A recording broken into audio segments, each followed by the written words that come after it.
Connection is excellent. I'm feeling okay. How we doing, guys? Can you hear me? How we feeling? How we feeling? That's a can sound. My apologies. I'm saying, yeah, that was me. I generated that sound myself. I'm working on my sound effects. Boy's got a sensitive tummy today. How we doing, guys? How we feeling? Can you hear me good? Can you see me good? See me well.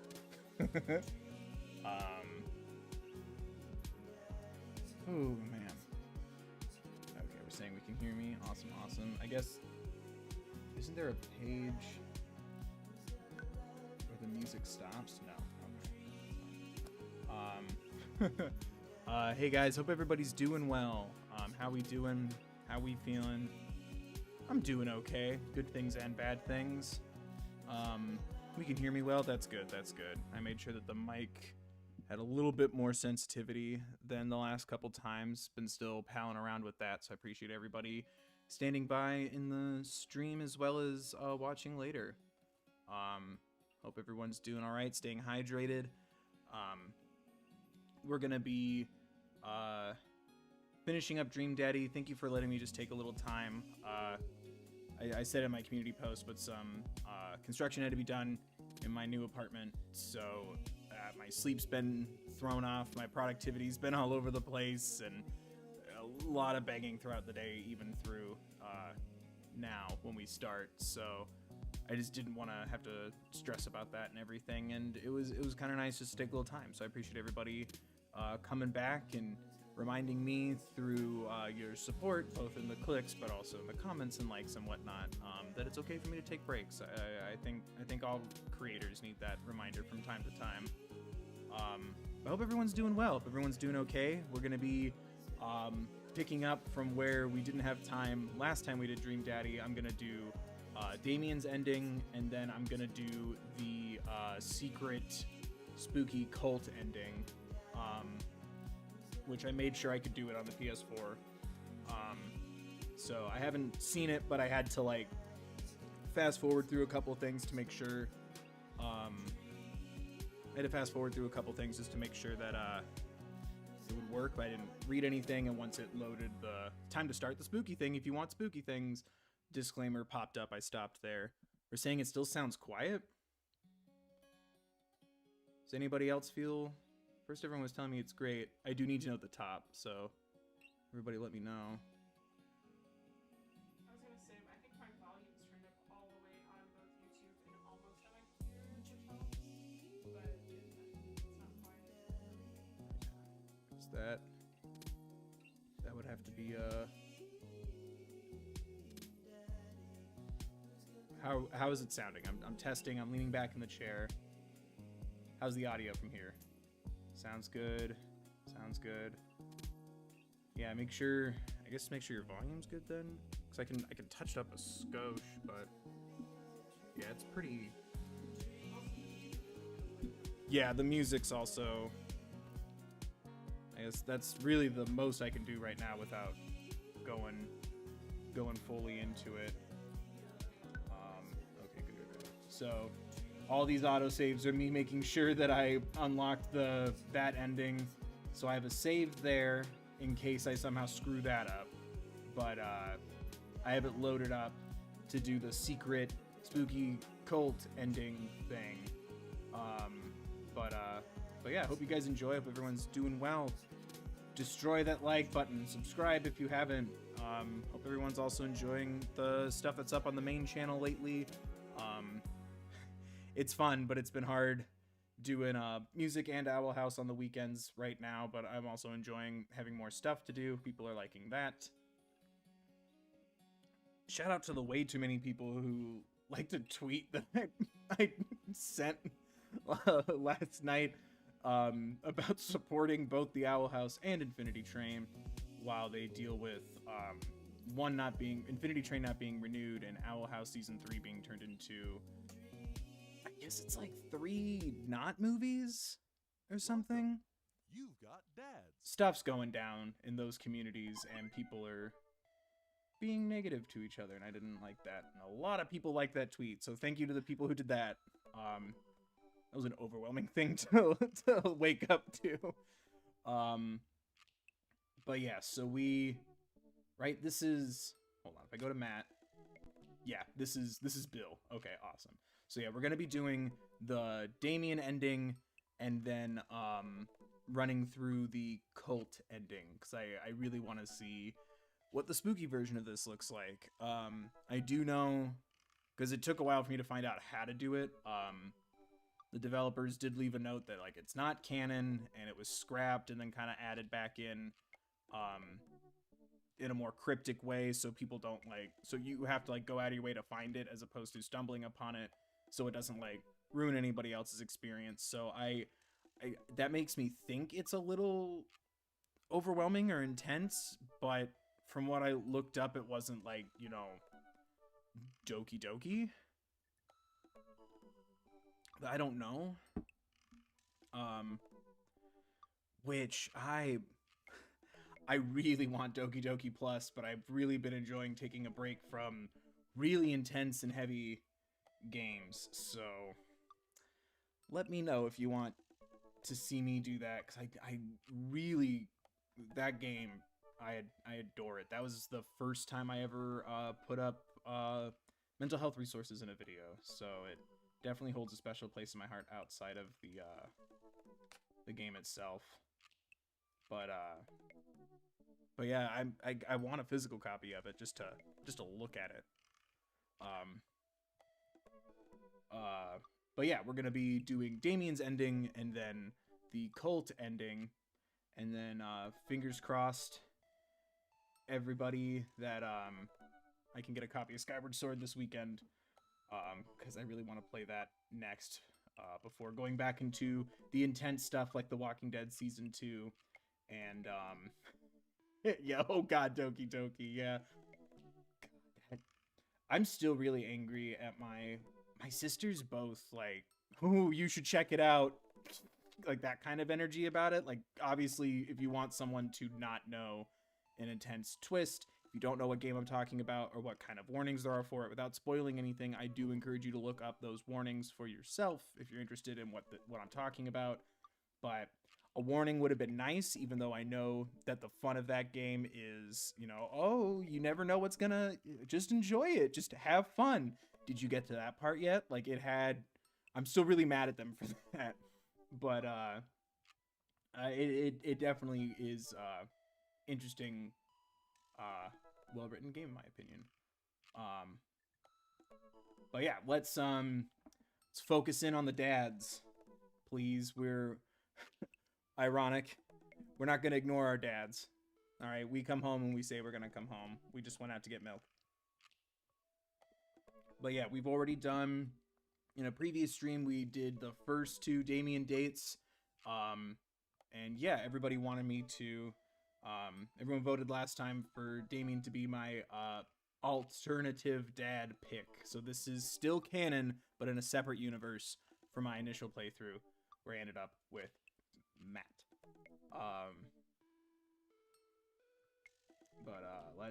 Let's do this. Did we figure out, do I need to know the stats? True crime podcasts, love coffins, saying bosom correctly, a bat, foreign art house horror films. We meet in Berlin, where you stash the chandelier. I never leave home without an upside down cross. Okay. Just in case I get quizzed. I don't think that really comes up though, right? I think it's just for fun. Because also my likes and dislikes, my turn-ons and turn-offs, I don't think they matter either. I think it's just for fun. Anyway. Oh, right. Do you want to save and continue? Yeah, just in case. But yeah, I already have the cult ending. You have to design your dad a certain way, name him Jimmy Buffett, and then I got all the way through to the dad book orientation portion, just so we can start from there, because you do have to, I guess in the PC version you can skip to the ending. This one you have to go through the game. But yeah, we'll do that after this. Ever since we had that picnic in the graveyard, Damien and I have been spending a lot of time together. We go on nighttime strolls pretty regularly. That sounds lovely. He was so impressed with the first letter I wrote him that he insisted speaking of Doki Doki, he insisted we only communicate by post instead of through Dad Book. I initially protested, but he gave me one of his old signet rings to use as a seal for my letters, and I couldn't just say, oh, that's so nice, thank you. Maybe pay for some postage, Damien, but we'll get there, hanging out with that goth dad again? That goth dad has a name. Amanda. Thank you. Me, my dad, Sona. The goth dad has a name. And yes. Be honest with me here, Pops. Is he actually a vampire? I remember you inviting him into our household that one time, and I've seen The Lost Boys, and I honestly would have preferred trying to see if he could have walked through the threshold of our home under his own power. Oh man, that's a good callback. If anyone's seen The Lost Boys, I haven't seen it in a long time, so I can't guarantee it holds up in a modern lens, but I loved that movie as a kid. You're eating maggots, Daniel.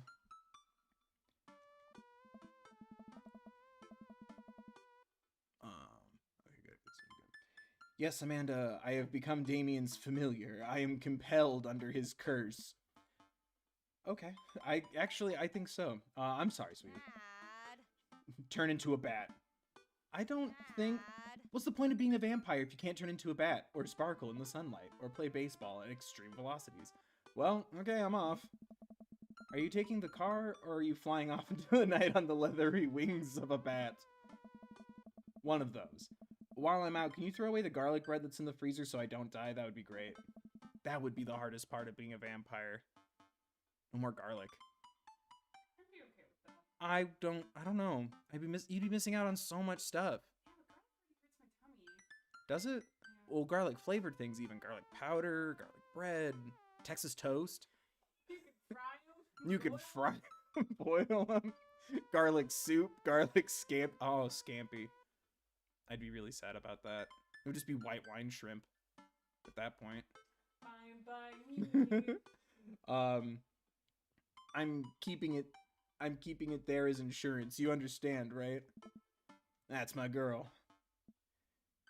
I would not be disappointed if we ended up raising a Van Helsing. Damien and I walk along the water's edge, chatting. Damien's cloak. Yes, correcting yourself. He hates it when people call it a cape. Yay, we listen. Our dad Sona is such a good dad. Damien's cloak flutters behind him in the breeze. This is gonna seem like a silly question, but why do goths wear black? Gothic subculture has always been associated with death, so it would make sense that the style surrounding it would be greatly influenced by the mourning. Interestingly enough, though, was that in the Victorian era Queen Victoria herself mourned the death of her late husband for 10 whole years, wearing black for the rest of her life. If that's not goth, I don't know what is. This stream is sponsored by Goth. If that's not goth, I don't know what is. I have another question. Go ahead. How are you so comfortable with death? You mentioned in the graveyard that it helps you appreciate your life or something? I've experienced several losses over the course of my life, and I truly believe the only manageable way to cope with it is to accept that death is simply a part of living. Okay. All right. We stand a healthy king of goth. Easier said than done, but good for you. It's the single universal truth for every human who has ever lived. I am going to die, you are going to die, and life carries on without us. Doesn't that make you feel scared? Not at all. Without the advances of modern science, death was everywhere in the Victorian era. Yet funerals were major social functions. Where'd you guys meet? We met at a funeral.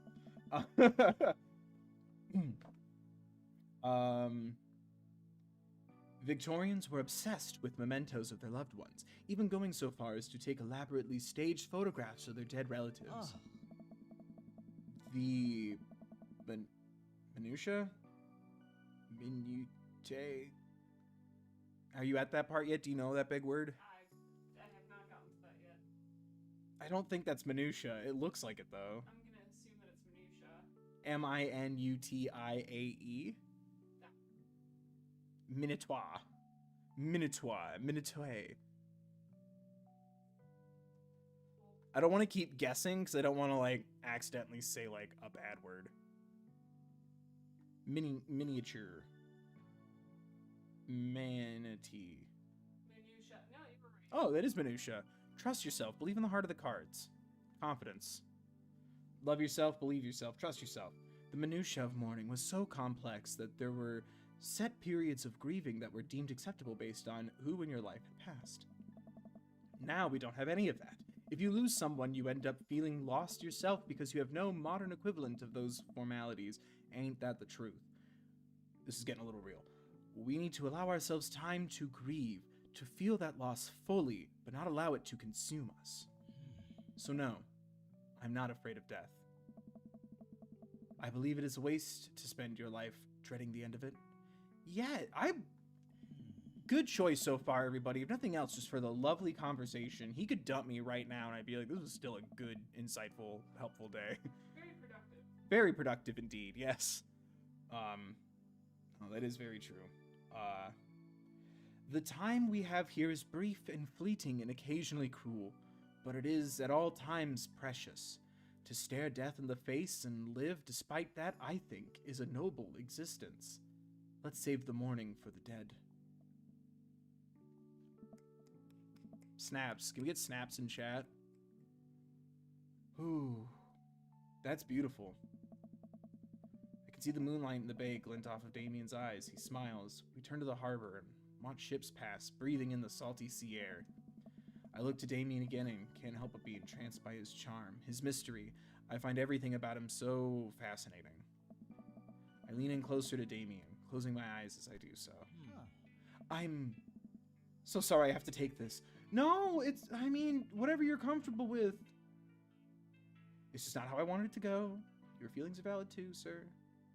Damien steps away from me to answer his phone. Oh, it was genuine. I didn't hear any like beeping or anything. I thought it was like gotta go. One jump ahead of the bread line. I'm gonna move this a little bit. Yeah, for that musical I wrote a long time ago. Sorry, I had to move the microphone a little bit. I'm gonna move it again, so it's a little closer and easier because I'm already craning my neck.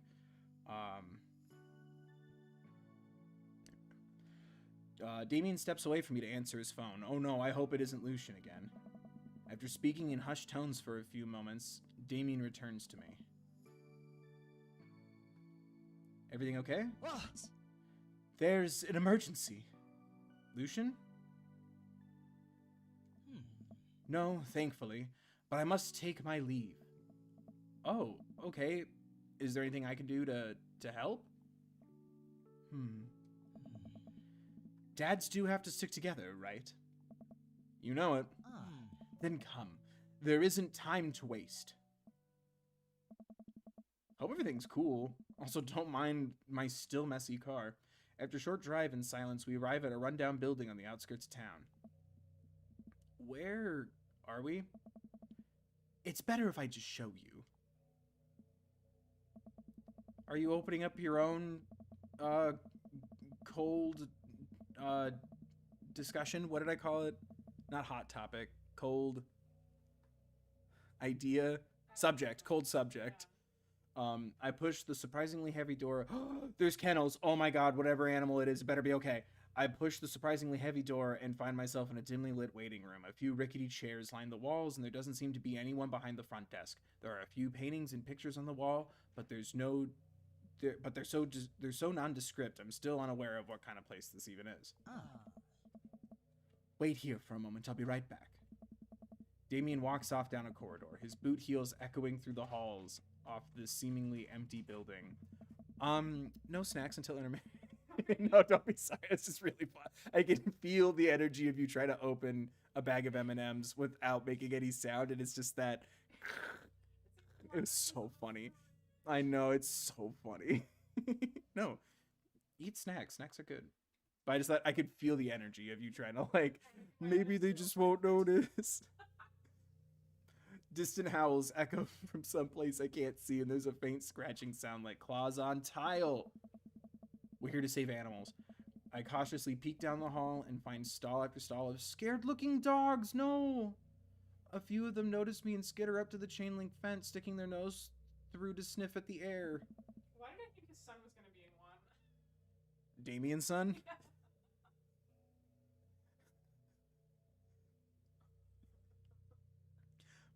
Bark, bark. What have I gotten myself into? Suddenly, the lights shut off. I panic, unsure of where I am or how I can... Wait, is Damien an animal doctor and we just didn't know? Is that his secret? Suddenly, the lights shut off. I panic, unsure of where I am or how I can get out. I stumble through the darkness, my breathing getting heavier and heavier. Damien? The lights finally turned back on. Bum, bum, bum, bum, bum. I guess it's accurate. Huh? Yeah. Veterinarian, animal doctor. You feel. I don't know why I thought animal doctor had another name. He could be an animal therapist, someone with an animal degree that's at like that doctorate level. I love nothing more. Than to be an animal therapist. Yes. Tell me about your childhood. What are you avoiding? And how does that make you feel? It just starts pawing at his nose. Uh-huh. Take your time. Oh goodness, I already forgot Mary's voice. Ugh. No, you can't know what kind of seltzer that is unless they pay me to tell you. Who knows? Maybe I make my own. I love it. Hey, sailor. Mary, what are you doing here? You aren't here for the fight club? No, ew, no. Be joking, be joking. I don't want to get punched in the face. Great, because this is an animal shelter. A what? We take care of stray animals, and then people adopt the stray animals. Didn't you see the pets when you walked in? Oh, that's right. It takes a minute for our dad Sona to piece some things together, which is totally fine. Oh, I just... Sorry, I didn't really expect to see you volunteering at an animal shelter. Wow. Okay, kid, way to put me in a box. Dames, you hear this baloney? Just one moment. Thunder cracks and a door bursts open. Appearing from the shadows, I see... Damien? Whoa!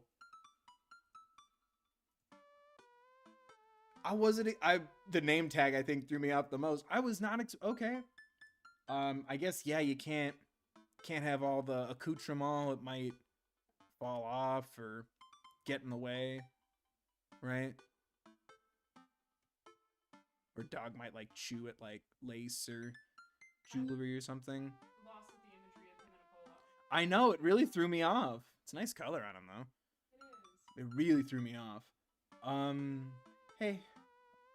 It's Damien. He looks completely different. No cloak, no Victorian era clothing, no makeup. I think you're pretty without any makeup on. TM, I wrote that. Write that down. I wasn't planning to share this side of me until much later, but I'm not as goth as you think. I'm a systems administrator for the IT department of a realty company. I wear tennis shoes to work and I listen to Bruce Springsteen. Yes! What? No. Damien, I'm in love. I enjoy going to the hardware store looking at storage solutions. And I volunteer at this animal shelter in my spare time. Yes. Love Bruce Springsteen. Also, Might be my next tattoo. Contacts. Yeah. Well, I already assumed he would wear contacts because aren't they like red or like... I just thought those were his eyes. No one's eyes are naturally red like that. My Sonic OC is... When you drink human blood, it changes your eyes to red? Hello? Problematic vampire stories. Ruining our children. All all these witchcraft cartoons back in my day, the vampires sparkled and they pouted. They were emotionally abusive. The chicken and cow were siblings. The chicken and the cow were siblings. That took me a second. They were very pro eating bottoms. I want that meme so badly. Why do millennials always talk about eating ass and then it's cow and chicken eating pork butts and taters? You're an awful human being. Oh no. Oh no. Oh man. That's it. Bye guys. Smash that like button for the final stream ever. Anyway, my man here listens to Bruce Springsteen. I enjoy going to the hardware store and looking at storage solutions, and I volunteer at this animal shelter in my spare time. Excuse me. I'm boring. I'm fascinated with Victorian history and the goth lifestyle.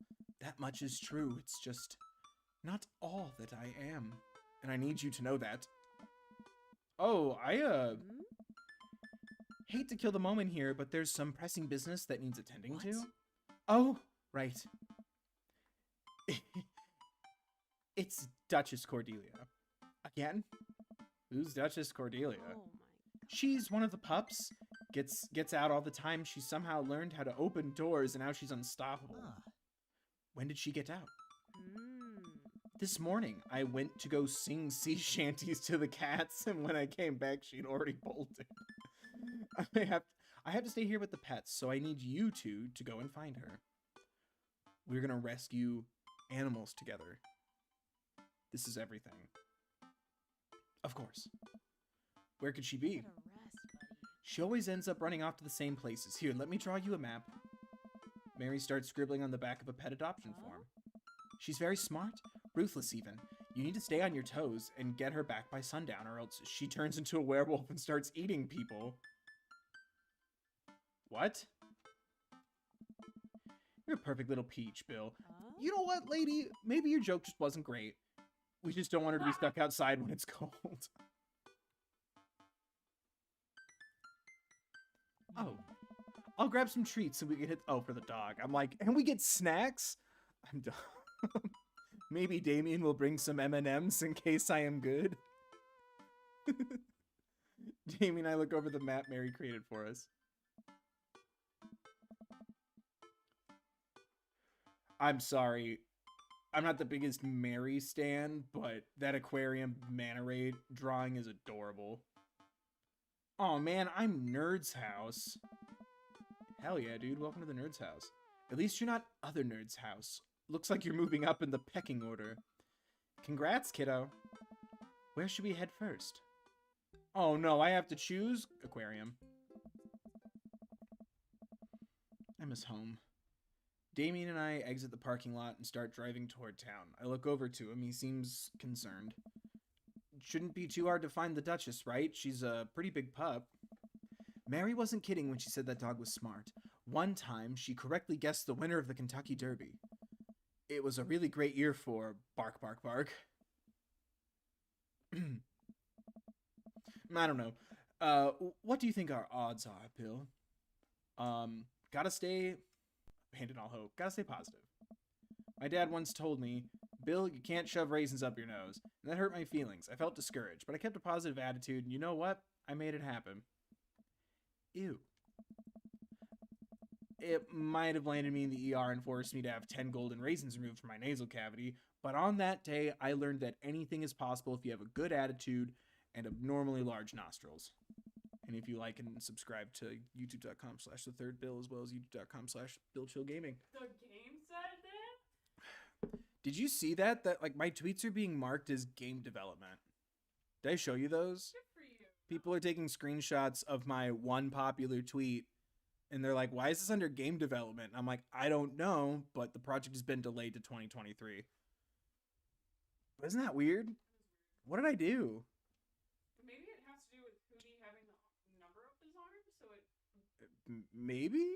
I don't know. I don't know. It's fine. Young children really are resilient, I suppose. Yes, young children. I was 16. Let's just hope for the best. We got this. Damien and I stopped by the aquarium. Everything looks in order here, but it might help to get out of the car and take a look. Yes, this is like speed dating, but like with a purpose, and we need to find this animal. We take a look. See anything? No dog here, not even any sign of her.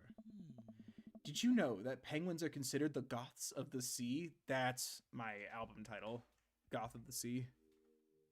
But then you also do album promo with cans of tuna. This is my opening track, Puget Sound of Screaming. Puget Sound of Silence? Maybe. We'll put that down for later. Damien, I want to believe you so badly. Wait, are penguins not the Goths of the Sea? Cul-de-sac. Oh, hey, ma'am. We drive through the cul-de-sac and everything seems to be pretty normal. Looks like Brian's doing some yard work. We pull into Brian's driveway and hop out. Hey, don't step on the grass that just mowed. Have you seen any unusual activity in the area today? Aside from your underwatered lawn? Damn, dude! Here we go. How dare you? I take my lawn care very seriously. Please, Bill. Bill, please. You haven't seen a dog run through here, have you? I love how Damien's also, like, not letting me just run my mouth. I need to be the bigger dad.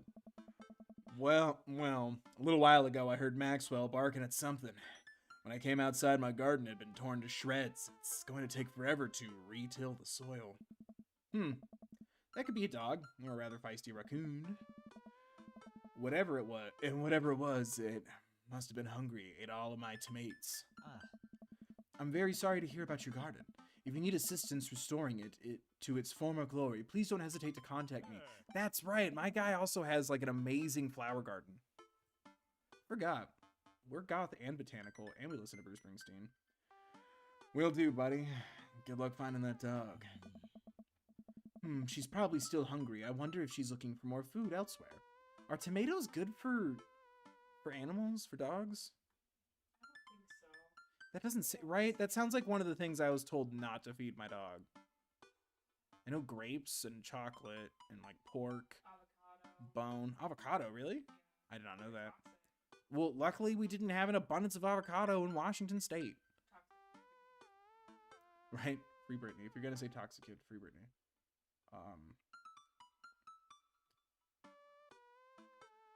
The Bayside?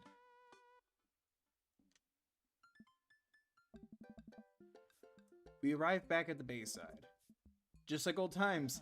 I remember it as if it was yesterday. Yes, going along with our bad jokes. I mean, earlier today. So what do you think? Any sign of the pooch? None yet, although who knows if she made it onto any of these ships. The Duchess would do that? I wouldn't put it past her to know how to navigate in rough seas and without a compass. Very smart. Pops? Damien and I turned to see my daughter. Amanda, what are you doing here? Did you think I just stayed inside all day, vegging out on the couch and watching TV? Nothing's wrong with doing that if you need a day. Or a week. Oh, sorry, what are you doing? I'm heading home to go veg out on the couch and watch TV. Had to get a burrito first. Young miss, have you seen a dog around here? Oh, you bet. I saw a Pomeranian with a bow around its neck. I saw an old Doberman named Henry. There was a stroller full of Yorkies, a Greyhound, a Golden Retriever. Did you see a Mastiff anywhere? No dice. I would definitely have remembered that. I gotta run though. This Rito has about 10 minutes before the cheese breaks down the molecular structure of the tortilla and makes it all soggy. You understand. Food science. I do? Of course. Have a lovely evening, Miss 3. I forgot that's what my last name is. Oh dear. Why is it giving me, I guess, it won't let me go back to the aquarium, but I can go back to the cul-de-sac and the Bayside? We'll save the coffee spoon for last. I don't want my alternate reality husband to see me out with my original canon protected timeline. What's it called? I just watched I just watched Loki last night. What the main timeline? They had a fancy word for it. It's trying to make a reference to wow all the youths. Best of times, but the worst of times. Yep. I'm old now, Gandalf. We drive to the softball field. It feels like Craig's team is It looks like Craig's team is practicing. I wonder if any of the kids saw something. Craig spots us and jogs over. Oh man. Softball bat slung over his shoulder. Hey bros, what's up? Craig, you wouldn't happen to have seen a dog around here, have you? One escaped from the animal One escaped from the animal shelter, and we're trying to locate her. I don't think so. Maybe one of the girls saw something. Oh. Girls! Oh my god. Hi, Amanda's dad. Hi, Lucian's dad. We have names. Girls, have you seen any dogs around? There was a big dog here earlier. She ran off a while ago, though. I don't think she had an owner, but it really wanted to play. We tried to play fetch with her, but she took the softball and ran. I think she ate it, actually. The softball ate the dog. She was a lot of dog. Here, take another softball. Might come in handy later. Many thanks, Craig. Was it the sacred timeline? Yes, that was it. Thank you. The sacred timeline. My husband in the sacred timeline. I don't want him to see me with alternate timeline. My variant goth husband. I fear that the hours are growing short. We must make haste if we're to find the Duchess by sundown. Damien's looking more stressed out by the minute. I gotta think of something to lighten the mood. What kind of dog does a vampire have? I would imagine it would be unwise for a vampire to take up the company of a smaller mammal for the means of companionship. It would be too tempting to... A bloodhound. I was gonna say bloodhound, Damien. No! I summoned Studio Ghibli dust. Remember from Spirited Away? No, my Neighbor Totoro and Spirited Away. Yeah, little dust. Remember they're like sentient, like soot. Little toots? Yeah, little toots. They danced around. It's fine. Oh, I just saw that. Okay, I'm picking up what you're putting down. Oh yes, ha ha. It's over. We failed. Pack it up, guys. Stream's over. Thanks for watching. I keep reading Damien directions from the map as we drive around town.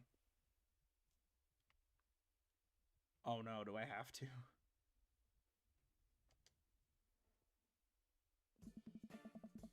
Park in front of Matt's coffee shop and walk inside. Seems like a slow day. Matt sits behind the counter reading a book. Hey, Matt. Oh. Didn't expect to see you two today. What's up? Huh. Have you seen any stray dogs around? Actually, yeah. I caught one digging through the trash earlier. It ran away when I tried to get close, though. Did you see what direction it ran in? Matt thinks for a second. Might have been running east, I think. That pup tore through 3 pans of old banana bread Kennedys. Want to take some for the road, just in case? Sure thing. Are we slowly summoning things for a picnic when we find the dog and everything's fine? We have treats, we have banana bread, we have a softball. What a day. Matt packages up a slice. Thanks for the slice, the road slice. This banana bread is gonna be so good. I think he meant to give it to you for the dog. Right, I meant it's gonna be so good for the dog to eat. I feel like we're on the right track. You think? If we keep this up, we'll find the Duchess in no time. Hey, if you like dogs so much, why don't you have any? Lucian is severely allergic. I wouldn't put him through that. Kindness. As someone who's allergic to cats, I appreciate that kindness. You'd be surprised how many people do not care about your cat allergies. But there are still dogs in my life, so for that, I'm grateful. There's about to be one more dog in your life, buddy. Splendid attitude. Let's not waste any more time. Verily. We went everywhere. Where, do I double back? Cul-de-sac? We arrive at the cul-de-sac to find everything looking normal except, uh-oh, Hugo's front door is wide open. She can open doors. This is classic Duchess Cordelia, a telltale sign of the Walking Dead. We should approach with caution. Whatever goes down in there, I've got your back. We creep up onto the porch and step inside. Papo! Hi! Oh, big and beautiful. There, sitting in the corner of Hugo's living room like she owns the damn place, is one of the biggest dogs I've ever seen. Woof. Well, she hasn't broken anything in here. Yet. Wonderful. Now all we have to do is get this leash on her before she tries to escape again and get out of here before Hugo comes home. Easy peasy. Duchess, come here. The Duchess eyes Damien warily. As he approaches, she begins to growl. She's on her guard. We'll need another plan. The banana bread. Right? Because the softball will just make the dog run. Whoa! Okay. We got eggplants. We got waterworks. Yeah. Because we're good with the... No, not with the dog. Jesus. Alright, guys. That's the end of stream. No, for being good with dogs. I was rewarded. I reach in my pocket and pull out the slice of banana bread Kennedy's Matt gave me. Duchess sniffs the air and hones in on the bread. Me. Come here, girl. Nice and easy. Got some yummy homemade vegan and possibly gluten-free banana bread if that's what you're into. The Duchess cautiously approaches me and gives the bread a good sniff before taking it from my hand and dropping it on the ground like dogs always do for some reason. She curls up and starts munching on the bread. Success!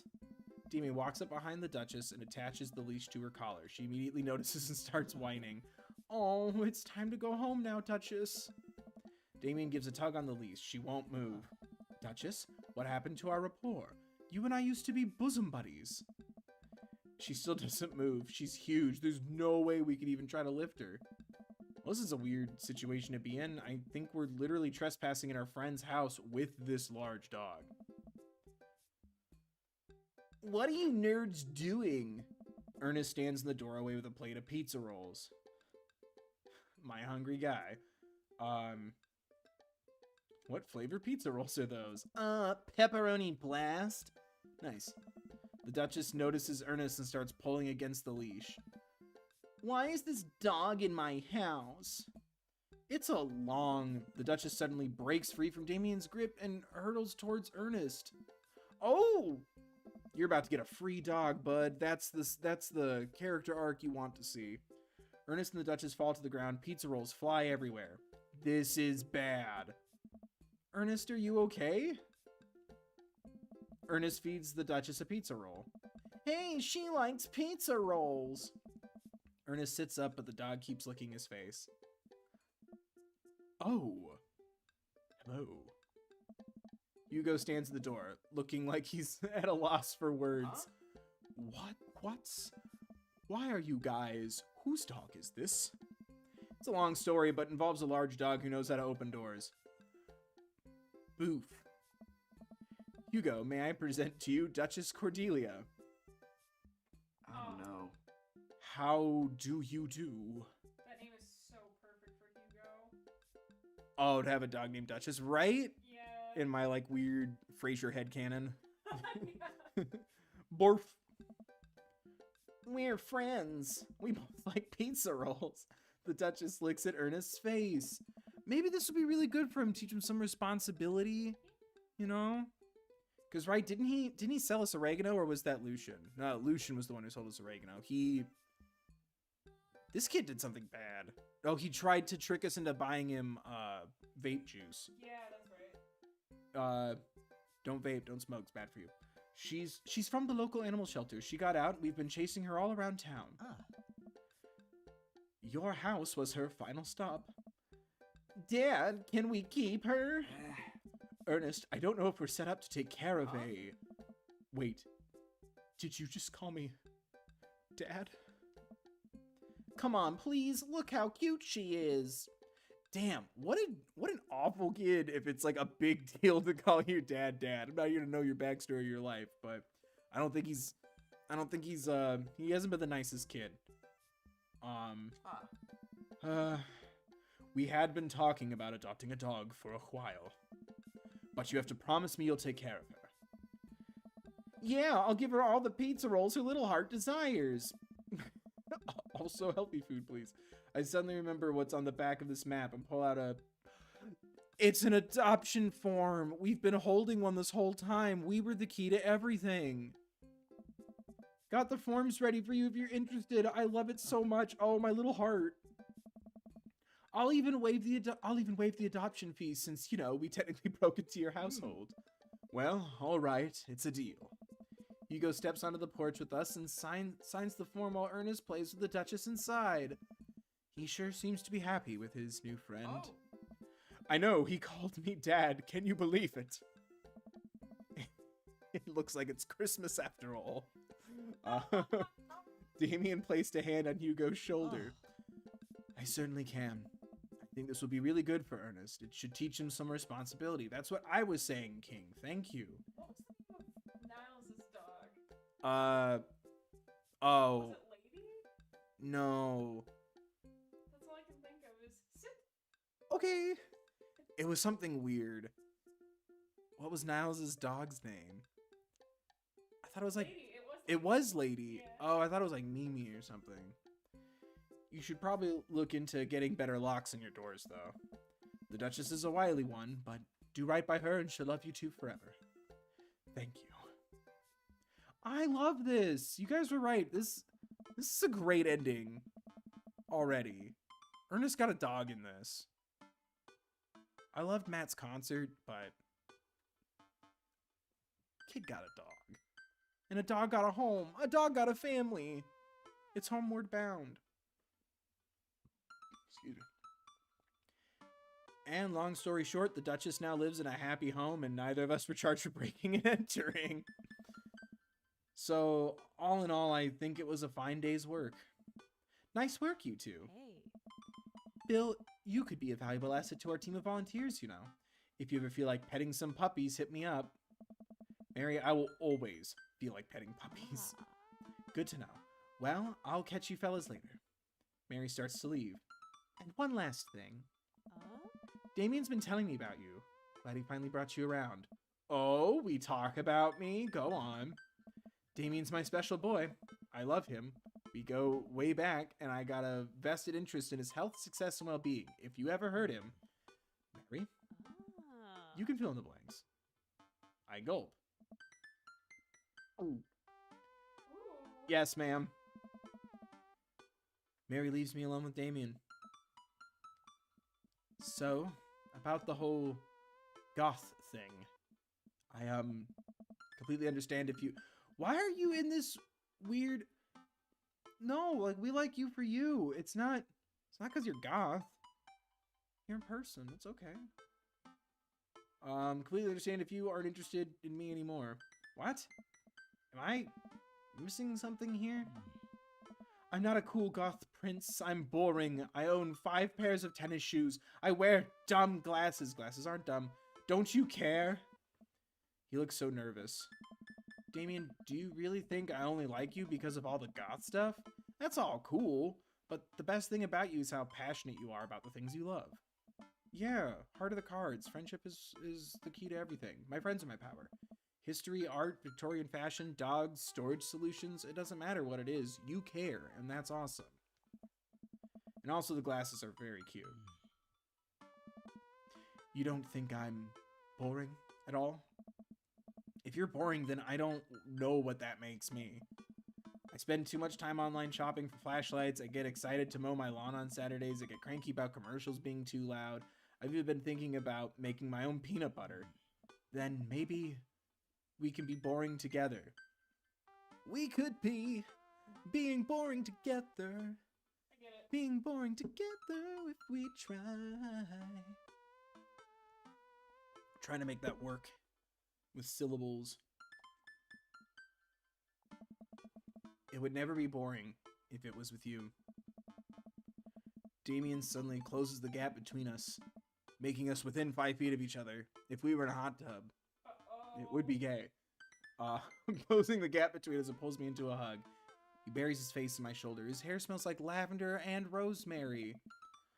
I was so scared you wouldn't like me. Oh, buddy, it's okay. Quite the opposite. Damien pulls away for a second and looks me in the eyes. Without the colored context, his eyes are so dark and soulful. May I kiss you? Yes, consent. Does a bat have wings? I don't think now's the time for a joke. He didn't like my last one. No, do not. Thou art welcome? Or just of course? Of course. I'd love that. No hearts, no eggplants. Perfect. Not even an abstract Ferris wheel emoji. Straight down the middle. He smiles slightly and leans in, giving me a gentle kiss. Damien pulls away and gives me an intense look. Do you want to help me take care of the puppies? Yes.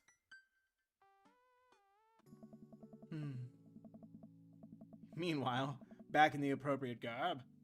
That broke my little heart, where it's like, if I'm not a goth prince, then I'm just a boring person. It's like, no, like, be a human.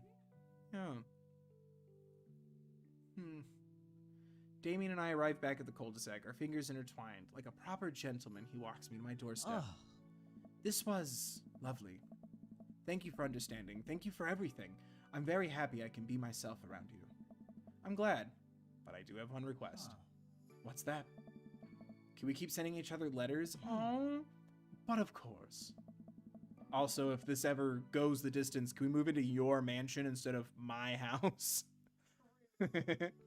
Damien kisses me one last time before turning around and heading home. Amanda runs back to the couch from the window and tries to look as nonchalant as possible. Hello, Father. I was sitting here on the couch this entire time. Hi, Amanda. So, are you guys, like, starting a vampire coven together? Oh, plot twist. Mothman. Damien's actually Mothman. I didn't see it coming either.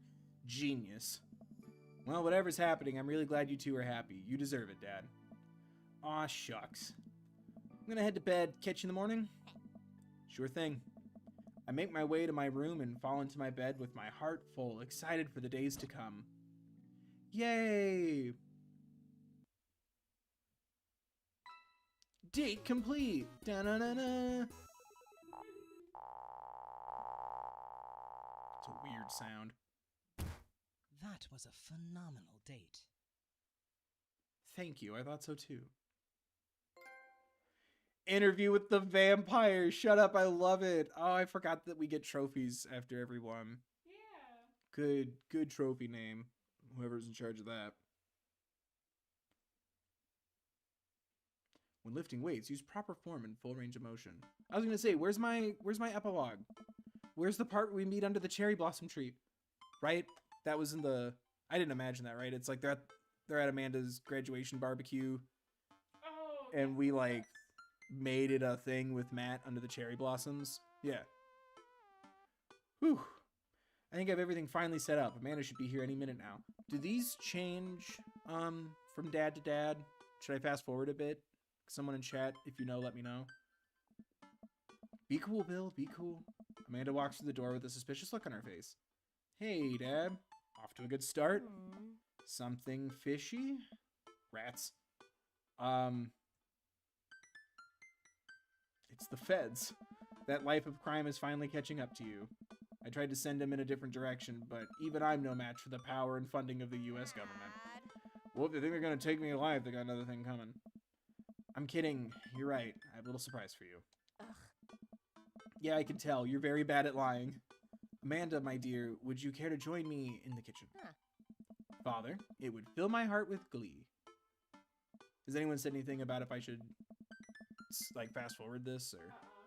I lead Amanda over to the kitchen table where a present lies covered under a tablecloth. It's nothing special, but I wanted to get you a little something. You graduated high school last week. I know you told me not to make a big deal about it, but... Aw, Dad, you... I dramatically whip the cloth off the table and Amanda's jaw drops. Yeah. No way! I figured you probably won't be able to get cable in the dorm, so I thought it might be nice to take a piece of home with you. I forgot it was the DVD box set for, yeah, Paranormal Ice Road Ghost Truckers.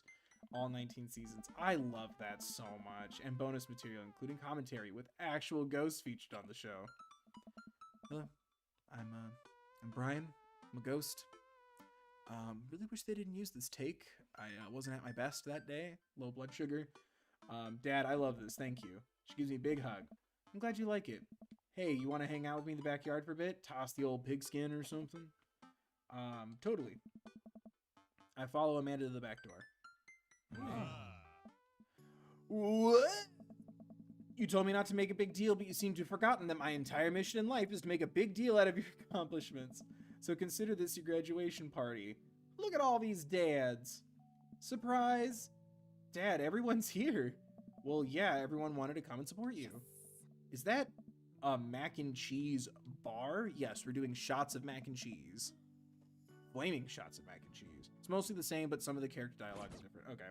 There's an ice cream cake, the good kind. I'm so proud of you. But first, mac and cheese.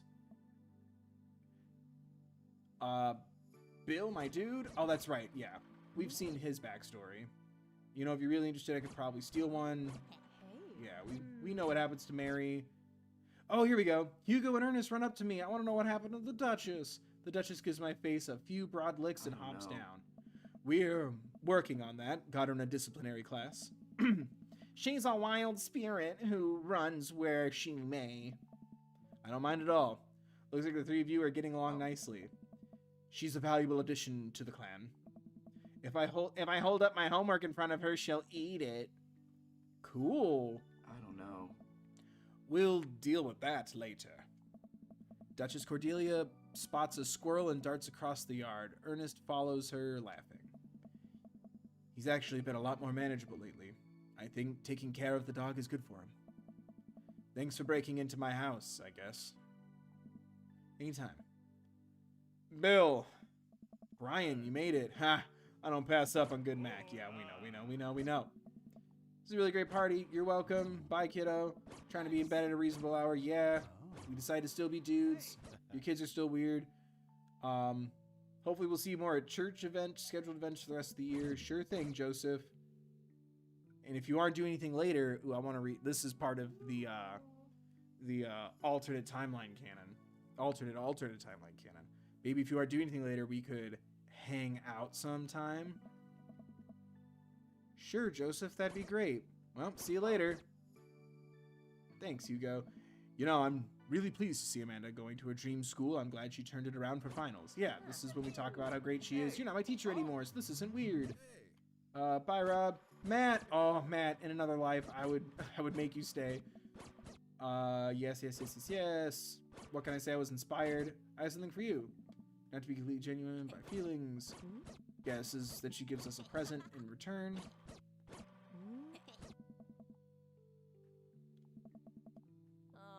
Yeah, there's the picture. Yeah, there we go. Okay. Sorry, guys. If you want to see, the first time I experienced this ending is in the previous stream, so I apologize. I want to get to the Damien under the cherry blossom tree. I take a seat next to Damien as the last guests make their way out of the party. Did you know that in the Victorian era, they would call benches seaty boys?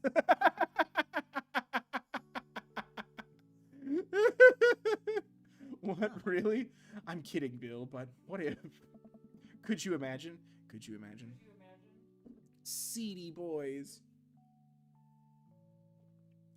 I'm glad I'm not the only one who does that. I do that way too much. Thank you. I had a revelation the other day, Bill, and I think it was largely due to your continued influence upon me.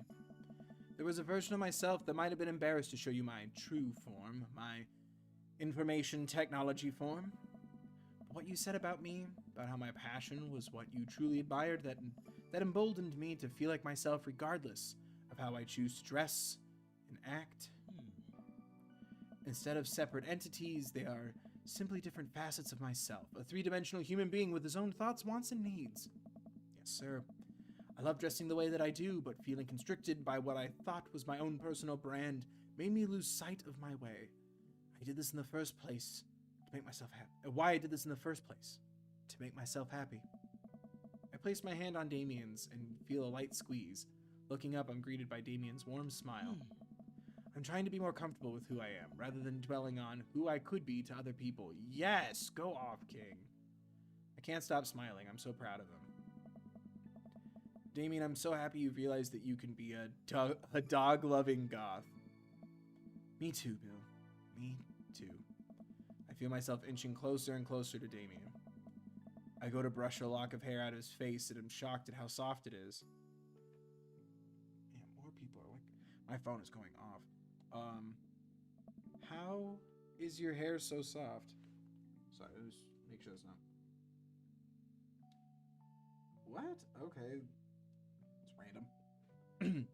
As long as no one's telling me something's wrong. Oh, we're all good. Mm-hmm. Do you want me to man your phone? Nah, it's all good. It's just Twitter. How is your hair so soft? Dog shampoo. I keep running my hands through his hair as he leans closer to me, placing a hand on the side of my face. He strokes my cheek with his thumb. You know, public displays of affection were considered scandalous in the Victorian era.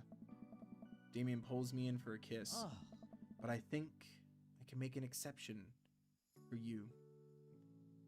Yay, kiss!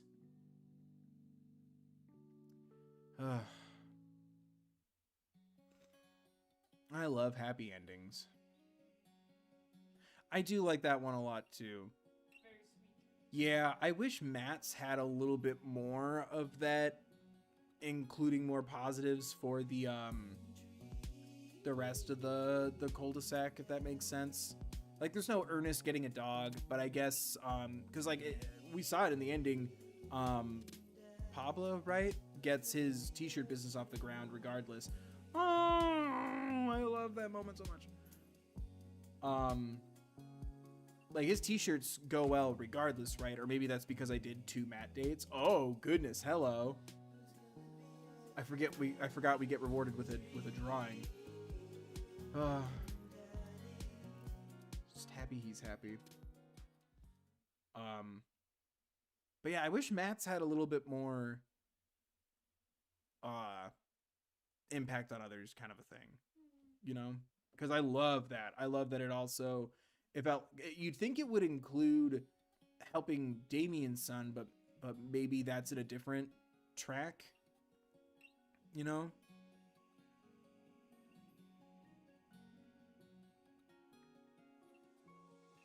But it did warm my heart. GG's, everybody. It's because I did 2 Matt dates that I got to see that. Okay, yeah. Ooh, that's kind of spooky. The Matt and Damien are the only people whose like faces are filled in on the menu because they're the only endings that I've gotten.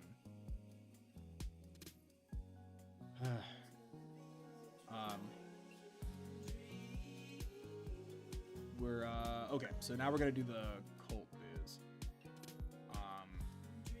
which would be new house, dad book. It'd be this one, yeah, because we have to do 2 Welcome. dark and mysterious Robert dates before we do the Joseph date. Which I didn't read any of the text. I fast forwarded through it and just picked random answers just to make sure that we could even do it, because I didn't want to like go through it all and then it's like, oh, it was removed on the PS4 port. But no, it's there. So yeah, we are now Jimmy Buffett. That's one of the things you have to do to summon the cult ending, is you have to design your dad a certain way and name him Jimmy Buffett. So yeah, I don't know what's I saw that it's spooky.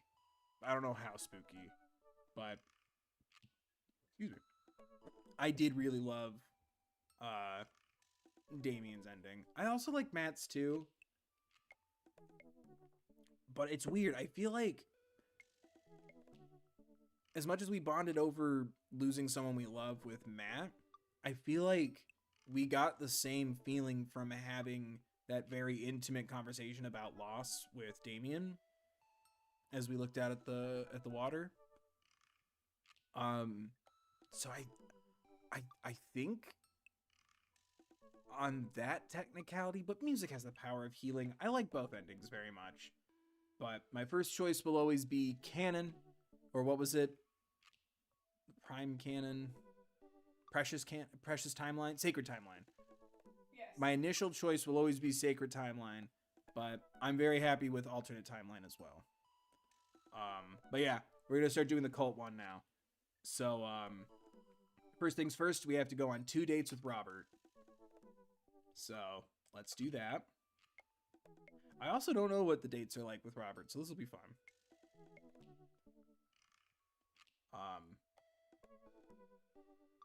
Because yeah, I do love the piano scene. It was just weird that it was like, do whatever you want. I wish it kind of had more of a feeling of like, oh, let me play, because, you know, he like did ska and everything in school. So like, I wanted to feel like we had a little bit of music prowess to us ability. Robert was pretty nice, a little odd, but nice and ruggedly handsome. We should hang out. Type out a message to him on Dadbook. Hey, Robert. Good seeing you again at the cookout. Wanna grab a drink? Question mark. I sit there for a couple seconds, hoping he'll message me back. Hey, it says that he read my message. I anxiously wait for a response. Twiddle my thumbs. Is he leaving us on red? Dick. Hey, this is kind of enjoyable. Look those thumbs go. They sure are twiddling. Wonder if Robert has replied yet. He still has not responded. Okay, we'll watch cat videos. I start down a rabbit hole of the Third Bill videos on YouTube. Wayne. He has so many great takes on music and animation, and boy howdy, such a handsome boy, that the Third Bill. And Robert quickly vanishes from my mind. Here you go, guys. Someone doesn't respond to your text and leaves you on red. Watch some of my videos. Consume my content. Consume privacy. I didn't realize how long I've been doing this by the time I watched maybe my 30th The Third Bill video. Man, I love Trying to Stand. What a great series. Robert pops back into my head. I jump back over to Dadbook to see if he's responded. Rude. Well, I guess the guy's busy. Might as well make the best of my day.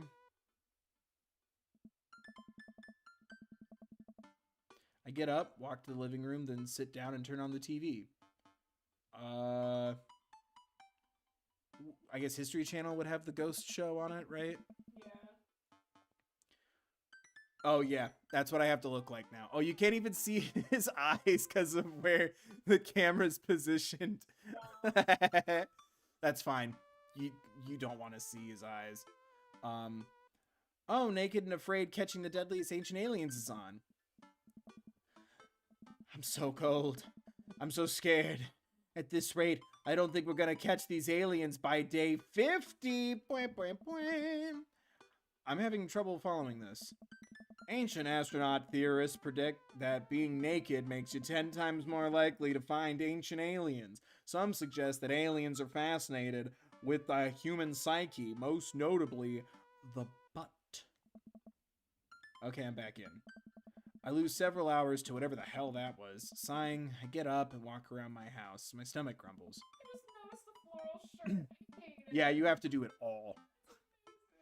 Time for lunch, huh? Well, I guess it's time for the old Buffett. Oops. Chef Buffett to cook a gourmet delicacy. Good old rides, road stop restaurants, and riffs. Man be dairy. This cheeseburger tastes like paradise. I walk over to the refrigerator and open the door. Make a sandwich. You deserve it. I make a sandwich in its entirety while standing there. Who needs plates? The standwich. TM. That's mine. I'm putting that on a shirt. Why would you put it on a shirt when you can put it on a bun? Both. A picture of the sandwich goes on the shirt, and then if you buy the shirt, you get the sandwich, and vice versa. The sandwich is made of shirt. The sandwich Sandwich stand? Yeah. Okay, yeah. I thought you were saying a fan of the Sandwich would be called a Sandwich Stan. I'm like, that's a little reductive. Stand. I like that. Reductive? You're using the Madonna word with me? A lost art. I admire my work for a second before I clumsily drop the entire thing on the floor. Oh, F in the chat for my Sandwich. It was a good thing while it lasted. We had a good run. Thank you to everyone who supported the Sandwich. I look around and remember that Amanda's not home. This is still good. Sandwich is back on, people. Buy quick. It's linked in my my merch bar or whatever that's called. You know, where it's like the shelf and you can buy like swag and things, merch things. I'm still trying to figure that out if I even want to do it. 5-second rule, right? I reassembled my sandwich, peeling pickles off the floor and putting them back where they belong, in my mouth. Wait, I'm a wreck. I finish my snack and walk around the house some more, bored. When's Amanda coming home? Oh, I just remembered something. When we were packing up the old house, we found an old basketball hoop that would hang off a door. It would really bring the living room together. I wonder where I put that. Wait, it would really what now? Bring the room together. What did I... What? That's a big... I wonder if that's a Big Lebowski ref. Oh, like a rug? Yeah. I get it. GG. Oh, you've seen The Big Lebowski? Name 3 movies. Oh, the first one, the second one, the third one. It's actually a 4th one in development for 2023. I spent a couple minutes poking around the new place until I find it. After installing it above one of the doors in the living room, I'm ready to dunk. Come on and slam. And welcome to the jam. Oh, that's... Didn't that dropped, didn't it? Not sponsored. HBO Max needs to sponsor me. Also, they need to renew Infinity Train. Well, Cartoon Network needs to renew Infinity Train so HBO Max can do it. I take a leap from the free throw line and rocket that sucker down the net. Crowd goes wild. And welcome to the jam. It's tomorrow. Tomorrow? Not sponsored. Watch Infinity Train instead. Oh, HBO yeah. Max, sponsor me. We didn't say what we're watching. I mean, I watch nothing. except Infinity Train. Moving drawings is witchcraft and the devil, and I will hear none of such things in this house. I pull up from the three-point line, breaking ankles and sinking a fadeaway. And I forgot the rest of the words to this song. I think you got it. No, look behind the back hook shot. Everyone's on their feet. Something, something, Space Jam. Dad? I turn around to see Amanda standing in the doorway.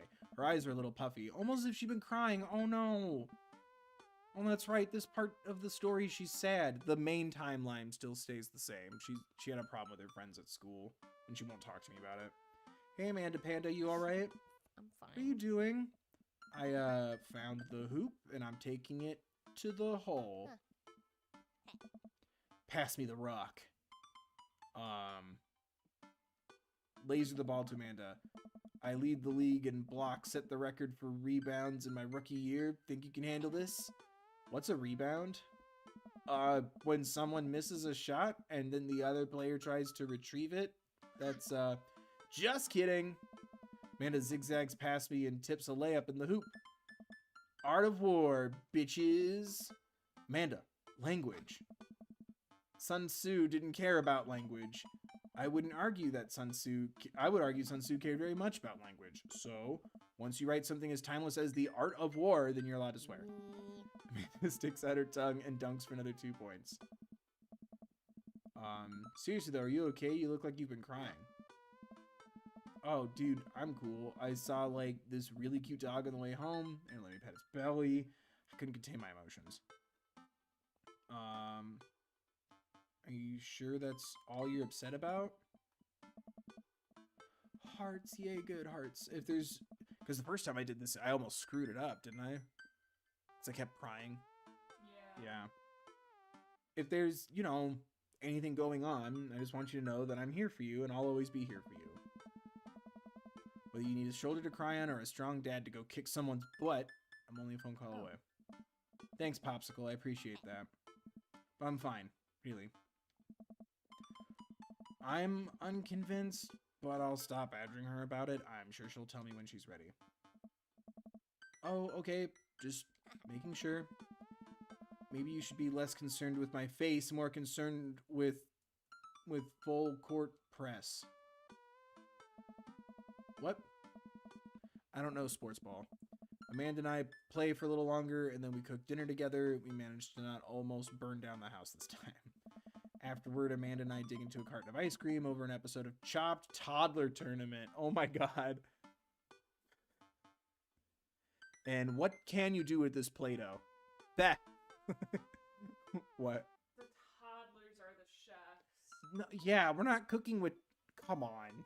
The way I Alright guys, that's the end of stream. the way I heard that, I was like, what the heck? Yeah, was it the Gordon Ramsay one with the kids? Oh, Chef Junior? Master Chef Junior. Master, It's that, but then Kitchen Babies. Hell's Kitchen Babies, we make our dreams come true. It's raw, you donkey, and you.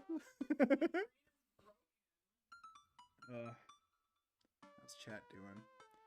Yes, you should watch Infinity Train and my videos on So Infinity good. Train. I think my videos on Infinity Train are good. I agree. A lot of good times with that show. And then also the ones I do on Amphibia and Owl House and Steven Universe, Adventure Time, And Kipo, and Over the Garden Wall. Support those videos so I know to keep making more of those because they take forever, but I love making them. Afterward, Amanda and I dig into a carton of ice cream over an episode of Toddler Tournament. The Tournament of Toddlers. What you have in front of you is a molecularly deconstructed sweet potato with a brown sugar demi-glaze with creme fraiche, of course. This is literally a jar of baby food. The toddler immediately bursts into tears. okay, Will Turner. I'm picturing that, screw you. I'm trying to be British without getting copyright claimed. I'm so good at my Gordon Ramsay impression, I can't do it on the internet because I'll get copyrighted. Oh, okay. That's a fact. Add that to my Wikipedia. The toddler immediately bursts into tears. I'm picturing that, like, ding, ding, ding, ding, ding, ding, ding sound effect where it's like, who serves Gordon Ramsay jarred tomatoes? Like, are we bad people for watching this? Yes. Just then my computer dings. Huh? What's that? Man, we're screwed. Oh, you probably just got a message. Amanda and I walk over to the computer and check Dad Book. It's a message from Robert. You up? What you doing? What does that mean? Oh, it means it's on. Send an emoji of a Ferris wheel. What you doing? What am I doing? You just chilling. I'm just chilling. I type back, just chilling. Amanda deletes the G and hits send. Just chilling. It'll make you look cooler. Couple moments pass by, another message pops up. Yeah. Want to grab a drink? Hey, that means he wants to hang out. I know what that means, Amanda. But it's kind of late. Come on, Pops, live a little. I am living with ice cream and traumatized toddlers. Well, it's your life, but I think you'd have a lot of fun tonight. You are trying to get to know the neighbors better, aren't you? Fine. I type back a message to Robert asking him for details, and he tells me to meet him at Jim and Kim's. Well, don't wait up for me. I never do. I throw on a nice jacket and run out the door. It's only a short walk to Jim and Kim's, and it's a beautiful night. I walk into the bar and see the usual crowd of barflies drinking beer and watching sports. I spot Robert at the back of the bar and wave hi as I walk over. Hey man, how's it going? Hey, buddy. Ahoy there, Skipper. Robert and Mary are here? Ruh-roh. Uh-oh. I brought Mary along. Figured we needed a drinking buddy. Aw, man, I was excited to get to know Robert a little better. Now I have to deal with this weird married lady making passes at me. Don't look so scared, kiddo. We're just having a drink. Yeah, speaking of which, I think it's time for the first round. What do you have it? Whiskey straight up. Dad after my own heart, huh? There we go. I'm like, hello, I'd like my eggplant emojis now, please. Whiskey is always the right answer for a gentleman like this. I also like whiskey myself. Robert orders 3 shots of whiskey and passes them between us. Well, this wasn't how I expected my night to be going. Here's to bad decisions and relaxed moral values, fellas. What have I gotten myself into? We all knock back the shots. I almost choke on the whiskey as it burns down my throat. Holy hell, that was a kick. I look over at Robert and Mary, who seem like old pros at this. Robert grabs his jacket and throws it on. Let's get marching. What? The night's young, Chief. Come on, we're bar hopping. Oh. Alright. We leave the bar and start working down the street. What's wrong with me today? We leave the bar and start walking down the street. I still don't know this area of town very well, so I just follow Robert. So, where are we headed? I wish I were drinking. It's an Irish pub. A good pun is the whiskey to my heart. Come on. Puns are the lowest form of humor, Jimmy. Try harder. I forgot my name's Jimmy. I'm like, yeah. Jimmy? Rude. Ouch. Am I going to be the butt of the joke all night? Jesus, Mary, put your fangs away for a second. We walk into Irish I Were Drinking. Bar is pretty much the same as Jim and Kim's, except for the old-timey Irish memorabilia on the wall. Next round, what do you have him? Whiskey hasn't failed me yet. There we go. Give me those hearts. Give me those eggplants. Let's do it. Robert orders 3 more glasses of whiskey. We post up in a garish green booth. Mary slides in and sidles up next to Robert, which makes me breathe a sigh of relief. Let's sip this one, why don't we? Suit yourself. Mary immediately downs her shot in one gulp and burps loudly. Hey. That'll put hair in your chest. You are truly the paragon of grace and beauty. Mary grabs my drink and sips on it. Hey, Jimmy, be a dear and get us another round, will you? I don't know how to process this evening at all. I get up and order another round of drinks from the bartender. As I head back, I see Mary and Robert having a lively conversation. Robert roars with laughter. I don't think I've seen that guy smile, let alone laugh. I take a seat across the booth from them and pass out the drinks. So Edith's kid snuck some pop brownies onto the table at the last bake sale, right? And I spot that little hemp sweat-shirted gremlin in the act, so I go up to Edith with the baggie and I'm about to tell her when all of a sudden she just freaks out at me. You're ruining the bake sale, she says. I should have been PTA president. Your roots are bad, blah, blah, blah. So what'd you do? Told her to have a brownie and that everything was going to be fine. They both erupt in laughter. I politely follow along with the story. She ate 3. More laughter. Okay, that was actually pretty funny. She called the cops and told them that time had stopped. Mary looks directly at me.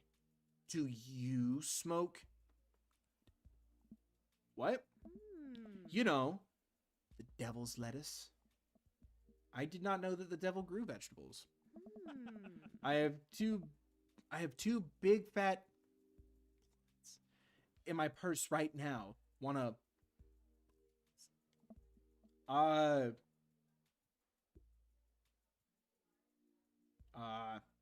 you with the feds? I want them to hate me. The devil's compost. I worked hard for what I have, and no 2-bit corner boy is gonna drop the dime on me. So you take what you're pushing somewhere else, and I'll keep running my business the way I want it run. What? Remember, you come at the king, you best not miss. What did I make you say? Jesus, kid, dial it back. Abe, Robert's into it. Robert giggles helplessly. Hey. I'm just kidding, cowboy. Lay off the kid, Mary. He might not be used to your brand of humor. Fine, fine. Huh? We sit around and sip our drinks, people watching and cracking jokes. After a little bit of time, I begin to warm up to Mary. Her jokes become much funnier and much less scary. But it seems like she's not going anywhere anytime soon. I just wanted some alone time with Robert. Wonder if I can get her to leave somehow.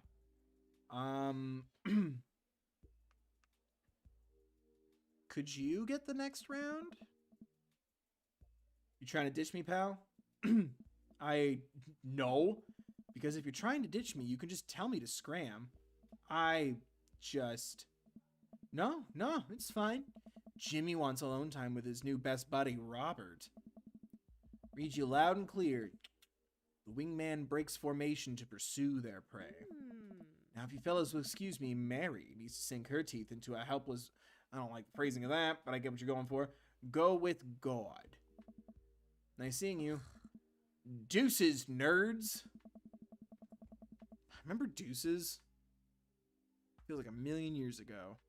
I never heard it unironically, though. Yeah, deuces, nerds. It was a simpler time. Mary gets up and saunters over to a younger-looking guy at the bar. She grows on you. Does she, though? I feel like she kind of delights in making men suffer. Well, she does. My kind of gal, am I right? Hey! But what about her and Joseph? What about him? You know, they're married, and she definitely tried to get in my pants the other night, and I gesture to her across the bar where she's making goo-goo eyes at that young guy from before. He looks like he's being held hostage. Oh, that's just a thing she does. She's harmless. Tell that to the boy she's hanging off of. Poor kid looks like he's seen war. Robert lets out a hearty laugh. Man, I got him to laugh. Oh, man. You know I pegged you for one of those straight-laced types? Oh, don't worry. I got pretty wild back in my day. Still got a little wild in you. You know it. There we go. Eggplants. Eggplant parmesan. Wow. Robert orders a couple more rounds of shots. I gulp. What am I getting myself into? Think you can go shot for shot? Probably not. There's only one way to look cool here. I grab the shot closest to me and down it. Robert looks impressed. He takes the shot and knocks it back. That's one. So, what do I even talk about? He's so cool. He probably hates small talk. So how are things? I hate small talk. Okay. Too many people, and this isn't necessarily you, but too many people think they have to fill the dead air with noise. Personally, I think they're afraid of the silence. Or they're afraid of what the other person is going to think of the silence. If you want some unsolicited advice, just learn to be comfortable with silence. Nothing wrong with two people sitting in silence. Drink whiskey. Oh. Alright. Robert and I sit in silence and drink whiskey. I take in the rest of the bar. Patrons laughing, playing darts, spilling beer, Mary giving the hard sell to that young man. The young man pretending he got a phone call from one of his friends. Maybe silence is nice sometimes. So, you ever kill a man? I choke on my drink. Excuse me? You know, watch the life drain from someone's eyes. It's not just their life, you know. It's their hopes and dreams draining away every memory and experience they've ever had. Gone. No. Great, me neither. Robert knocks back his shot and motions for me to do the same. I reciprocate. I'm just messing with you. Relax. I laugh nervously. Or am I laugh nervously again. We sip more whiskey and people watch some more. Mary has her sights set on another man after the other one excuses himself to the bathroom, and I assume crawled out of the window. Gosh, this whiskey's hitting me hard. You betcha. Robert gets up out of the booth, shouldering his jacket. Let's roll. Sorry, whiskey inside voices. Let's roll. Wait, what about Mary? Brother, Mary is gonna be just fine. I go over at Mary, who's lying on the bar in front of some poor sap. She's singing happy birthday to him while he insists that it's not his birthday. Jesus. Ugh. We make our way out of the bar and back onto the street. I'm trying my hardest not to stumble, but man, that sidewalk is just coming right at me. I hope Robert doesn't notice me tripping over my own feet like this is the first time I've ever been drunk. Where to? You'll see. Little spot over the city. You can see the lights. I follow Robert through street lamp spotlights till we eventually arrive at a rundown strip mall. There's a beauty salon, a sex shop, a computer repair store that looks like it's been closed for 10 years, and finally, a liqueur store. Wait here, I'll be right back. After a minute, Robert returns with 2 wine bottles and brown paper bags. He hands one to me. Whoa, this dude goes hard. Mixing grains like that is not good. No. Cheers. He sits on the curb and drinks. He motions for me to do the same. This is really not where I expected the night to go. I take a sip. White Zinfandel. What? Nothing. I just wasn't expecting It is delicious, fruity, and refreshing. Don't judge me. I start to say something, think of his lecture about valuing silence earlier, and stop. I sip on my wine and watch cars drive by. Let's throw rocks at shit. What? Robert suddenly hurls a rock at a stop sign. The ding echoes throughout the empty parking lot. That felt good. He presses a stone into my free hand. Now you try. I don't know. With feeling. Look at the rock in my hand and look at the stop sign. Back at the rock, back at the stop sign. I know what has to be done. I got a problem with authority. I've got a problem with authority. Oh, just hearts. I should have this. The other one was this one's for you, Poppy. I thought maybe that because he wanted everything to be kind of chill. My bad. I hurl the rock at the sign. It sails over the stop sign right into the window of a parked car, leaving a crack. Dude, run. I leap up and dart into the nearest alley, wine in hand. I can hear Robert's footsteps behind me. Bail, you never saw this chat. End the stream. After I'm sure I'm far enough away from the cracked window, I'm no longer culpable of this heinous crime. I start to catch my breath. Maybe we strike rock throwing from the to-do list. Agreed. Ooh, my back. This chair's supposed to be good for my back. What am I? Do I sit bad? Did you re-put the little lumbar boy on it? I don't know. I'll figure it out later. I'll figure out how to sit eventually. Well, I know that there's something I'm supposed to do for lumbar support with this kind of. Maybe the pillow's in the wrong spot, and I just made it click. Anyway, suddenly my stomach growls. Oh man, I'm starving. Let's get pizza. I can't argue with that. Where's good around here? Actually, I don't even care if it's good. It just needs to be edible and in my mouth in the next 5 minutes. Me. I know just the place. Follow Robert through a maze of alleys and side streets until we eventually end up in front of a tiny hole-in-the-wall pizza joint. The bright red neon sign reads, "Pizza, pizza, pizza." Ta-da.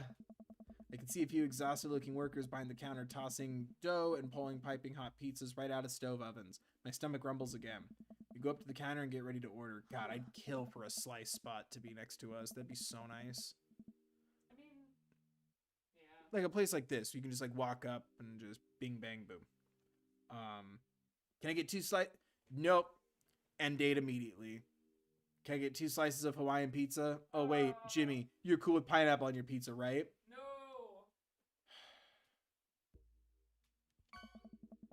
Yeah, screw your evil dust. I evil dust you back. Robert grabs me by the collar. I respect your opinion, and I will fight with my life for your right to say it. But where's your sense of adventure? Where's your sense of taste? Why won't you love yourself? The juiciness of the pineapple paired with the... Nope. Nope. It's gross. I don't like warm pineapple. Before we even get into everything else. No fruit on my pineapple, please. Or no fruit on my pizza, please. 1,000 times more. Pineapple on pizza is one of the few things in life that I genuinely and thoroughly enjoy. Please do this for me. No, do this for yourself. We good? Okay. Sorry, my one of my sisters just hearted a message, and I'm like, everything's good, right? Do this for yourself. So, 2 slices of the Hawaiian pizza? Abso-goddamn-lutely. Wait a minute. Great. So I'm stuck with pineapple on my pizza regardless. So I might as well have just lied and tell him what he wanted to hear so I can get those eggplants. Wait for a minute for pizza to come out of the oven. I'm practically drooling at the smell. The cashier hands us a giant slice on a paper plate so saturated with grease, I'm worried it will fall apart. We take our pizza outside and wander through the alleyways as we eat. I really do, though, miss, like, slice spots. Where it's like, you know, like, throw, like, 1, maybe 2 toppings on it, grab a couple big slices and go. I miss that a lot. I take a bite out of the pineapple pizza, and that's a lie. I will not lie on my stream. What? It's actually not that bad. Oh. I can't believe I spent so much of my life berating this sort of pizza to all my friends. Maybe I should give pineapple pizza a shot one day. Stop soliciting pineapple on my pizza. If my family couldn't get me to enjoy it growing up, it ain't gonna happen now. If you take the pineapple off, it still leaves that juice and that flavor and that residue. You still have the juice on it. Trust me. There's no way out of it. I was outnumbered 2-1 growing up. Between my sisters and I in picking a pizza. So I'd always get stuck with pick off the pineapple and you get ham pizza. It still tastes like pineapple. I'm not having this conversation. You and me both. Oh, I'm feeling better now, you and me both. We hear noise coming out of a slightly ajar door in the alleyway. Robert looks at me excitedly. Got any more of that wild in ya? Oh man, how much longer is this date gonna go? Okay, we got the eggplants. Good on ya. Robert and I slide the door open and peek inside. It's completely dark except for some flickering light. We slowly creep forward, cautious not to be heard or seen. Shush. Don't shush me so loud. Shh. We come to the end of the hallway and find ourselves standing in front of a movie screen. Oh, this suddenly makes sense. Did we really just sneak into a movie theater like a couple of teens? Ooh. No talking during the movies. We look into the audience and are surprised to find that it's almost completely empty, save for a few row of teenagers in the front. They look annoyed when they notice us. Robert starts making his way to the very back of the theater, and I follow him. We settle in with our wines and try to make sense of this movie. It's a romantic comedy, I think. The young man is frantically trying to get through New York to find the woman that he's finally realized he's in love with. Kiss already! There's nobody to kiss yet. You want him to kiss the taxi driver? Hell yeah. Yes, vibes.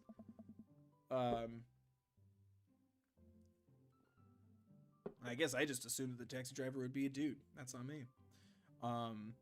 Kids down the way notice us heckling. One of them speaks up. Hey man, keep it down. Oh damn, that's Ernest Hemingway, Hugo's kid.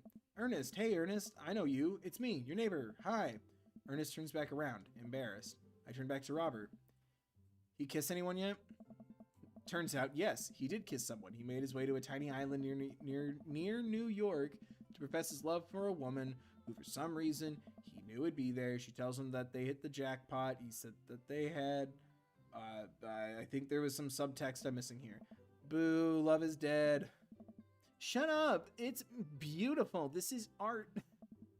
No, you shut up. Ernest grumbles. The credits start to roll. I stand up. Robert immediately pulls me back down. Hundreds of people worked very hard to make this film happen, and you are going to sit here and appreciate them. Yes.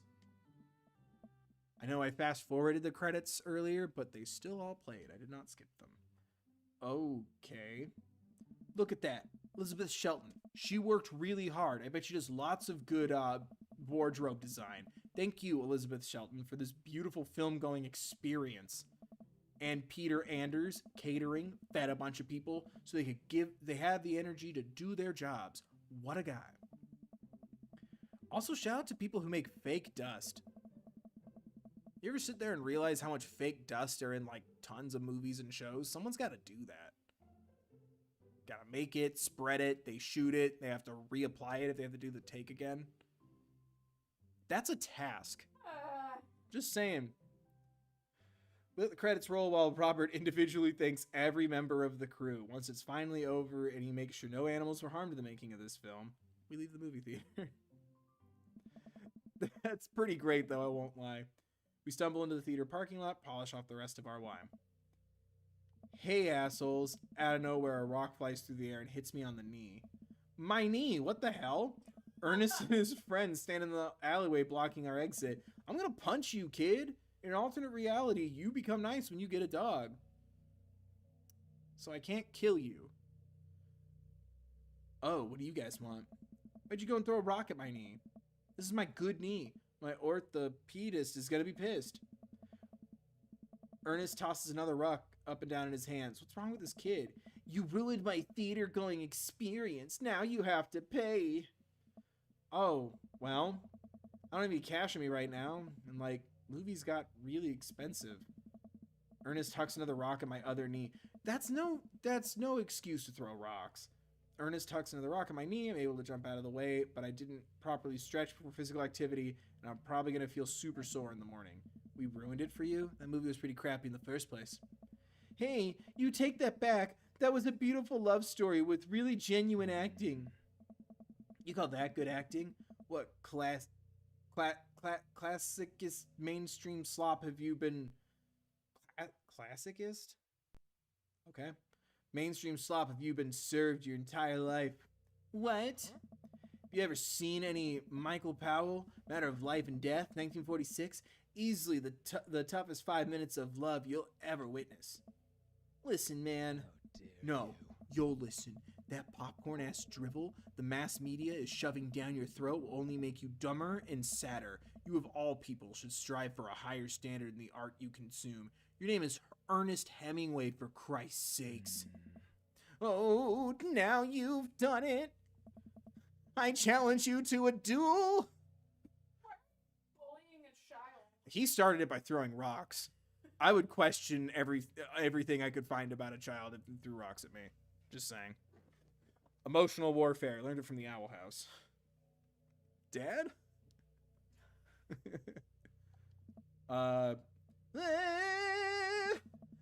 I dive between Ernest and Robert trying to stop the kid. He lunges forward, kicking me as hard as he can in the knee. F word. We're swearing now? Robert is an influence.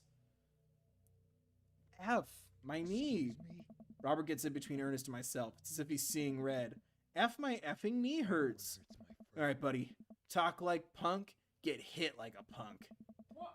Whoa, don't hit children. No. Robert squares up into a boxer stance. Queensbury rules. 3. I think he's messing with him, right? He's got to be messing with him. Also, this is the second time someone's tried to get violence enacted on this kid. I'm glad we got him a dog. Was he almost murdered? Yeah, Damien's kid tried to surround him in brick. Queensbury rules. 3 minutes round with 1 minute rest between. No low blows, fish hooks, J grabs, or high blows. What? Don't even think about pulling an illegal turnstile. That is an automatic deduction of 3 points. What? You'll have to designate a second if you're unable to fill your role as main duelist. One of your friends over there looks like he has enough youthful vivacity to handle it. Hey, kid, you got any Yu-Gi-Oh cards? Hey, man, I don't want to get dragged into this. That movie sucked. It's too late. You two are bloodbound. If he dies, you die.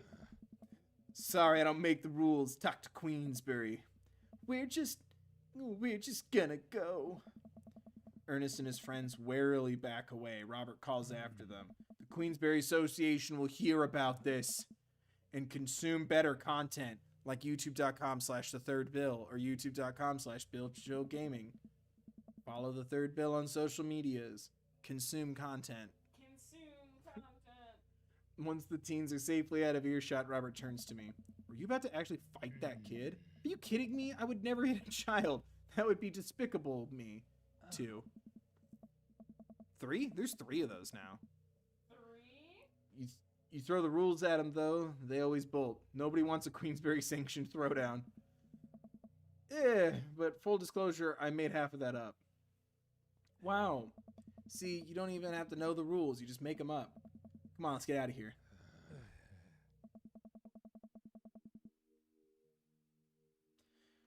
Robert and I cool down a bit as we walk back to the neighborhood. I'm so sorry I got really into the art of filmmaking when I get so into the art of filmmaking when I drink. It's okay. I think it's cool how much you like movies. To be honest, I don't know a lot about them myself. Buddy, I got so much to show you. You ever see any Sam Fuller? I haven't. Fuller is cash. Thanks for defending my honor. Yes, there we go. Eggplants. Although the attempt at a fight with a child made the eggplants a little less exciting.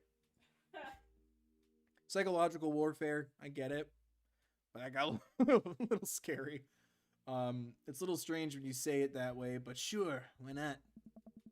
Robert throws an arm around my shoulder and we drunkenly belt out tunes all the way back. We finally get to his doorstop. This was an interesting night. I liked it. Smile forms on his cheeks. A rare sight. Let's hang again soon, yeah? Yeah. I linger there for a second, swaying drunkenly in the night breeze. Robert claps me on the shoulder. Night, bud. Zoned again, boys. Robert heads back inside and I stumbled my way back home. Tip number 25. Drink plenty of water. Yeah, drink water, everybody. Hydrate.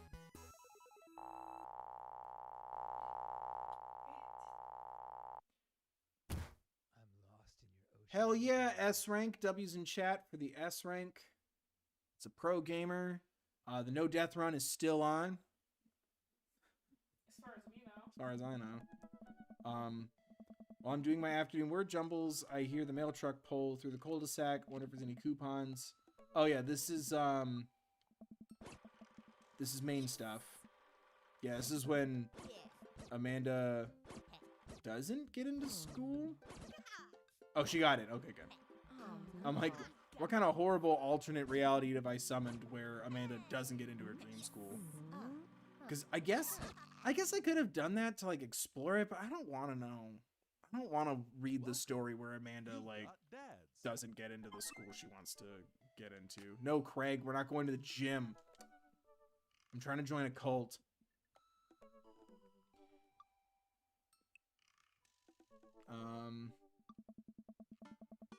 I had a lot of fun with... Sorry, we're skipping because if you want to check out the main storyline stuff, those are in the previous streams. Also, I'm getting so distracted consistently. I gotta get to this cult ending. I had a lot of fun with Robert the last time we hung out, but I'm beginning to wonder if he's dodging me. I've tried messaging him a few times, and Dad Book says he hasn't read them. I haven't seen him come out of his house, actually. I decided to send him one last message, figuring this will produce the same result. Hey man, don't know where you've been, but we should grab a drink soon. I walk away from my computer because at this point, I know he's not messaging me back anytime soon. I linger in the kitchen. I'm all caught up on work. The house is relatively clean. Maybe we should go do something nice for Amanda? Oh, I'll bake her favorite pie.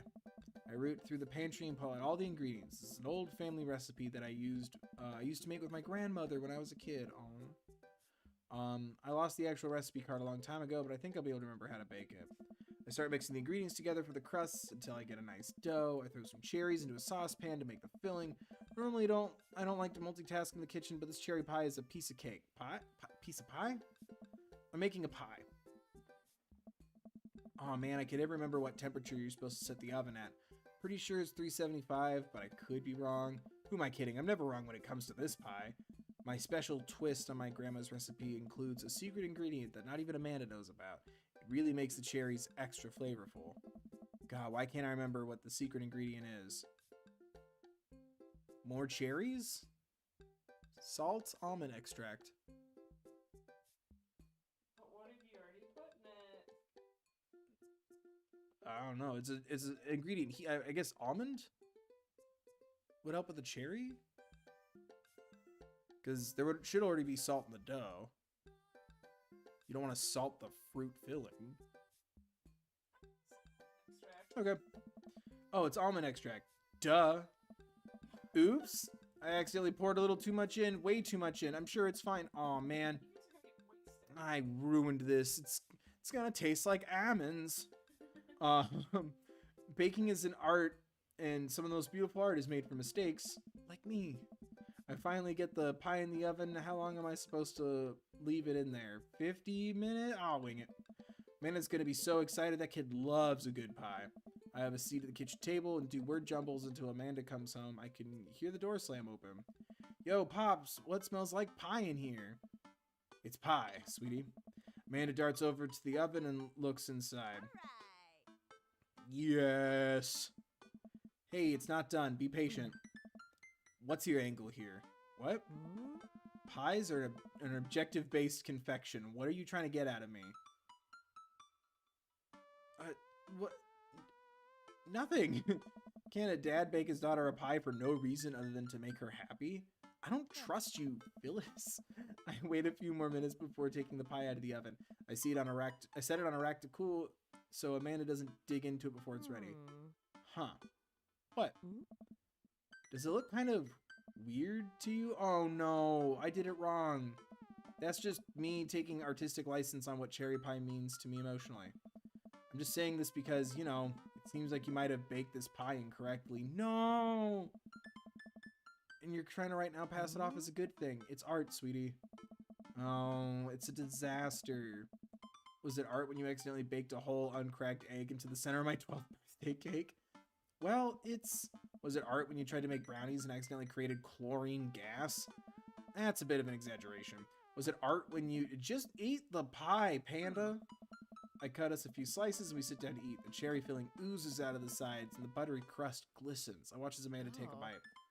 Ah, what's wrong? It's not good? Amanda winces and fans her mouth. No, I just burned the heck out of the roof of my mouth. Oh, that's an awful feeling. The pie's amazing. Yay. Sorry for doubting you. Okay, so I guess put almond extract in your cherry pie and it tastes good? I don't know anything about pie. I breathe a sigh of relief and take a bite. She's right, the pie is pretty incredible, as it always is. I'm really proud of you for making a pie without burning the new house down. I got a few dad tricks up my dad's sleeve. Maybe fathers aren't as bumbling and stupid as the media makes us out to be. Maybe we as a society should have a little more respect for fathers as a whole. We live in a society. Oh boy. We live in a dad-society. Dad, your sleeve is on fire. I turn to the sink and put myself out. Pride will be my undoing. Amanda and I clean up the kitchen and play a little more living room hoops before she retreats to her room to do homework. I go back to my word jumbles. Hey, this one spells cat. 3 letters, starts with an H, goes on your head. Had. The rest of the evening trickles by. We eat dinner. I help Amanda with one of her scholarship applications. We both start getting ready for bed. I decide to check dad book one last time before I climb into bed. Still nothing from Robert. Hope he's okay. Turn out the lights and lay down. Hey, Jimmy. Hey, Jimmy, I'm outside. Come outside. Oh, what is that? I was just on the verge of falling asleep. Climb out of bed and try to identify the source of the dinging. My computer screen illuminates the dark room. Walk over to it, ready to turn it off when I notice what's happening on screen. I'm in your house. Don't make me honk. I will honk. Get out here. I look out my window and sure enough, there's Robert leaning up against his pickup truck in my driveway. How romantic. I open my door to try and figure out what's going on. Hey. Hey? Wanna hang? I was kind of sleeping. So fun. Come on, hang out. I would argue that sleeping is very fun, but I don't have to be anywhere in the morning. Might as well live a little. Sure? I don't know. Cool. Plan on going out like that? Dude, rude. I look down and realize I am in fact not wearing pants. I mean, I don't mind. Right, 1 second. I run inside and throw on my going out pants, shoes, and a jacket. I grab my keys and meet Robert back outside. Ready? Ready. Hop in. I jump into the passenger seat of his old red pickup truck. I have to move a few empty cigarette packets and gas station receipts out of the way before I can sit. Robert silently starts the car and we drive out of the cul-de-sac. You like Tom Waits? Love Tom Waits. I don't know. I just want him to be happy. I don't know who's Tom Waits. Little drop of poison. I like that song. It was in Shrek 2, the best of the Shrek movies. Confirmed Shrek 5. Just waiting for that trailer. It dropped. What? Exclusively on Jack. Oh, Jimmy Motion Picture? Yeah. Before I can answer, Robert turns up the radio. Yep, that's Tom Waits, all right. He lights a cigarette and cracks it. Don't smoke. We drive in silence. So, where are we going?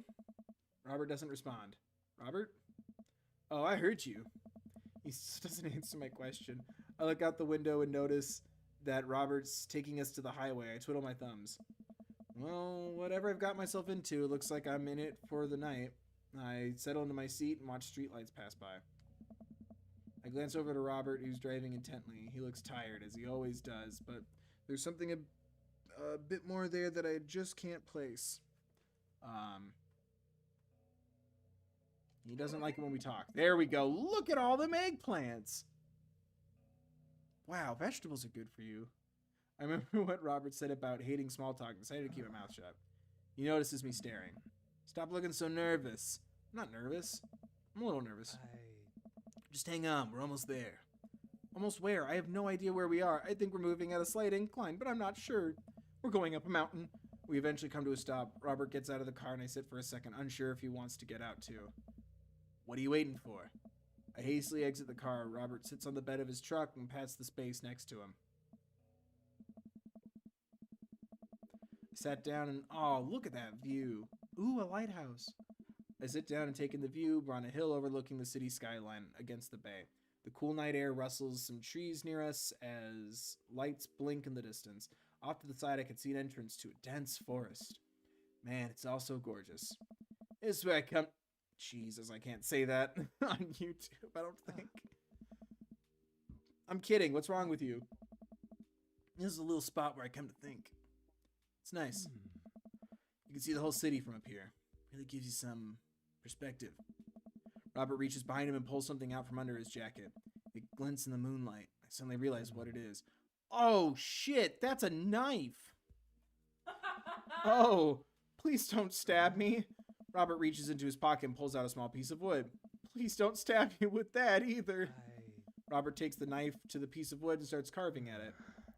Oh, I breathe a very audible sigh of relief as Robert looks at me sideways. Did you think I was going to stab you? Did you think I was going to stab you just now? What? No? Hate to break it to you. But I did, in fact, bring you out here to harvest your organs. Play along. Yeah, well, you think you caught me in your trap, but I knew. For years, I've been putting the most vile junk food in my body in preparation for this day. Come at me, friend, and reap what you will.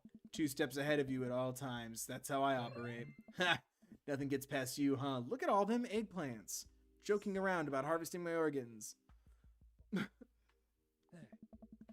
Robert reaches into his pocket and pulls out a folding knife that he opens and hands to me. I'm gonna warn you, last guy I had a knife fight with lost 3 fingers because he didn't know the 8 basic rules of knife fighting. You're familiar, correct? I honestly can't tell when you're kidding. I am so many levels of irony deep that I've forgotten what humor is. I am humor. Have you ever whittled before? Considering I'm not a grandpa, no. My grandpa did wood carving. He didn't just whittle. Alright? He was good at it, though. What do you mean by that? Well, I just thought that you would have a block of wood shipped to you along with your first social security check. Jimmy, I'll have you know that whittling is a time-honored tradition enjoyed by both young and old alike. That you're dismissing it before you've even tried it speaks volumes about your character. So true, sir. However, because I've gotten to know you for some time and come to think of us as friends, I'm willing to attribute it to ignorance instead of malice. What I'm trying to say is, go get that stick. Robert mentions to a good-looking stick on the ground. Perfect for potential whittling. I pick it up. The most important thing to remember while whittling is to cut with the grain, not against it. If you cut against the grain, the wood is going to splinter. Isn't the most important thing safety? No. Getting hurt comes with the territory. Look at my damn hands. I look at his damn hands. They're calloused and covered in little white scars. They're very nice hands. You can make a stick omelet without You can't make a stick omelet without breaking a few hard hand eggs, right? Gonna break each other's hands? Knife that wood. Ooh, a whittling mini game. I started when I tried making a magic wand at the senior camp. I have a giant scar across my right thigh from trying to fix a chair. My sisters left me to scream in the garage for several hours. The neighbors had to call my parents. Sharp stick. La, la, la, la. Careful, don't poke yourself with that. You made a stick. Man, this VR tech is insane. Tell me about this one. It's an abstract piece. It's about my father. I should put that in my first aid kit. You never know, you might need one. You made a tongue depressor. How we doing, Chad? How we feeling? You didn't say knitting needle? Was I supposed to? No, we could have pressed What's the story here? Something to make me look tougher. It's working. Think you could take me to fight? Probably. Tough guy. You made a tough guy accessory? I had to do this mini game to make sure I could still unlock the thing, so I'm very familiar with what happens here. What's this? It's a Ouija board planchette. I'm just giving the same answers I gave independently. Now all you need to do is carve up a board and we're set. Also maybe carve a ghost. Some ghosts in this house. Ouija board planchette. I know that word from horror movies. Spooky things. This one is my butthole. Nice form. What's it supposed to be? It's you. You really captured my likeness. I'm impressed. You made Robert, I guess.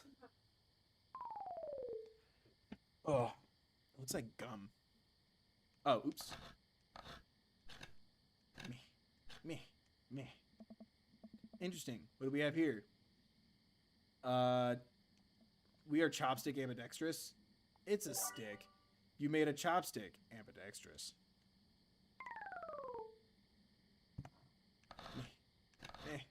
Me.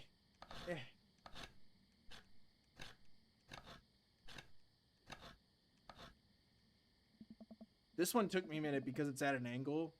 If you keep this up, you'll be a whittling pro in no time. This is a swan. You made the meanest bird. And let me tell you something about apples and oranges, right? Pineapple on pizza. Can you believe that? Like I'm gesturing around with it. I made a pony. Beautiful handiwork. What do you call it? The spirit of the Mustang. How poetic. You made the spirit of the Mustang. What is it? Spirit Tale of the Cimmerillion? No, Stallion of the Cimarron. Is that it? Yeah. Oh, the Cimmerillion's the compendium book to the Lord of the Rings. Robert and I sit in silence for a while, carving our piece of wood. I think I'm getting the hang of this. It's actually kind of relaxing. I glance over to see where Robert's working on. He's carving a smaller wooden knife. They say he made that spoon from a bigger spoon. While I'm distracted, the knife slices into my... Oh, no. Slices into my thumb. Blood gushes all over my little wooden carving. Robert is lost in carving and doesn't notice I'm bleeding everywhere. Robert still doesn't notice. Robert, I'm dying. I'm bleeding to death.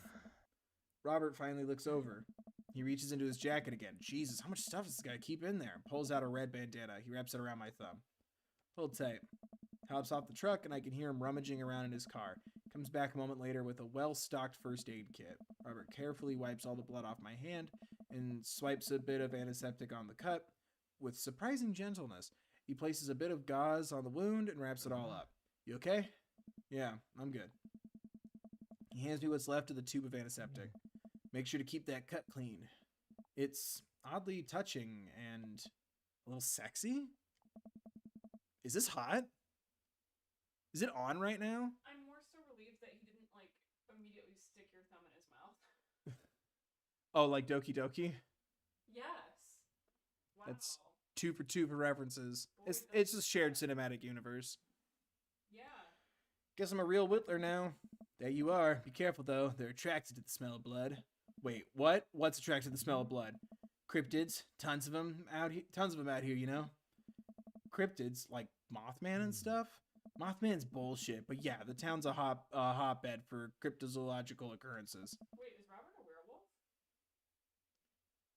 He is now in this canon until told otherwise. I'd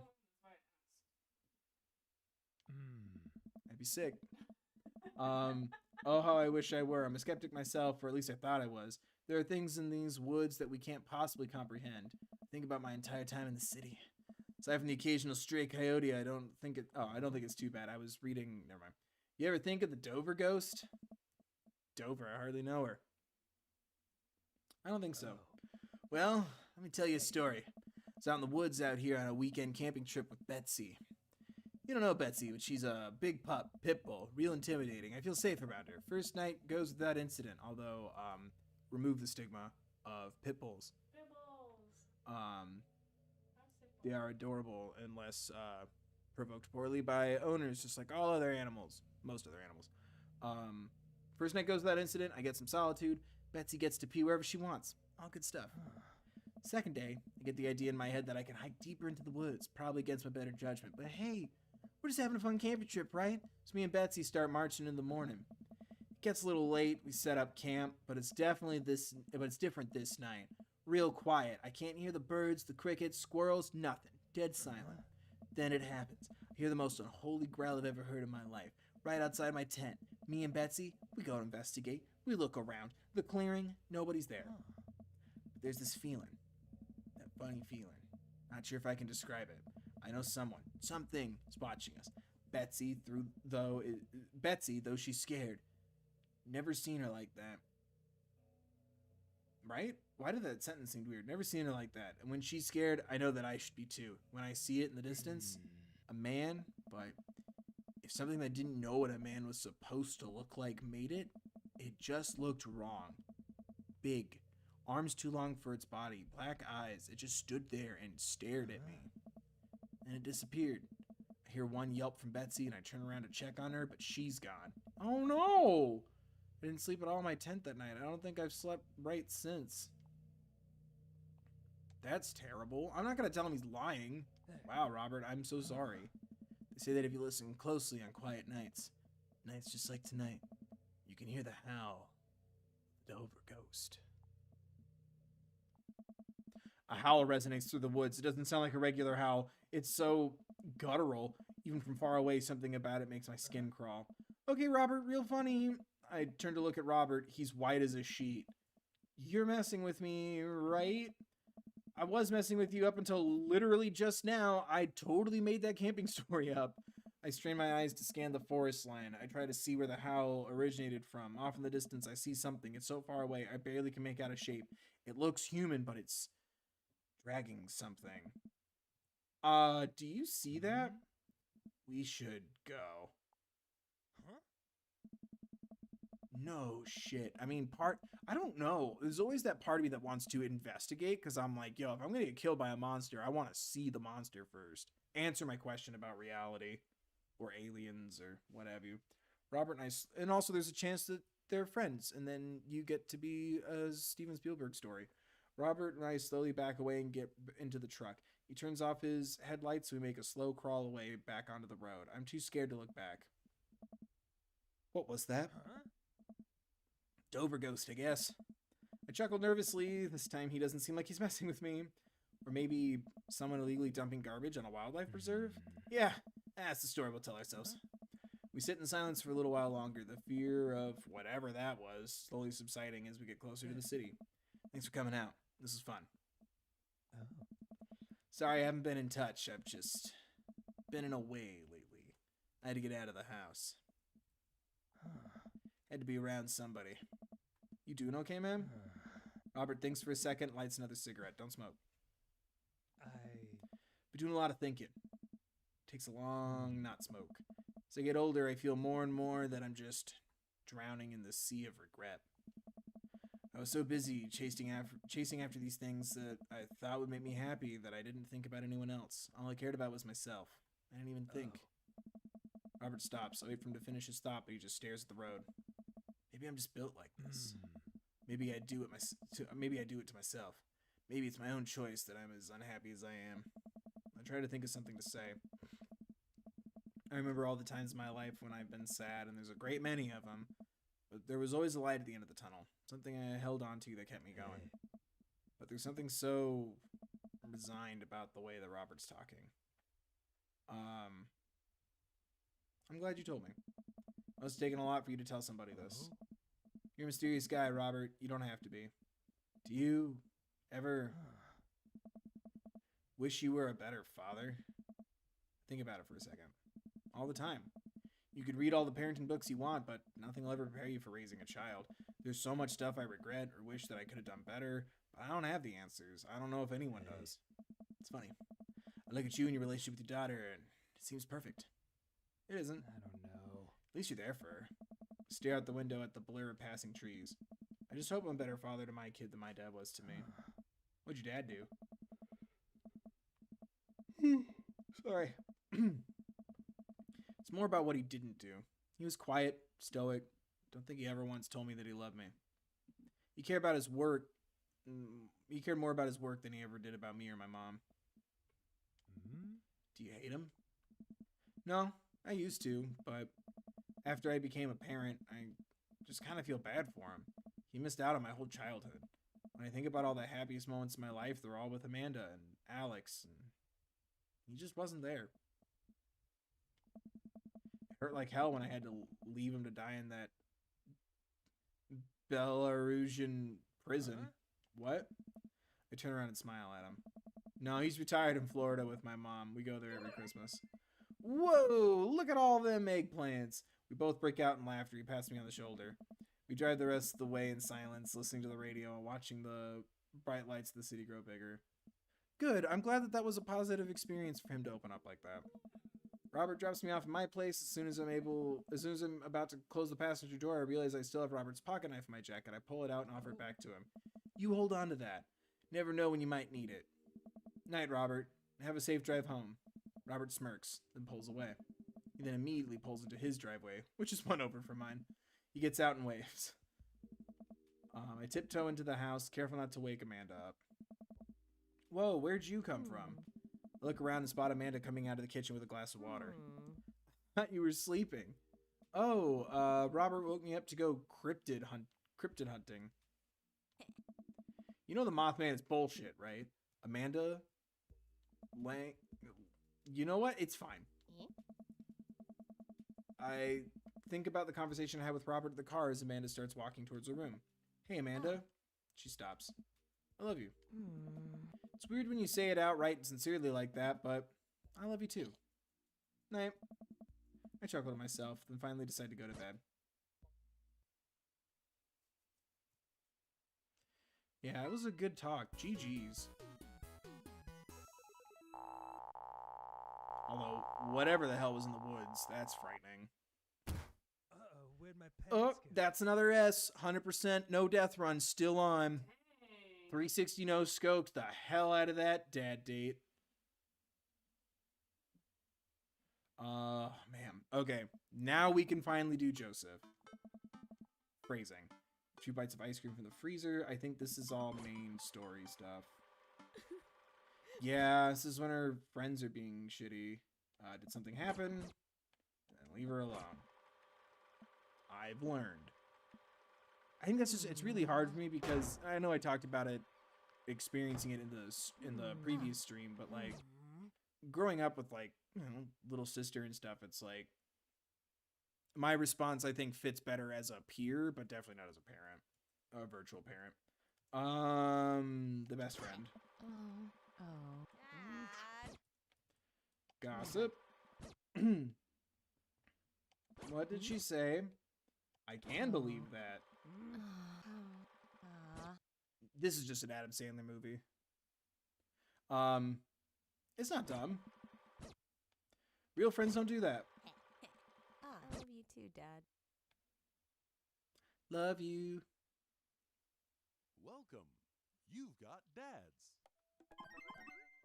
Craig, I need you to chill, my guy. Alright. Who's ready to go to the danger zone? You have to take the highway, though. Oh, I know a back road way, actually. I don't want to pay tolls. You should have your toll pass. Gotta pay the troll toll. You want inside the boy's hole. Boy's soul. His family's a little weird, but Joseph seems cool. I should take him up on his offer to hang out. Wait, how do I hang out with a priest? I don't go to church. Should I be Jesus-y? I imagine Joseph's family staring at me as I fumble through some sort of prayer attempt. Maybe not too Jesus-y, a light smattering of Jesus. Can I get the Jesus on the side? Light Jesus for the table to split? He doesn't like a thing. Will he want me to pray? Is he gonna pray at me? Do I have to pray at him? Pray be with you, and also with you. Talking to Joseph, huh? Yeah! Amanda, how many times have I told you not to sneak up on me like that? I selectively ignore it every time you do, Pops. Amanda looks over my shoulder at the screen. Joseph can't read your mind, you know. If you want to talk, just message him. I've never been friends with a priest before. What do I talk about? My favorite Bible passages? Ice cream socials? Khakis? First of all, he's youth minister with a tattoo, not a priest. He has a tattoo. Oh yeah, I thought you was joking. Didn't he mention he has a tattoo too? I think so. Sorry, I just light Jesus on one half, extra Jesus on the other. There's a difference? You're overthinking it, Dad. Listen, just put it like this. Hello, neighbor. Thanks again for the invite to the barbecue. I'd love to hang out soon if you're not too busy. Isn't that a little too business cash? Biz cash, as we call it? Fine, fine. Give me the keyboard. I got this. Amanda focuses on the keys. Hi, Joseph. It was great meeting you and your family. I'm still new around here, so if you'd like, I'd love to hang out and get to know you. See ya, smiley face. That smiley is a nice touch. Almost immediately, I receive a response. What do you say? Hi, Jimmy. If you're not doing anything in a bit, the kids and I are baking treats for the church bake sale today, and we'd love to have you over. It'll be a blast, so let me know. Joseph. Uses a lot of exclamation points. I'm more concerned about him signing his name with a tilde? Little, I don't know what that is. I didn't know that's what it was called. I'm willing to let it slide this time. I respond back. Sounds like fun, Jimmy. Great, come on by the house as soon as you're ready. We'll be here. Well, I guess I'm doing this. That's what I did, right? Joseph was the one with the nasally, right? Stupid sexy Flanders indeed. Idly ho! Save a brownie for me? Promise you won't sneak up on me anymore? Amanda stares at me, unblinking. I don't make promises I can't keep. Real to a fault, Pops. Mary's brownies have weed in them, though. Yeah, but he's with the kids making brownies. Unless he's gonna use that, you know, that dank butter. Dad, please don't be weird about the religious thing. Well, tell you what, kiddo, as long as he's not weird, I will do my best. Me? Weird? Never.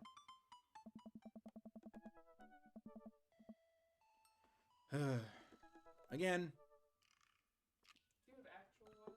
I do not. You don't have to get me one if you don't want to. I want to get you hydration. Thank you. That's very sweet of you. Again, not all religious people are homophobes, and not all homophobes are religious. But I've had a lot of bad personal experience, so I too would be very uncomfortable. I did not care for a lot of the people that grew up that I grew up around. It's fine. Communities have formed to let people know, especially in a younger, impressionable age, no, you're not going to hell. I hate group saying switch, but Nice. Were you meant to live for so much more? you know it. Yeah. I almost tightlined myself just now. Like, I don't know. Shout out to people like my stepmom, who's like, you know, it's not my job to judge you, it's my job to love you. Like, she believes in all that stuff, but she's like, anger and negativity and hostility is the antithesis of this book. Be careful, I have that treasure there. Thank you for the water. Ooh. I take the short walk over to Joseph's place. Don't be weird, Jimmy. But what if they hang up a bunch of crosses or collect those little porcelain babies? That, I won't lie, is a deal breaker. Porcelain figurine collections do scare the hell out of me. Gotta go! The door begins to creak open, a shadowy figure obscured on the other side. Who's there? Jimmy? The door opens the rest of the way. It's Joseph's eldest. What's his name? Hey. Chris. It's Chris or Christian. Hi again, I'm Jimmy. I know what your name is. Oh yeah, we met at the barbecue. How's, Please don't say it. Jesus? Chris blinks slowly. Maybe he didn't hear that. You're weird. Is your dad? Before I finish, Chris walks into an adjacent room, leaving me in front of the open doorway. Home. This was a great first impression. For a moment, I wonder if I should just go in, further subjecting Joseph's family to my winning attitude and artful charisma. Mercifully, Joseph Mercifully, Joseph, he peeks his head around the corner. Okay. Oh. Jimmy, you made it. Joseph approaches with his arms wide. I'm so glad you could come by. Are you ready to bake? 3:19, bake it. Am I right, teens? I am not. I'm ready as I'll ever be. Ready as I'll ever be. Oh God, might be. That's the kind of semi-confidence I like to see in a baking assistant. Come on in. Yeah. So how's Jesus? Joseph leads me into a bright, spacious home full of nautical knickknacks.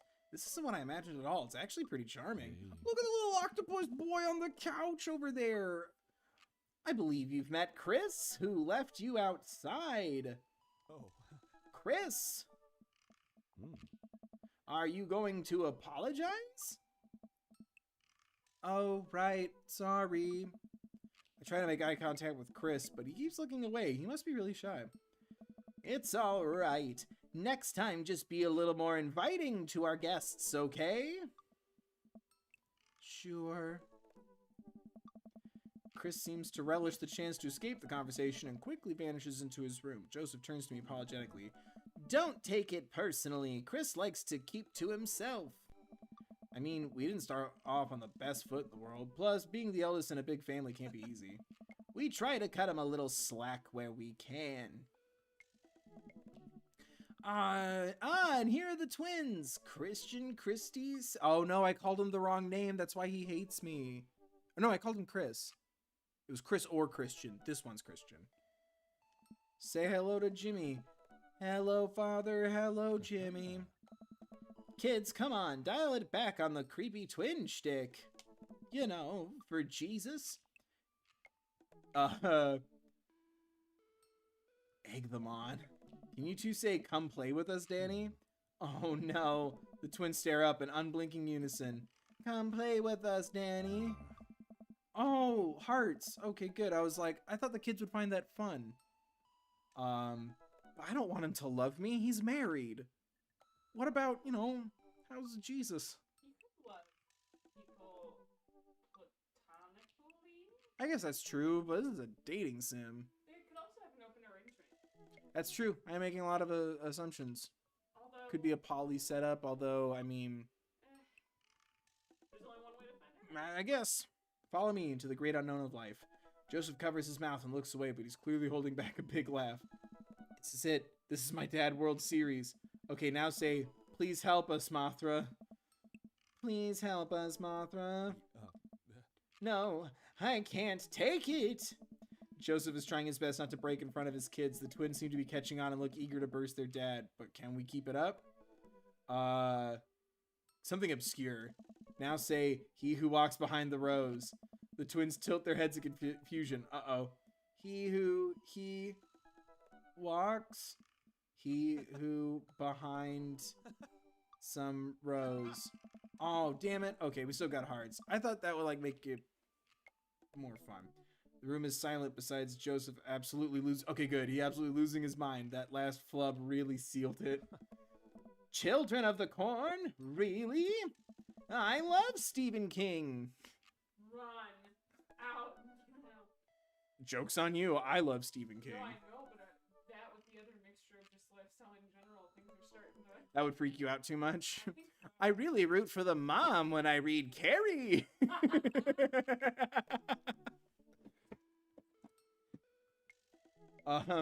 Is that not mainstream? Am I off my game? Something fierce today? Malachi? God, that was such a random... For some reason, my parents had a DVD of Children of the Corn. Because everyone was pretty big Stephen King fans in my house. It's weird because you didn't even grow up in the Midwest. But Stephen King, Corn. I get it. That's the corn. Good night. Good night. So, how's Jesus? GG, guys. We're scary. I was very scared. Joseph can't take it anymore. Despite his quiet protestations, he's laughing pretty hard into his hand and the kids giggle with him. The twins, obviously pleased with a new arsenal of spooky weapons, leave the room to terrorize the rest of the community. My work here is done. Wow. I'm going to be hearing those lines for weeks. Next time we hang out, I'll try to teach them some lines from The Thing. Oh. That's a good one.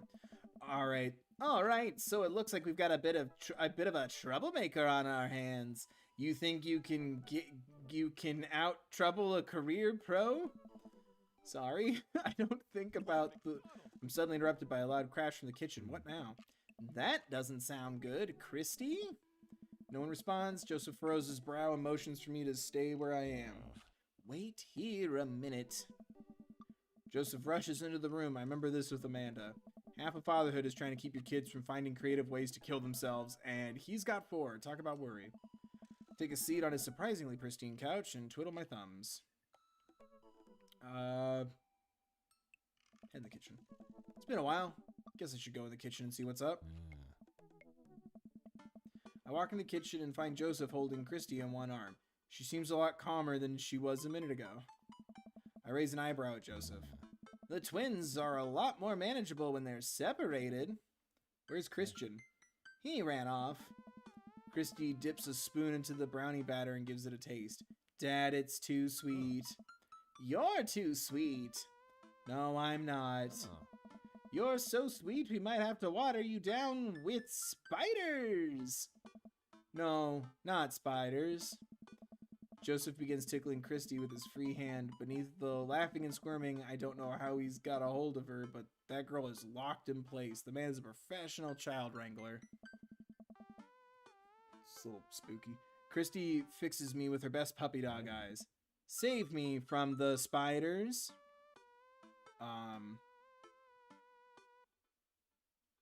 Spoon duel the Spider King? Oh, I get it.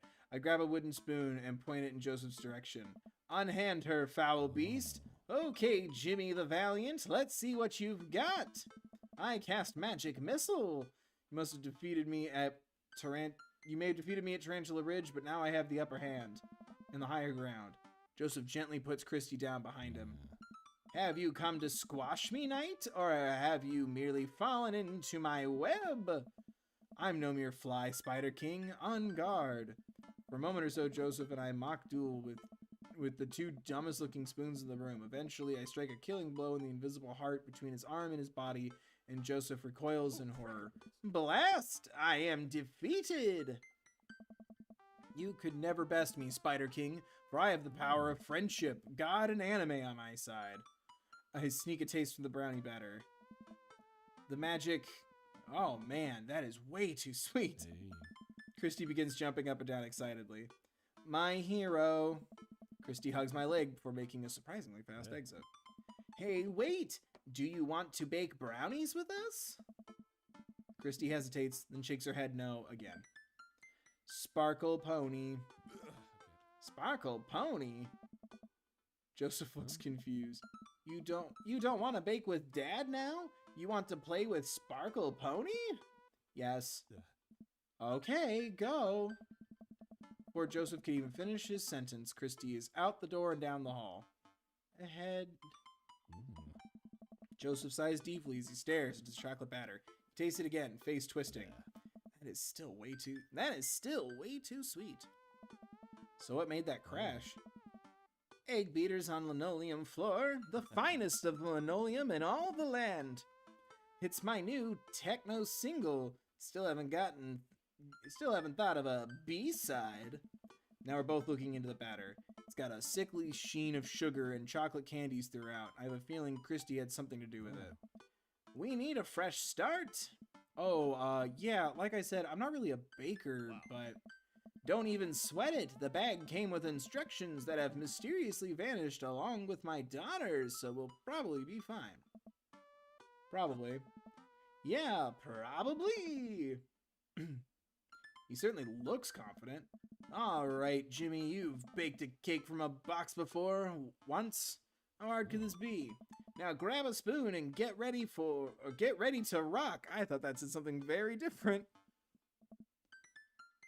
Mario Batali, save me. Joseph and I set to work cracking. Wasn't that the celebrity judge in Eddie's $1 Million Cook-Off? Chef Batali? Mario Batali? No, that's, oh my gosh, I can't stand him because of what he did on Morimoto's, cutting board on Iron Chef. Bobby Flay. Bobby Flay. I was like, it's someone that we don't care for, but, you know, Team Eddie and his $1 million. And his dad, who had to get a second job at a resort in Albuquerque, New Mexico. I want More. Joseph and I set to work cracking the eggs and mixing the things, and then pouring the things according to how we assumed the back of the box would tell us to. Things go according to plan, and soon enough we have a solid batch of brownies.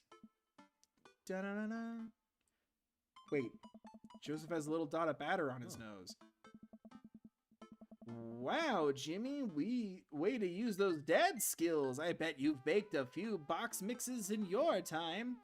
His nose. Joseph, all we have to do is bring these to the bake sale and voila, duty done. Now help me find Christy. Keep your eye out for a pony that sparkles. Joseph, hold still. What? Thumb in position, and got it. Joseph's eyes go wide as I gently wipe the chocolate off his nose. Is he blushing? Oh, thanks. No problem. In less than a second, I've licked the batter off my finger. It's really good batter. We should find Christy? Yes, we should. Do that, Jimmy. Joseph quickly composes himself. All right, she can't be far. You take the delta position and I'll watch your 6. Masculine words. Damn. Do you think he's running away from that?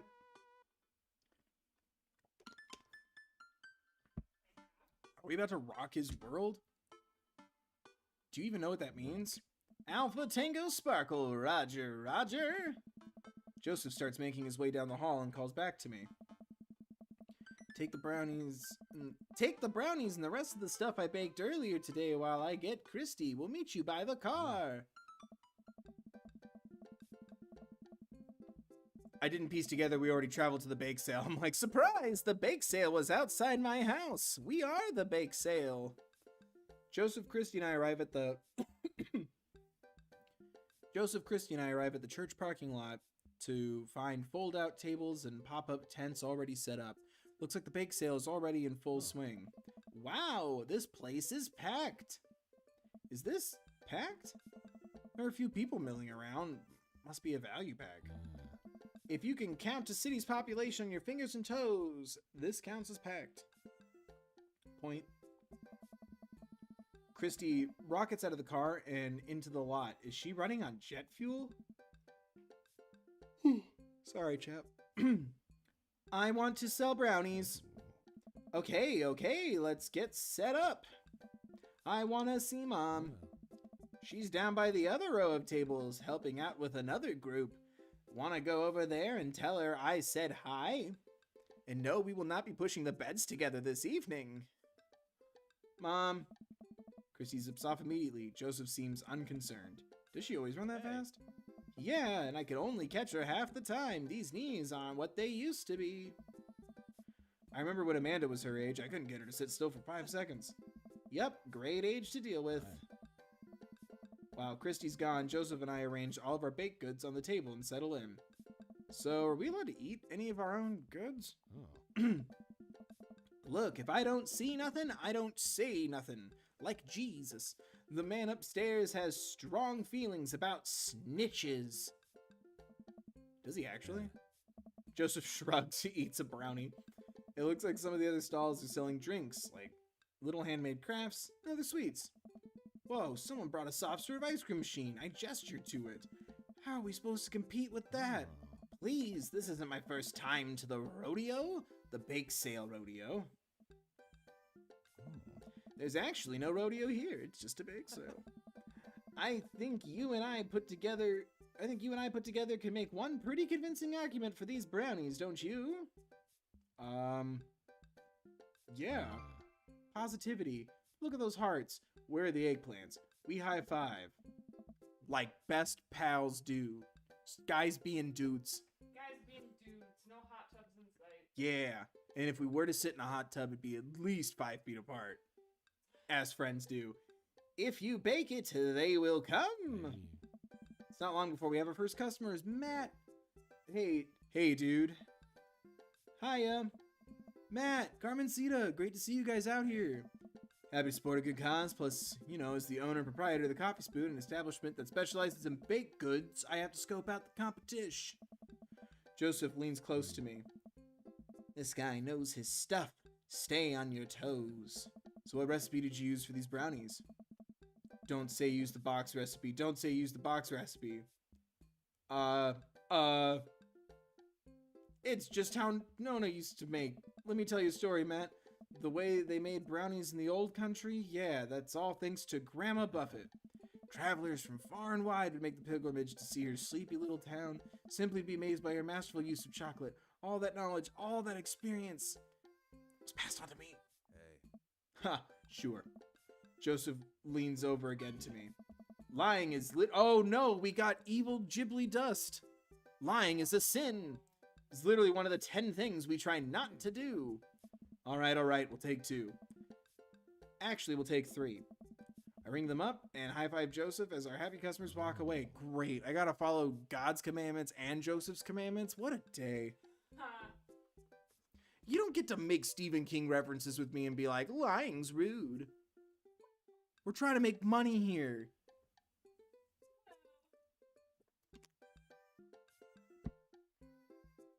See? Not so hard, even though I scolded you. Don't judge me. That ain't your job. Yeah, I'm hot off the good feelings from that last sale. Who's next? We sell brownies to a bunch of people I don't recognize, but who clearly know Joseph. Eventually, another familiar face pops up. Jimmy! It's Brian. Close enough. Oh. Can we interest you two in any of our fine sweets and treats? You sure can. I bet I could eat 10 brownies. Must resist urge to be competitive. Actually, I feel like this would work in your favor right now, right? I bet I could eat 11. Make them buy more. I bet I could eat 11 brownies. You just call me Brian Hollowlegs. Heading back when I was in the competitive circuit. Think you could go brownie for brownie with me? 12 brownies. No! Oh, great. I flirted with Brian and I pissed off Joseph. Let's save threats of competitive eating for another time. Gluttony. Damn it, I wasn't thinking. Oh, I'm being tested. It's been too long since I've watched Full Metal Alchemist. Full Metal Alchemist. Brian and I stare each other down. Ha, you're right. I'll just take one for myself and one for Daisy here. Coming right up, you excited for youth group movie night, Daisy? Yeah, what's the movie? It's a surprise. It's the highest growing rated R motion picture. Joseph leans over to me. It's the Fast and the Furious. Number 7. Really? If you think about it, there's some heavy religious undertones. Oh, okay. One of those guys. That's fine. Find your allegoros and your stories. Joseph hands a baggie to Daisy. A baggie to Daisy. Because, you know, much like Jesus, we're a family. I made sure to give you guys the edges. Clearly the superior part of the brownie topography. Thanks, Joseph. Our 2 customers walk off with their purchases. Joseph and I survey our stock. These are selling pretty hot. At this rate, we'll have enough money to pay for a new paint job on the church pews in no time. I'm okay with accepting the money, even though I'll scold you for your tactics. Wait, what happened to the pews? Ernest spray painted his rapper alias onto them. Young Steinbeck. That's funny. I would have gone for Young Man in the Sea, but I can respect that. Speaking in ministerial terms, Ernest is hard to reach. In father terms, Ernest is kind of a turd. Being a cool youth minister seems like a lot of work. It is, but it's worth it. Although, sometimes, I wish... Never mind. What? It's kinda silly, but... Do you ever wish you could just drop everything and go lounge around on a beach somewhere in the tropics, drink fruity blended beverages, fall asleep on a hammock, you know, basically live out a Jimmy Buffett song? Joseph, I am Jimmy Buffett. I think about this every single day of my life. My dream is to live in Margaritaville. One of the restaurants. I just want to stay there in the attic. Is this where it gets weird?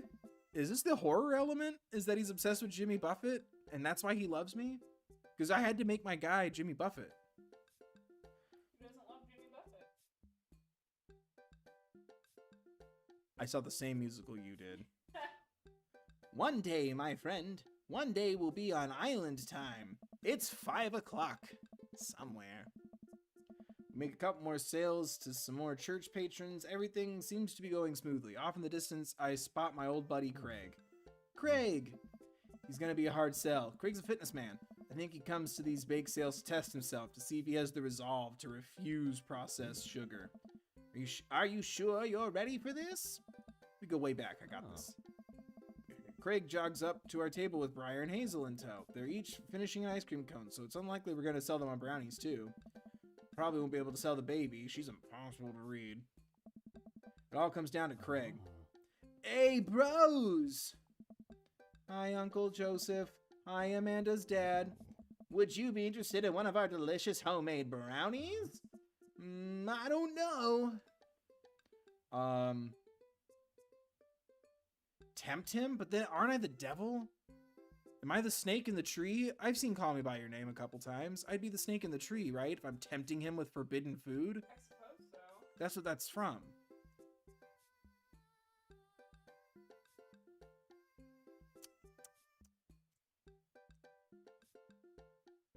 Call Me By Your Name. You know, Craig, if you really wanted to, you could hit a couple of these stalls and craft yourself a brownie sundae.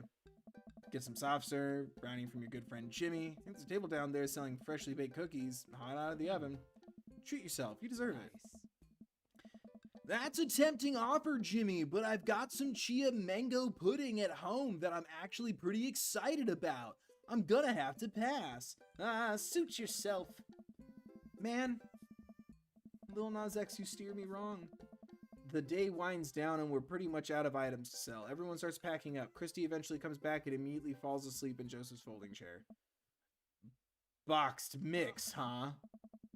Mary struts up to us. She looks like she'd rather be anywhere else than here. Oh, hi, honey. Yep, they're selling like hotcakes, which is actually, they're just brownies. Cute. And boring. And safe. And the same every night. Hey, Mary. Mary's eyes dart over to me. What's the rookie doing here? I was just hoping to introduce Jimmy to the rest of the community. Uh-huh. You get a load of this freak show? What? Weird folk is all. Holier than thou types. Don't you think, Jimmy? Mary? Let the kid answer the question. I'm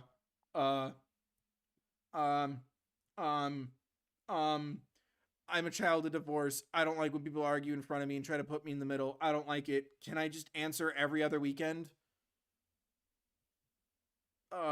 They seem nice? No one's been mean to me. No one's been weird. Eat the brownie. No, he hated that, man.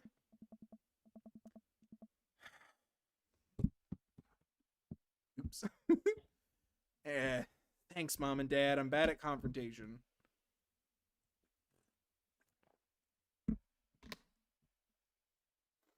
God, I almost knocked over my my mic screen. That would have been embarrassing. Sorry if that was loud. I grab the closest brownie and shove it in my mouth, and they point to my mouth, the universal sign for can't talk, mouthful. quick thinking, Jimmy. This one's a keeper, huh? Mary, can we talk about this later? Oh, I'm embarrassing you in front of your new friend? Joseph doesn't respond, trying his hardest to keep his cool. Can we please talk about this later? Oh my god. Sure thing, honey bear. Hmm. Mary turns her attention to me. Hand over the cash. Oh. Jesus, I'm not trying to rob you. I'm in charge of the funds here. I hand over the cash we've made. It feels like a hefty wad, if I may say so myself. Eating the brownie was gluttony. Oh. Or I've poisoned myself. Ooh. Thanks. Now give me your wallet. What? Hey. Give me your wallet. You think this church is gonna fix itself? Mary. I'm kidding. Sorry. I'll work on the whole pretending to be happy thing. Damn, Mary. Get some therapy. Hashtag therapy for Mary. And Joseph. He doesn't seem happy either. Mary leans in and whispers to me. He's really good at it. Mary walks off without saying goodbye. Yeesh. I'm really sorry about that. Are you okay? She really likes pushing your buttons, huh? Joseph shrugs. No marriage is perfect. You ready to head out? Joseph and I load the folding tables back into my car. Christy nods off the moment Joseph straps her into the car seat. Hey. Sorry I surrounded you with evil dust. I drop Joseph off in front of his house. A small yawn sneaks out of me. Looks like I tuckered you out, huh? I'm a sleepy dad. I think I might finally be crashing from all the sugar. I won't keep you up then. Thanks for helping out today. Happy to do it. Also happy to eat brownies. Well, next time I promise we'll do a bit more we'll do something a bit more exciting and a bit less free labor. And I'm very sorry about the whole thing with Mary. You shouldn't have had to see that. It's fine, really. I know, but first hangout domestic problems aren't a good look. You barely know me. Let me make it up to you next time. It won't be Margaritaville, but we'll do something fun. Promise. I smile. I like that. Oh, and one last thing. Joseph tosses a cling-wrapped brownie through the window. It hits me in the face, but I'm able to catch it. It's the last one. You earned it. Joseph, please don't leave me alone with this brownie. Nope, too late. I'm already walking away. Ho ho ho. But, bye. Joseph walks up to his home. He waves at me before carrying Christy inside. Well, looks like it's just you and me, brownie. Save the brownie for later. I'm convinced eating the brownies are a bad idea. Moderation. I pocket the brownie. This might come in handy down the road. You got the brownie? I step inside to find Amanda doing homework on the couch. Hey, Father Unit. Hi, child that I'm required by law to take care of. How's homework? It's really fun and educational. Really? How long have you known me for? Right. How was the bake sale? Good. I think I really could have made a good life for myself as a brownie salesman. Glad to hear it. So what? Were there any extra brownies? Or did you maybe sneak one? Or I think for a moment I realized I still have the brownie that Joseph gave me. I'd probably do better in someone else's stomach than mine. Heads up. Oh no. It better just be a normal brownie. Wait. I hurl the brownie towards Amanda. It hits the wall behind her and falls on the ground. Nice throw. She scoops it up and smiles at me. Thanks, Pops. Hey, if you're not going to bed anytime soon, would you be game for some real shark hunters of Orange County? I thought the last hunter got eaten by a shark. He did. I sit down next to her and cozy up with a blanket. Awesome. Oh no, are we all screwed? Because I ate a brownie instead of answering the question. Does anybody know? Am I fine? Do my actions have consequences? Is this part just fun? No spoilers. And we got an A. 100% no death run still on. No scope. Welcome. You've got dads. You got the brownie. Can you double check that for me real quick? Or I guess it doesn't. I don't know what even to look up. Never mind. I just don't want to like screw up the choices. We've come so far. What are your turn-ons? My loving wife.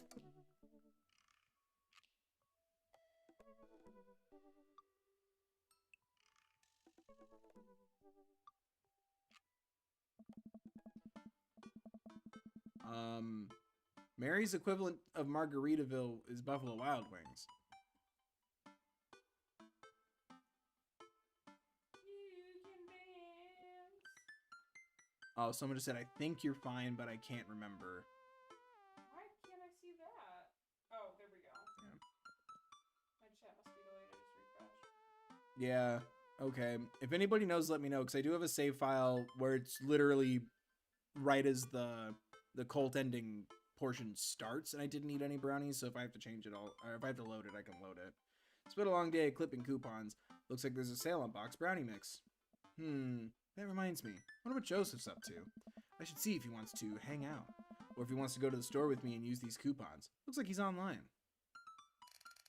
Hey Joseph, wanna hang? It takes a moment for Joseph to respond. Jimmy!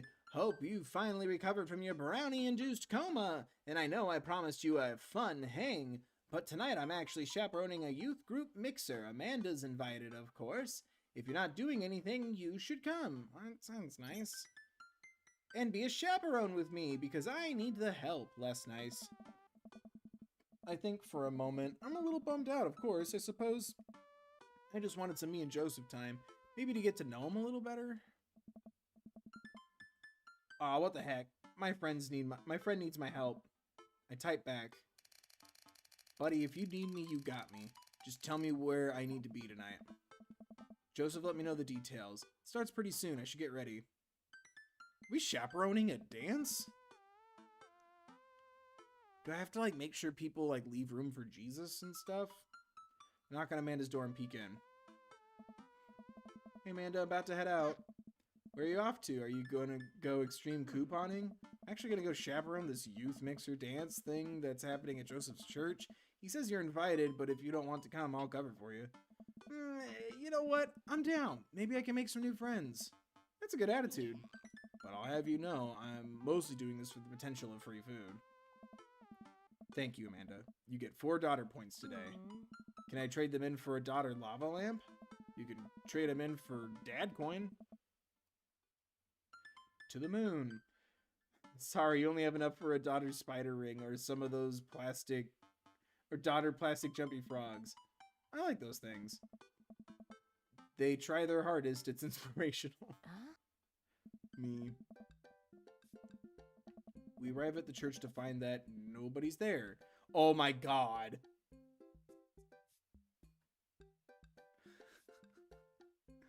Jesus is coming. I'm an adult. We arrive at the church to find that nobody's there. There are decorations and balloons and banners and everything, but no youths. I've been to a couple dances in my life, and not that I want to paint myself as some sort of dance expert. Generally, dances require people, and those people need to be dancing. All of a sudden, Joseph jogs up to us. He looks frazzled. You're here, I need your help. Joseph gestures to the hand-painted banner hanging above the church doors. It says, Jesus is coming. Hey. Yikes. Well, that's certainly a thing. God made all things, Amanda, even that word. So we should... Except for the banner. Except for the banner. Ernest made that. But God made Ernest. Except Ernest. I genuinely can't tell if you meant that maliciously or if you just can't spell. You know what God also does? Forgives. He forgives teenagers and he never ever breaks their box mods. Ever breaks their box mods? Alright. Are you going to break Ernest's box mod? Oh, is that... I don't know if that... Is that a thing? Can they just not say, you know, Xbox or something? Oh, probably. No, Amanda, that would be a sin. I think It's the one right after Sloth. Jimmy, I need your help getting this down before anyone sees it. No one can see Jesus coming. He sneaks up on you. I could swing that. Amanda, can you help? Physical labor, huh? Oh, it's a vape. Okay, thank you. Amanda begins rapidly scanning the mostly empty room, looking for an escape route of her own. I have to go set up the food. The food's already set up. I'm gonna do a final inspection pass on the food to make sure it's up to code. I'm gonna eat your food. I'm gonna fucking your dad. Amanda's able to bolt away before myself or Joseph can get another word in. Woo! She can really book it when she wants to. Her father was a giant pair of legs. I dated some giant arms once, but it turned out they were all right. You must have been devastated. It was Armageddon. No, it's... I get it. I'll workshop it. There's a gem in there somewhere. I'm really glad you're here, Jimmy. Are you enjoying my company, or did you just lure me out here for my strong arms and height advantage? A little of both. It's always something with you, Joseph. Something handsome and pious? You're not that pious. Debatable.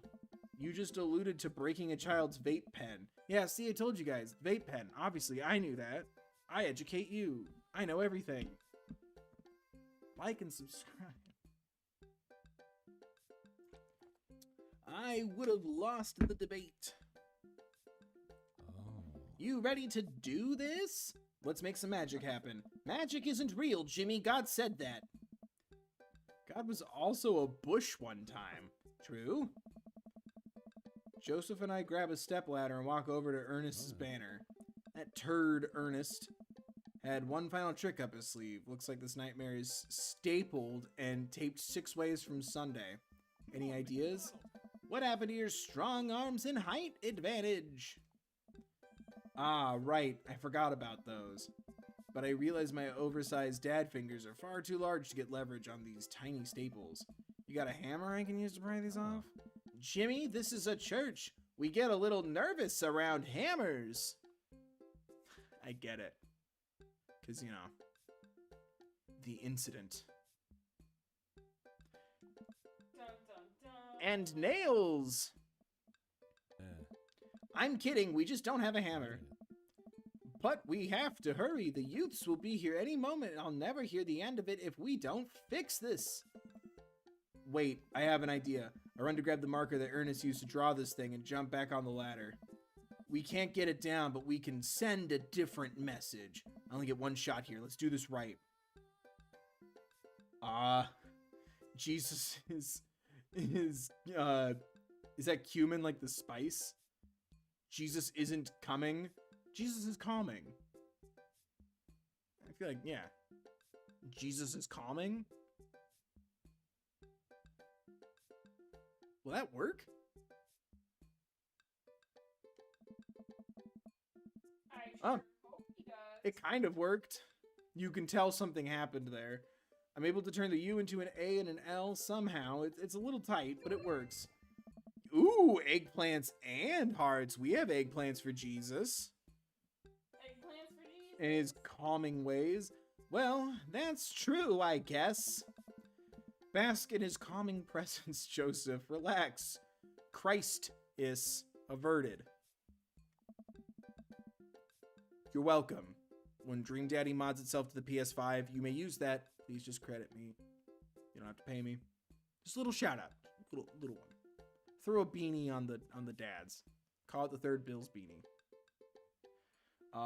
Let's just hope the youths don't notice. Joseph checks his watch. The DJ should be here by now. Oh my god. Just then the doors swing open and a man struts in with his DJing equipment. Hell yeah. Wait, you're not the usual guy. What happened to Evan? even Evan knew exactly when to play the Cupid Shuffle. It's always every song. Spin Master Quinn. Fuck off. Hey, I'm not Evan. Evan sold all of his DJ equipment to backpack through Europe, so I'm filling in for him. I do envy him, though. What I would give to drop everything and start over. Haha. That hurt my voice. Are you all right? All right. I'm better than all right. I'm DJ Spin Master Quinn. This was a mistake. This voice choice. He sighs heavily. I usually do trivia nights, but I moonlight on the ones and twos to give myself a sense of purpose in life. Is he okay? Oh. Well, you'll have to do. You have a playlist of fun songs that youths will like that won't inspire impure thoughts or tempt them to the dark side, correct? Nothing with certifiable freaks. 7 days a week. All the time? That's excessive. What about church? Can you take it down to 6?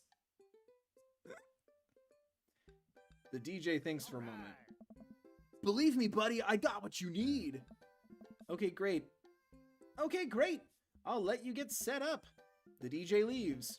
Let's keep an eye on this one. He sounded like he was gonna play Creep by Radiohead on repeat. Can you play that there Dynamite song? It's so uplifting.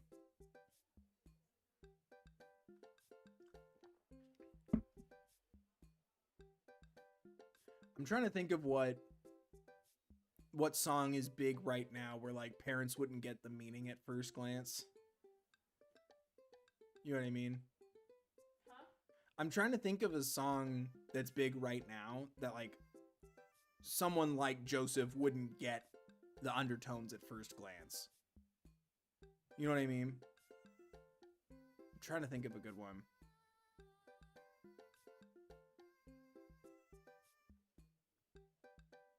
They don't really write great hits like Laffy Taffy anymore. I know. I love songs about candy.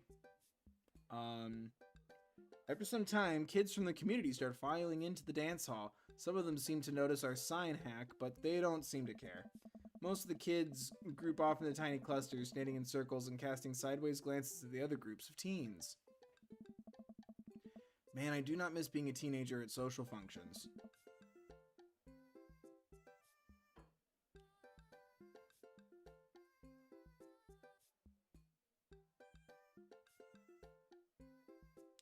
Yeah, I don't think WAP really has any undertones.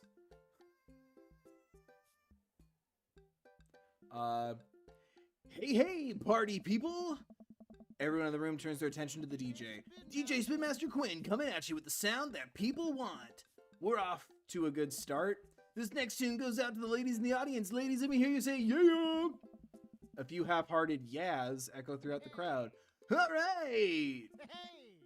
He sighs again. So sad.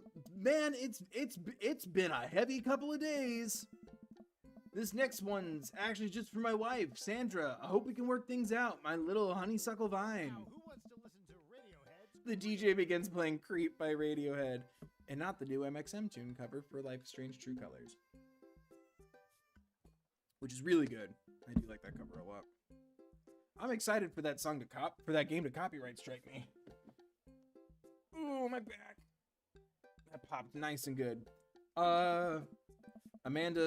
Amanda slides up to me, pizza in one hand and punch in the other. Creep, huh? Bold choice for a youth group. Let's see where he goes with this.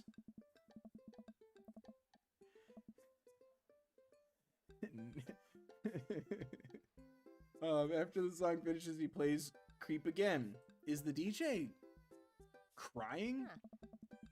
If you watch the kids really closely, you can watch them cringe every time Tom York swears. All right, next is Come As You Are by Nirvana. I'm still trying to think of like a modern song that you wouldn't notice at first. There they go. Maybe we should do something about this. Joseph runs up to us. He's killing the vibe. They're listening to swears. Sad swears. Not like that Cardius B. We have to do something. You guys should try to give him a pep talk. Maybe work him up to Everybody Hurts by REM, or at the very least, No Rain by Blind Melon. You want to help us cheer him up? You want to help us cheer him up? Actually, I just saw my friend, Frederico. He's from Latin. I didn't know you were taking a Latin class. I'm not. So he's from the country, Latin? Yes, it exists. Don't Google it. You can go, Amanda. It's fine. Amanda's already gone. I'm so sad. Joseph and I make our way to the DJ booth where Spinmaster Quinn is having a quiet cry. Those are good ones.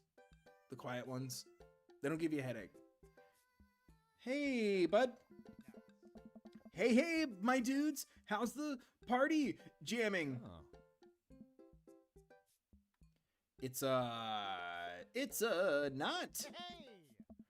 Oh, I'm sorry, fellas. Just taking a moment to find my groove. Gotta play the sad tunes, properly appreciate the bangers, am I right? Oh my god, I don't know what to pick. That's not how DJing works. Shut up and play the hits. Play the booty bumpers. It's what Jesus would have wanted. I'm really caught on the song question.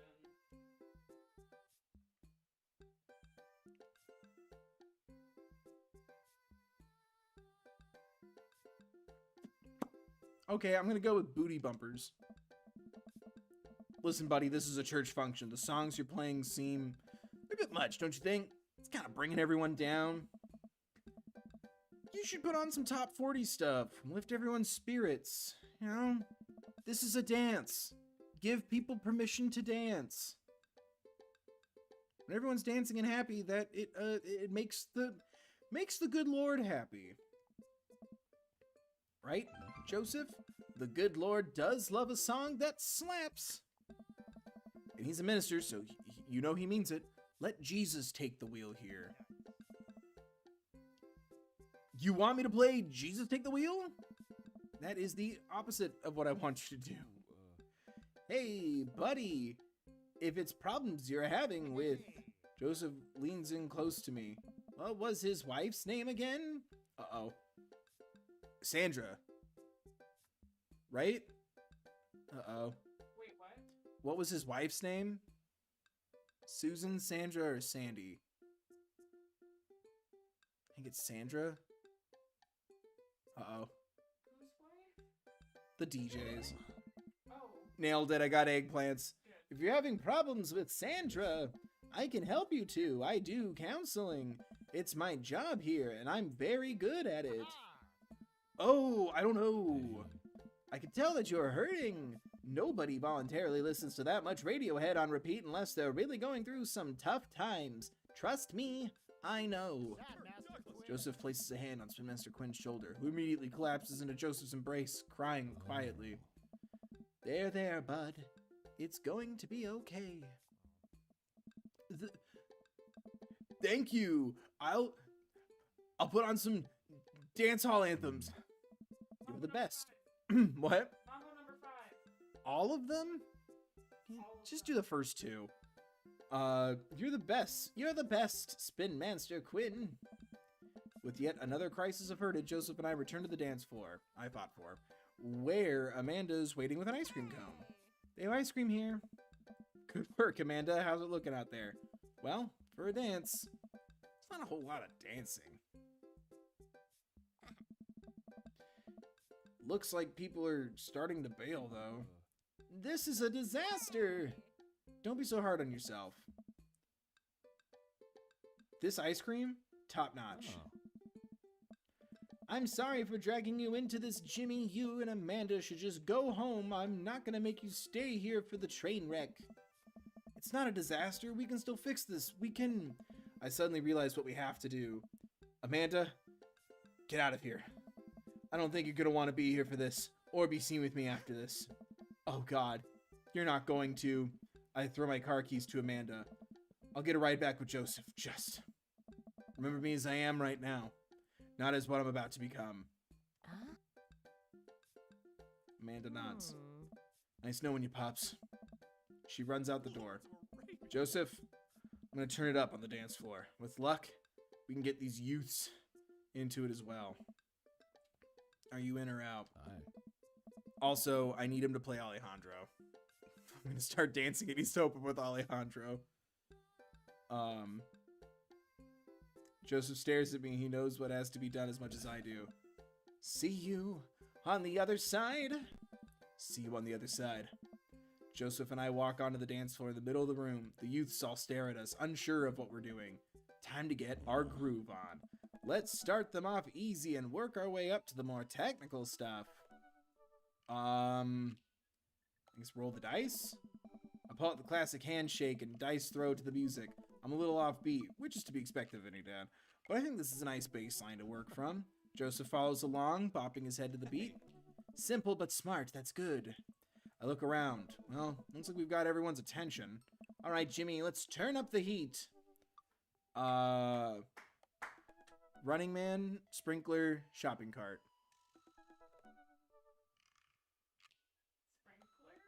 Sprinkler? I pull out a classic. Hand behind head, pointer finger out. I point it and make direct eye contact with several of the youths in the room. I think that makes them feel uncomfortable, but I push past it. Joseph understands. We must water the lawn. We just came off the end of an imaginary drought. The grass is dying. Don't worry, imaginary grass. We got you. I look around to the youths. They're getting into it. Nice work, but we better pick it up or they'll lose interest quick. The hammer slide? I don't know what song it is. I tried to do the hammer slide. It's not a bad bit, but the kids don't get into it.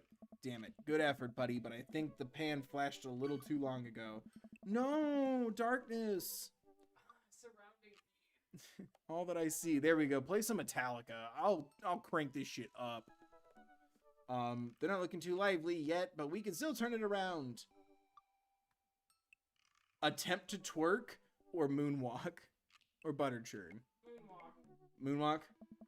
I start sliding my feet backwards. I can't tell if this looks good or not, but I think these kids have seen enough people doing moonwalks that they understand the general concept. Joseph makes a moonwalk attempt as well. Surprisingly, dude pulls it off flawlessly. I look around to the youths. They're cheering. All right, time for the big finish. Lift Joseph up, Dirty Dancing style. I approach Joseph and motion them about to lift him up. Are you strong enough to do that? I don't know. Without regard for human safety, summon all my might and lift Joseph above my head. It isn't quite Dirty Dancing, but Joseph is a good sport and spreads his arms while I spin him in a circle. I look at the crowd. They seem to love it. Somewhat obligingly, the kids take the dance floor and start to move around. Yes, we brought dancing back to this town where they banned it for whatever stupid reason. Before long, they've started to laugh and enjoy themselves. It was dicey, but we've done our jobs. We are real-world footloose. We did it. We saved music.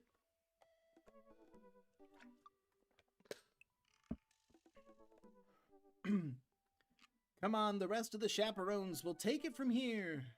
What? I have something to show you. Joseph leads me out of the main room and down various darkened corridors of the church.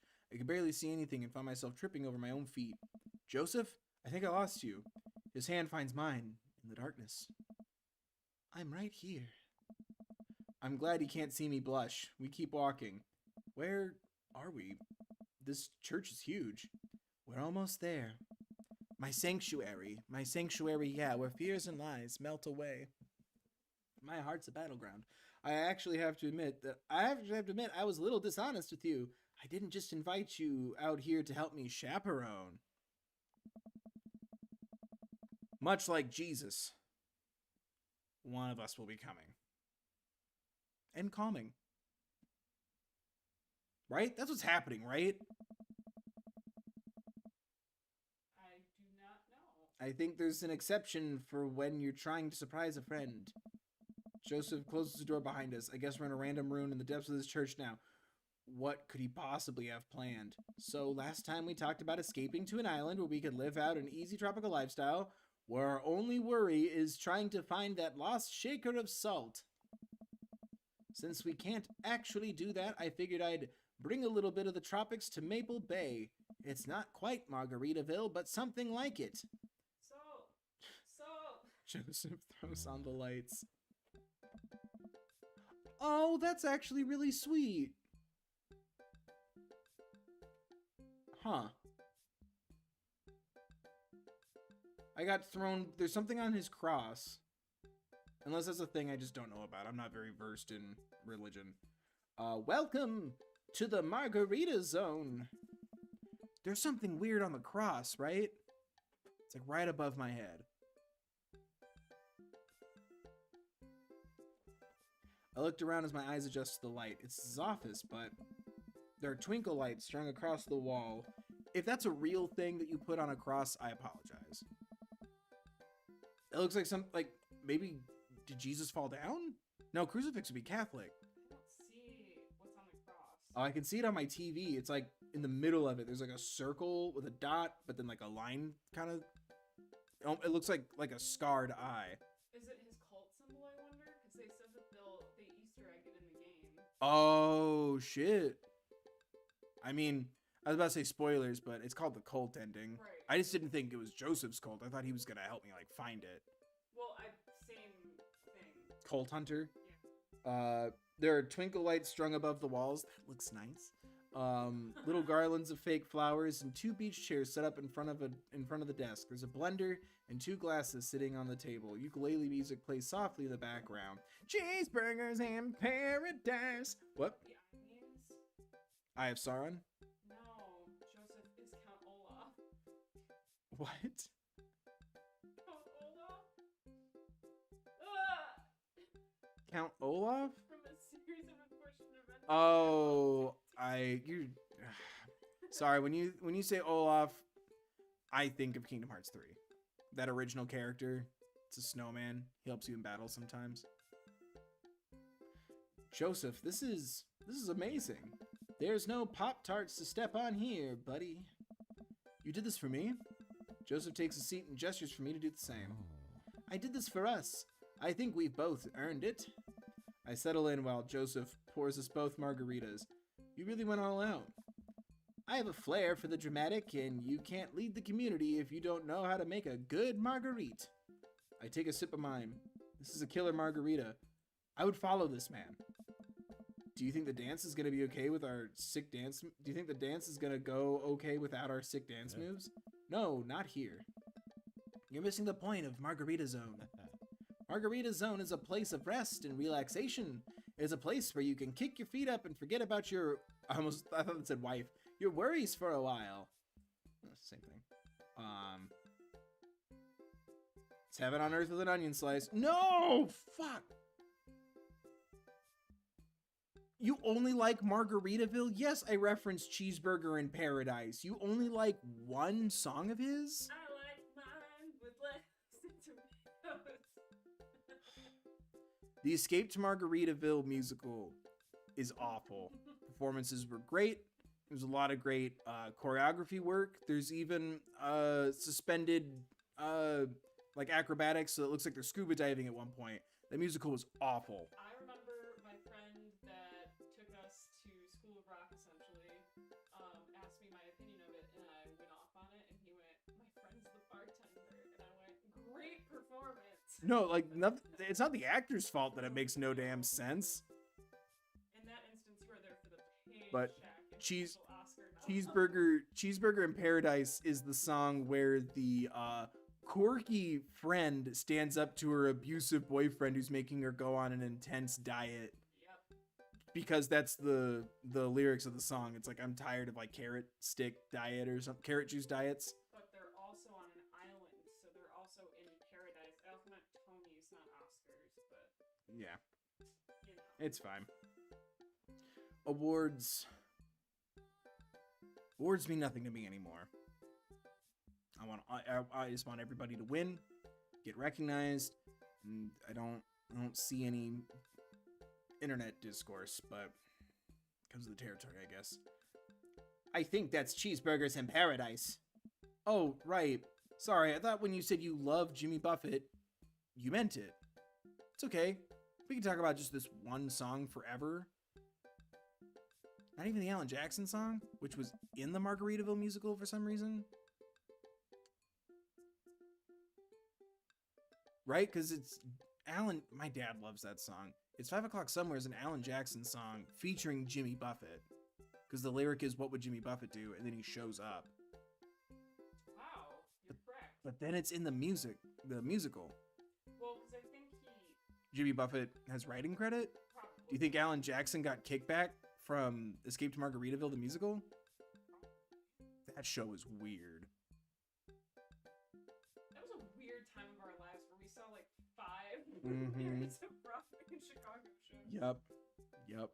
But I did get to see Sarah Styles perform in Tootsie. And Steve Kazee in Pretty Woman. Yeah, and Steve Kazee do Pretty Woman. But Sarah Styles was Oh, yeah. best part of that show. Yep. Be jealous. I can be one of those jerks. If I wanted to be, I could be one of those jerks that's like, I love Spinell before Spinell. You mean Sarah Styles? The Sarah Styles animated movie project? Broadway sweetheart, Sarah Styles. She is, though. Anyway, back to the Margarita Zone where I disappointed you by making a reference to Cheeseburger in Paradise. I'm just now realizing that I only know 2 Jimmy Buffett songs. I'm gonna have to revoke your dad card for that one. Joseph gestures to the makeshift island bar he's made. You know, it's funny, this feeling inside. This reminds me so much of when I was younger. I've been meaning to ask, what did you do before you started preaching? It's uninteresting. I left home young and got into a lot of trouble. What kind of trouble? Trouble meant I got to go wherever I wanted, whenever I wanted. I hitchhiked around the country, went on adventures, met all kinds of people. Did some stuff I'm not too proud of. Hard stuff. But I was young and in love, and I didn't want to answer to anybody. And now, I host fundraiser car washes and take the kids to soccer practice on the weekends. Oh. Sorry, I didn't mean to get heavy here. It's okay. Seems like you spend a lot of time taking care of others, but not enough time taking care of yourself. If you need to talk about it, I'm here for you. Joseph stares deeply into the blender filled with ice and margarita mix. It's just... I think about Margaritaville a lot. Or I guess, the concept of it.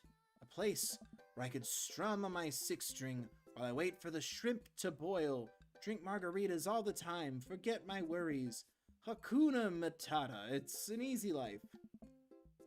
I had Margaritaville once, but I think the closest I'm ever gonna get back to it is Margarita Zone. A short and occasional reprieve from daily life. Is that such a bad thing? This is pretty nice. It doesn't last forever, that's the rub. When you're in Margarita Zone, it's not like your problems have really gone away, you're just choosing to ignore them. Which, ironically, that's the point of Margaritaville as well, the song. Yeah, but did he have the Jimmy Buffett braided Margaritaville machine? That machine was awful.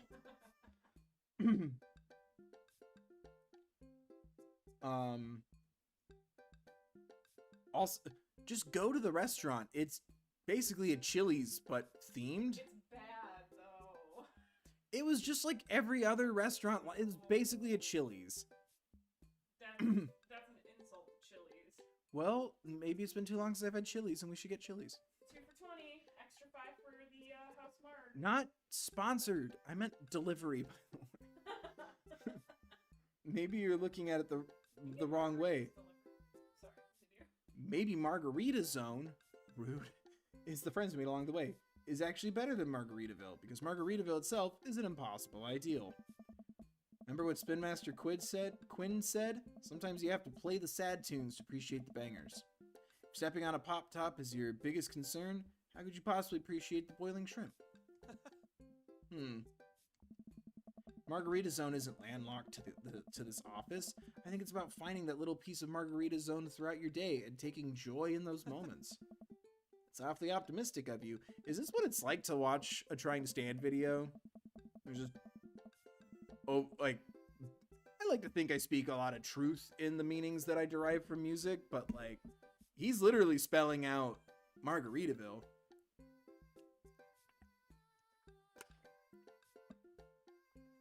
Because it's what some people claim that there's a woman to blame, but I know it's my own damn fault. Like, it could be my fault. It's my own damn fault. Like, that's the trajectory of it.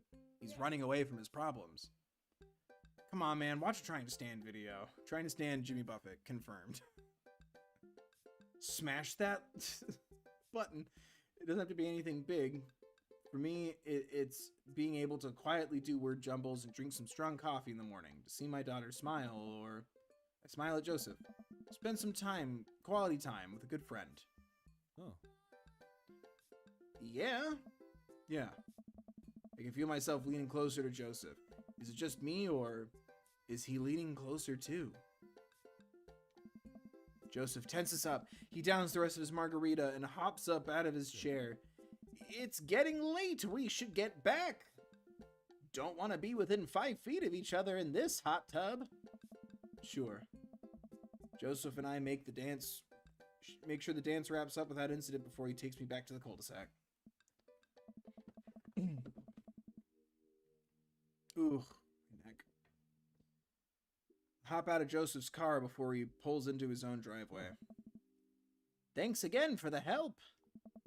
Thanks again for Margarita Zone. Maybe we'll get back there one day. If we do, it'll be my own damn fault. Joseph chuckles and drives away.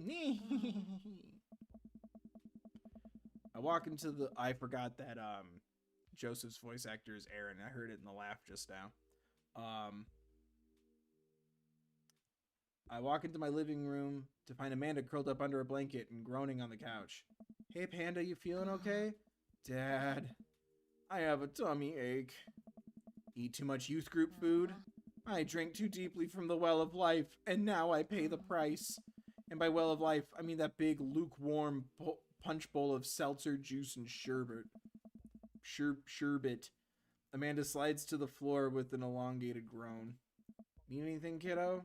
A time machine that goes back approximately 2 hours in the past so that I can warn myself the follies of excess. I'll pour you a glass of water. Love you, Pops. How'd the dance go? Oh, I crushed it. Got the kids on the dance floor at the expense of my dignity. Fair trade. Also, everything hurts. I'll see you in the morning, kiddo. Night, Dad. Now I have that freaking song stuck in my head and I'm livid as hell.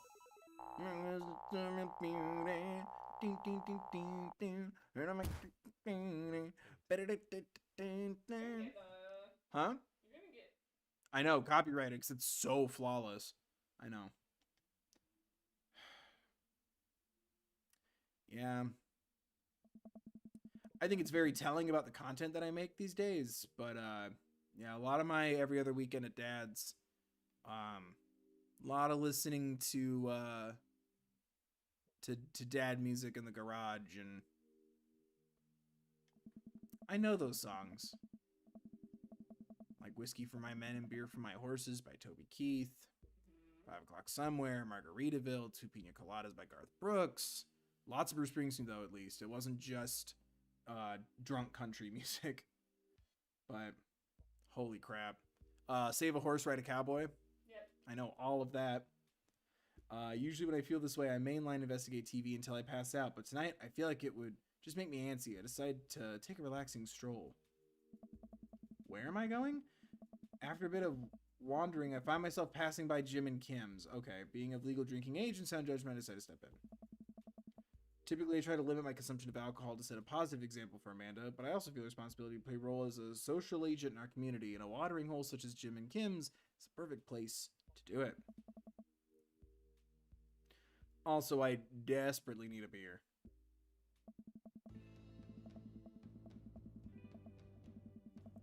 Jim and Kim's is lively tonight. The patrons are milling about, and even Neil seems to be having a good time. Coming here was a good idea. As I reach to collect my beer, I see Mary at the end of the bar. She's not semi-ironically throwing herself all over anyone. In fact, she's alone. She looks sad. A pang of guilt shoots through me. Does she know? Is this because of me? Am I a homewrecker? Say hi. I decide to go say hello. I walk over to her booth. She doesn't look up. The seat taken? Oh yeah, this is definitely different than last time we played. Because we just kind of run into her at the bar. Yeah. Yeah. She still doesn't look up. I take a seat anyway, and she finally notices me. You. Okay, this maybe was not the best idea. Hi. Having fun with your new best friend, Joseph? He's a great... I'm so glad. I'm happy for you two. Mary, I'm not... I'd never accuse you of anything uncouth, Jimmy. You're just having an innocent, very platonic time with my husband, 5 feet apart because you're not gay. A supportive friendship, guys being dudes. You are a good friend, aren't you? I'm there when he needs me, Mary. I don't want to say that. Sure, just a friend? Yeah, just a friend. That's funny. Joseph usually likes his friends to at least have a spine. Come on. We can't all be as blunt as you are, Mary. So you're an expert on my marriage now? I'm not trying to be... What? I'm just trying to be there for my friend, okay? Oh, you're there for him. I see how you look at him. I bet you're there for him a lot. She takes a long sip of her drink. This was a mistake. You know, you're really not his type. I'm surprised. Jesus, that went really poorly. Mary pays her tab and strides right out of Jim and Kim's without looking back. I didn't like that one bit. Welcome. You've got dads. Oh my god, drama. Anyway.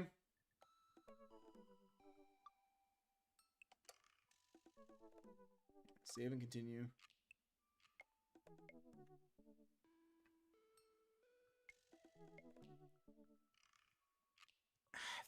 That bapping song stuck in my head.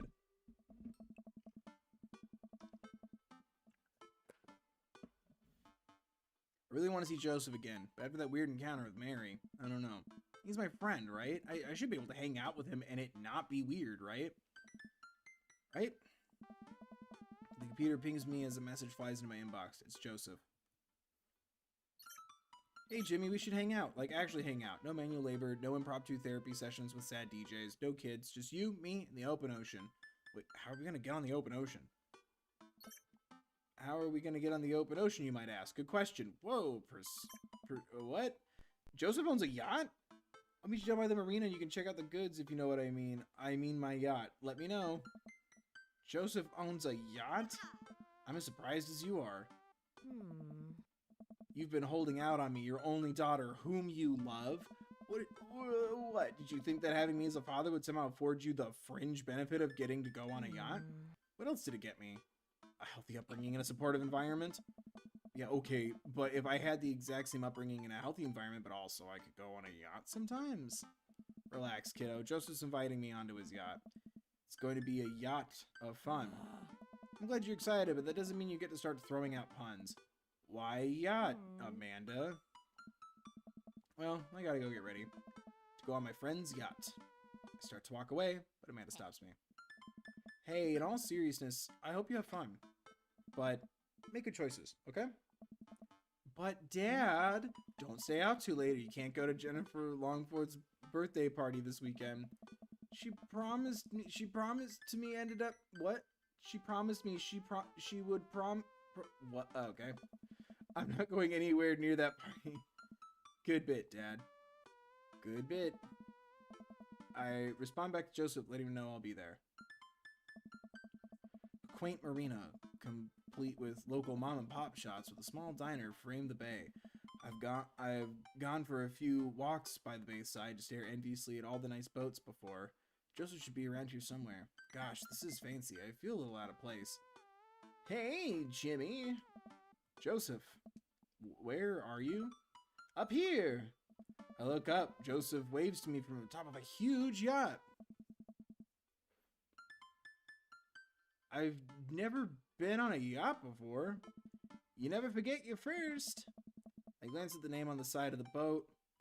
Here we go. The St. Peter, huh? I inherited this thing from my pops. Real fire and brimstone type. Love yachts.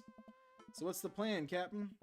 I figure since last time went a bit sideways, we could cast our lot out on the open sea, wrestle with Neptune, set sail on the seas of adventure. You're kind of a goofball when you're not wrangling your kids, you know that?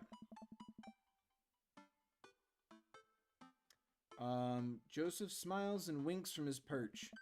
I have no idea what you're talking about. Joseph hops down and extends a hand to me, helping me up onto the yacht. I'm thrown off by how soft his hands are. Does he moisturize or what? Jimmy, stop thinking about his hands. Pure thoughts.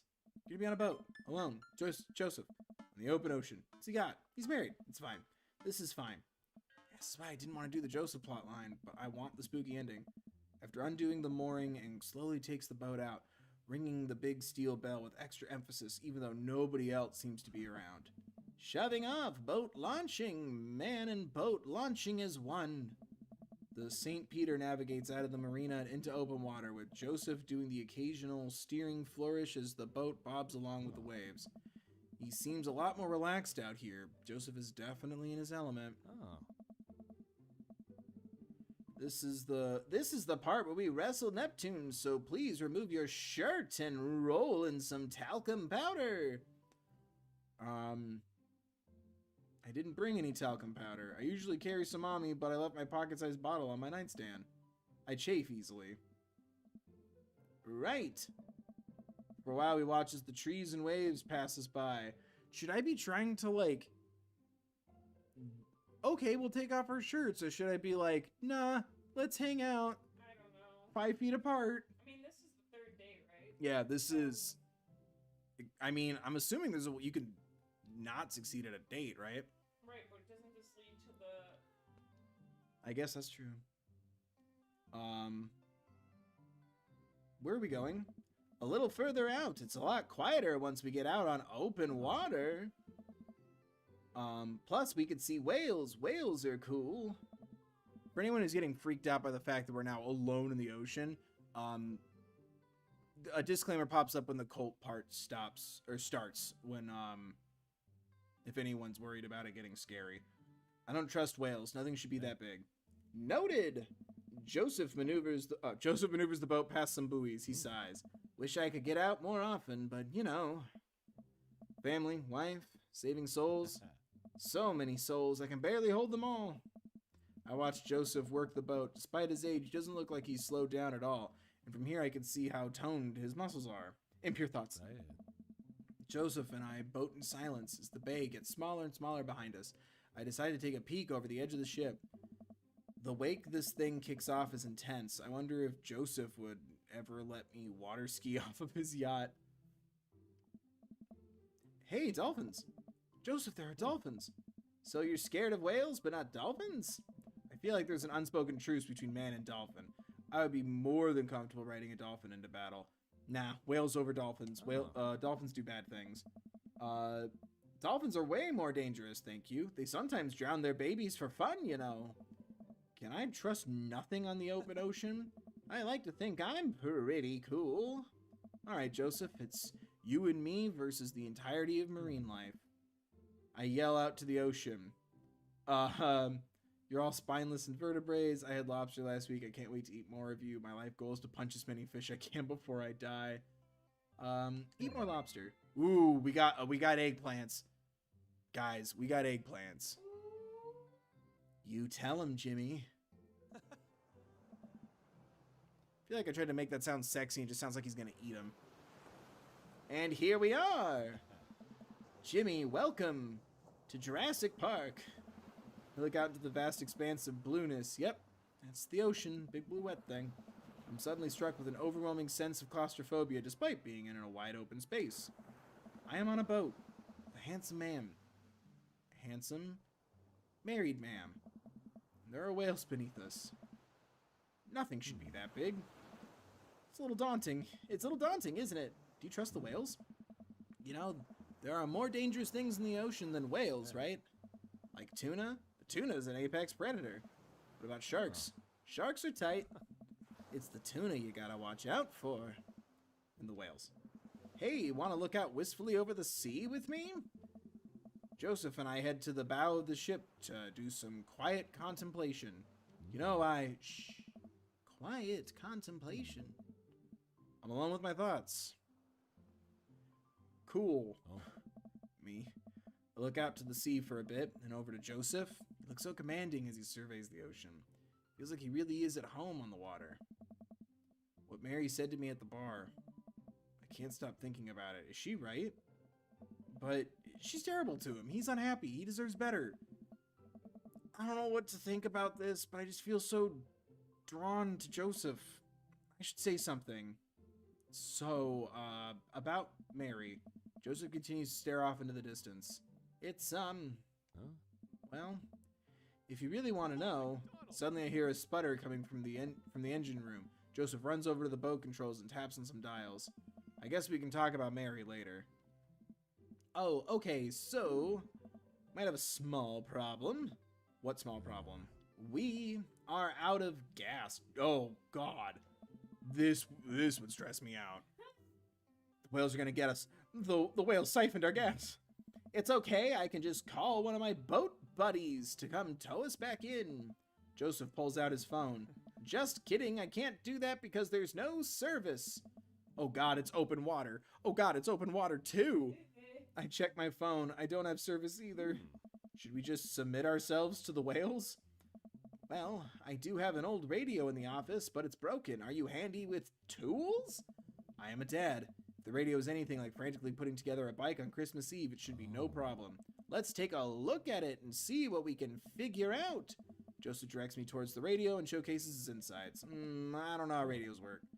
I think there's just some frayed wires in there. If we can reattach them, we should have a working radio in no time. We stare at the interior of the radio. Not entirely sure what I'm looking at. I don't think Joseph knows either. You know what? Let's just throw some stuff in there and see what works. Oh, God. MacGyver, that radio. Why do I have to do a science project right now?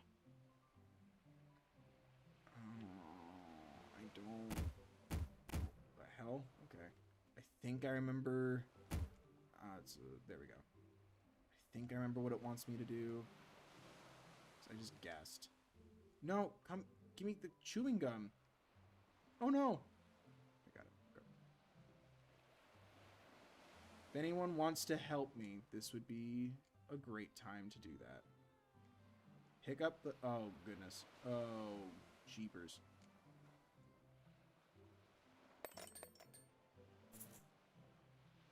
That did something.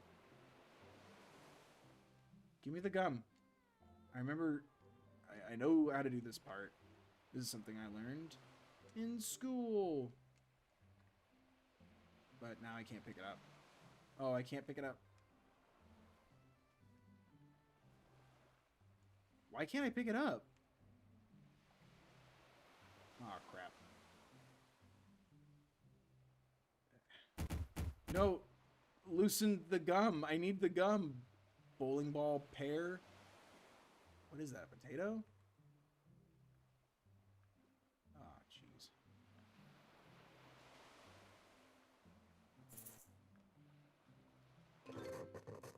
Oh. I got it to work. Wow. Nailed it. Flawless. I'm a pro gamer. 360 no scope. I didn't guess. Hey, it works kinda. Yeah. That was weird. Yeah, last time I had to like stick the gum to the thing. Because like I said, I didn't read anything, but I fast forward through everything just to see if this was possible in the PS4. And yeah, I had to like chew the gum and stick it on the front knob. And I remember learning to do that in school because it's the moisture from your chewing and your spit conducts electricity. Joseph speaks into the receiver. Hello, hello, can anyone hear me? Wait, I literally just guessed. Science is crazy, man. He tries a few other channels, nobody responds. We might be a little far out. I don't think there's anyone in range. How big's the range? Well, this radio came with the boat when my dad bought it in the 60s, so not great. That's reassuring. Now what? There's worse places to be stuck on than a yacht. Wine? Wine. I keep a couple of emergency bottles below deck. Want to go grab some while I fiddle with this radio some more? Whoa, okay. Oh, those are just his clothes. I thought it was like, look at all these different people's clothes down here. It's gotta be around here somewhere. It's in the lounge. For an old yacht, this lounge is pretty high class. Wood panels on everything, leather couches. It's like an old Playboy photo shoot in here. Oh, a California King, swanky. It's unmade, a little messy, less swanky. For an old yacht, this lounge is pretty high class. Wood panels and everything. Yeah, said that. Examine the floor. There's some clothes thrown on the floor by the bed. Socks, slacks. Yep, pink polo shirt. Well, I guess now I know if Joseph prefers boxers or briefs. This place seems a little lived in. For an old yacht. Yeah, I know that part. Examine the table. Hey, wine glasses. I must be hot on the trail. But no wine. I grab 2 glasses and get back to searching.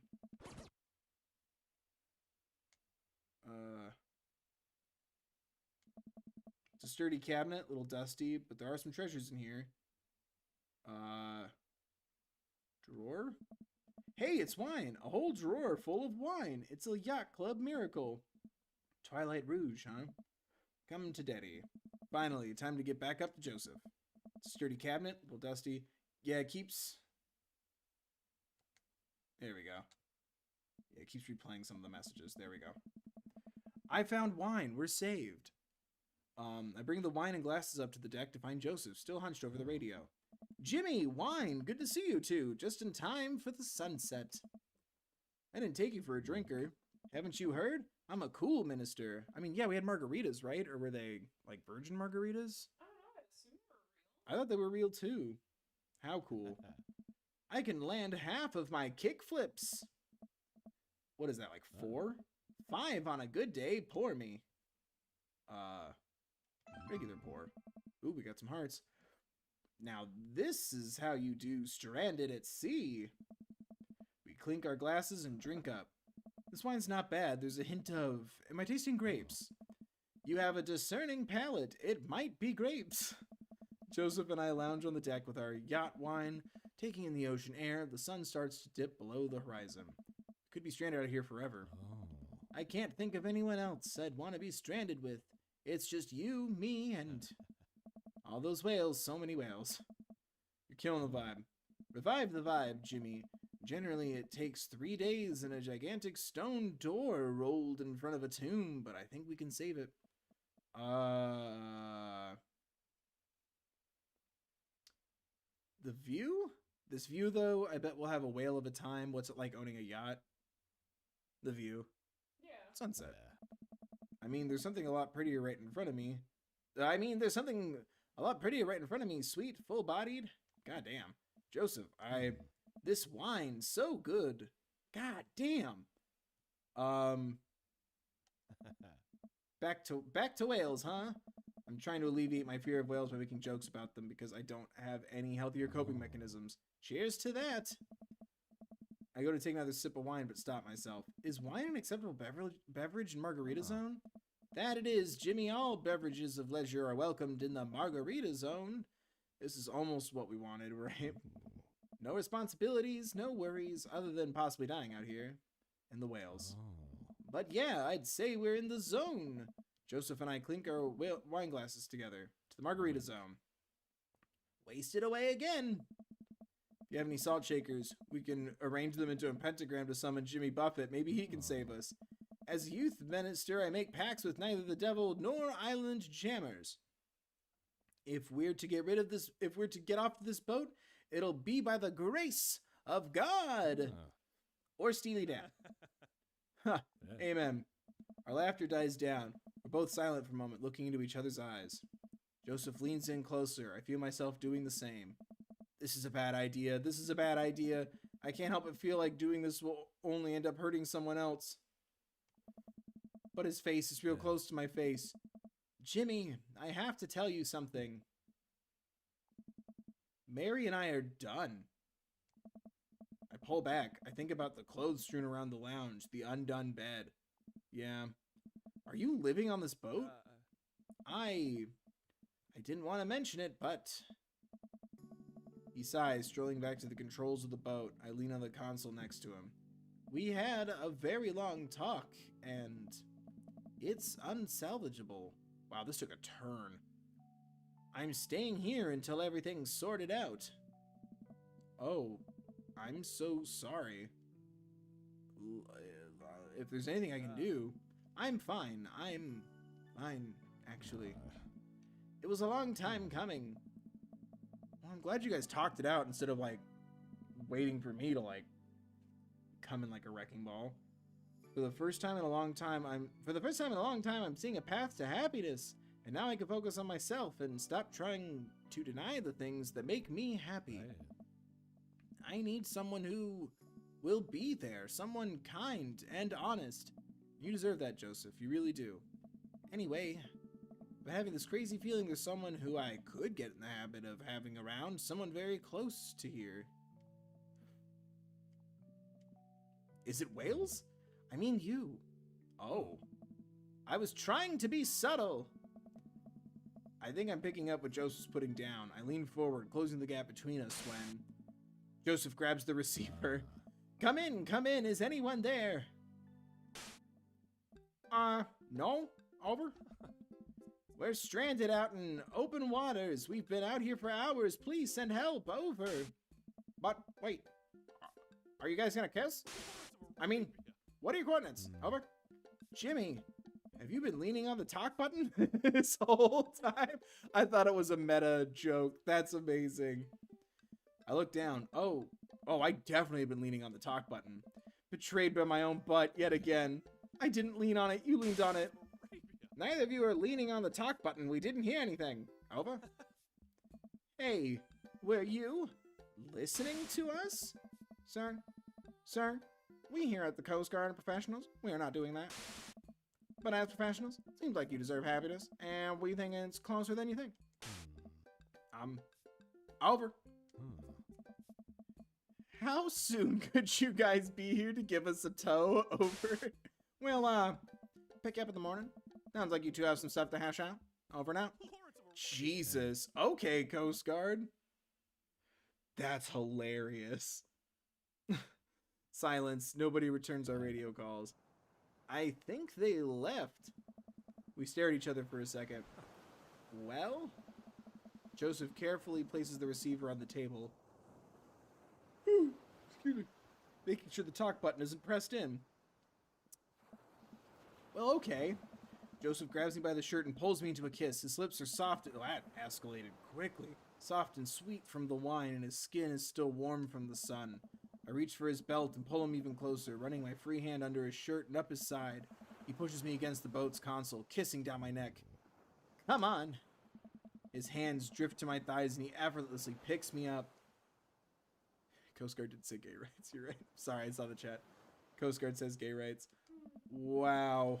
Joseph carries me below deck.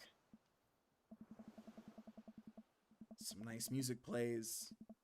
Cuts away to black.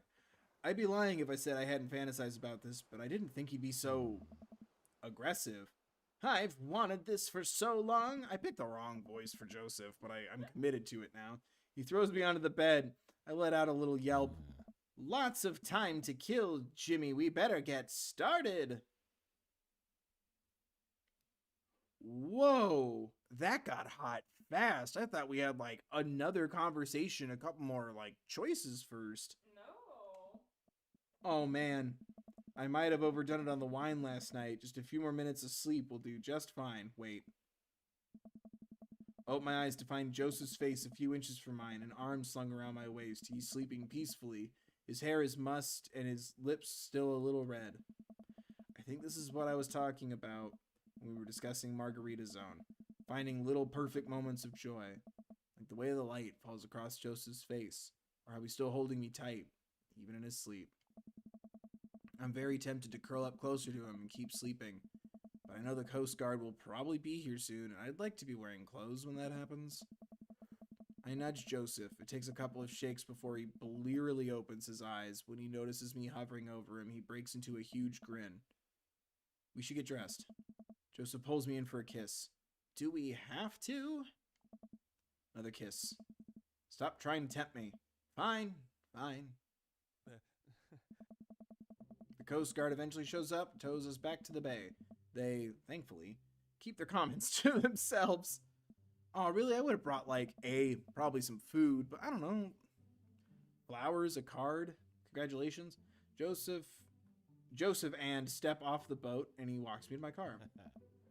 I had a great time. Me too. No thanks to the whales. Yeah. Shh. You're on land now. They can't hurt you here. Take care, Joseph. You too. He gives me one last kiss on the lips before he turns around and walks back to his boat. Oh yeah, that's his house now. I'm like, what about your card? I'm paying attention. I've got an entire day. Hopefully, I've been gone an entire day. Hopefully, Amanda's all right. Amanda, Dad. She runs up and hugs me.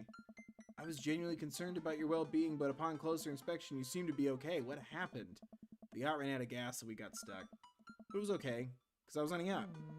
Weren't you scared? Your father feels no fear. Were you able to take care of yourself for the night? Yeah, just did a ton of drugs, vandalized a few cars, embezzled some funds from my school. All in all, pretty low-key night. Where'd you learn that from? I learned it from you, Dad. I learned it from watching you. Well, if you did, you would have funneled those funds through a legitimate cash and carry business, fudging the books over the course of years so you don't arouse suspicion from the feds. I'm glad you're back in one piece. I'm supposed to wake up in the whole ending. Are you? I'm glad you're back in one piece. Did you make good choices? Yeah, I think I did. But hey, I'm starving. Want to make sandwiches out of whatever we can find in the fridge? More than anything, Pops. See, for me, it was like, right after this, it gave me the, hey, did you mean to do the spooky ending, or did you just want the normal ending? Either way, I have it saved. Yeah. Yeah. Damn, that's the worst I've performed, and that's the farthest I've gone.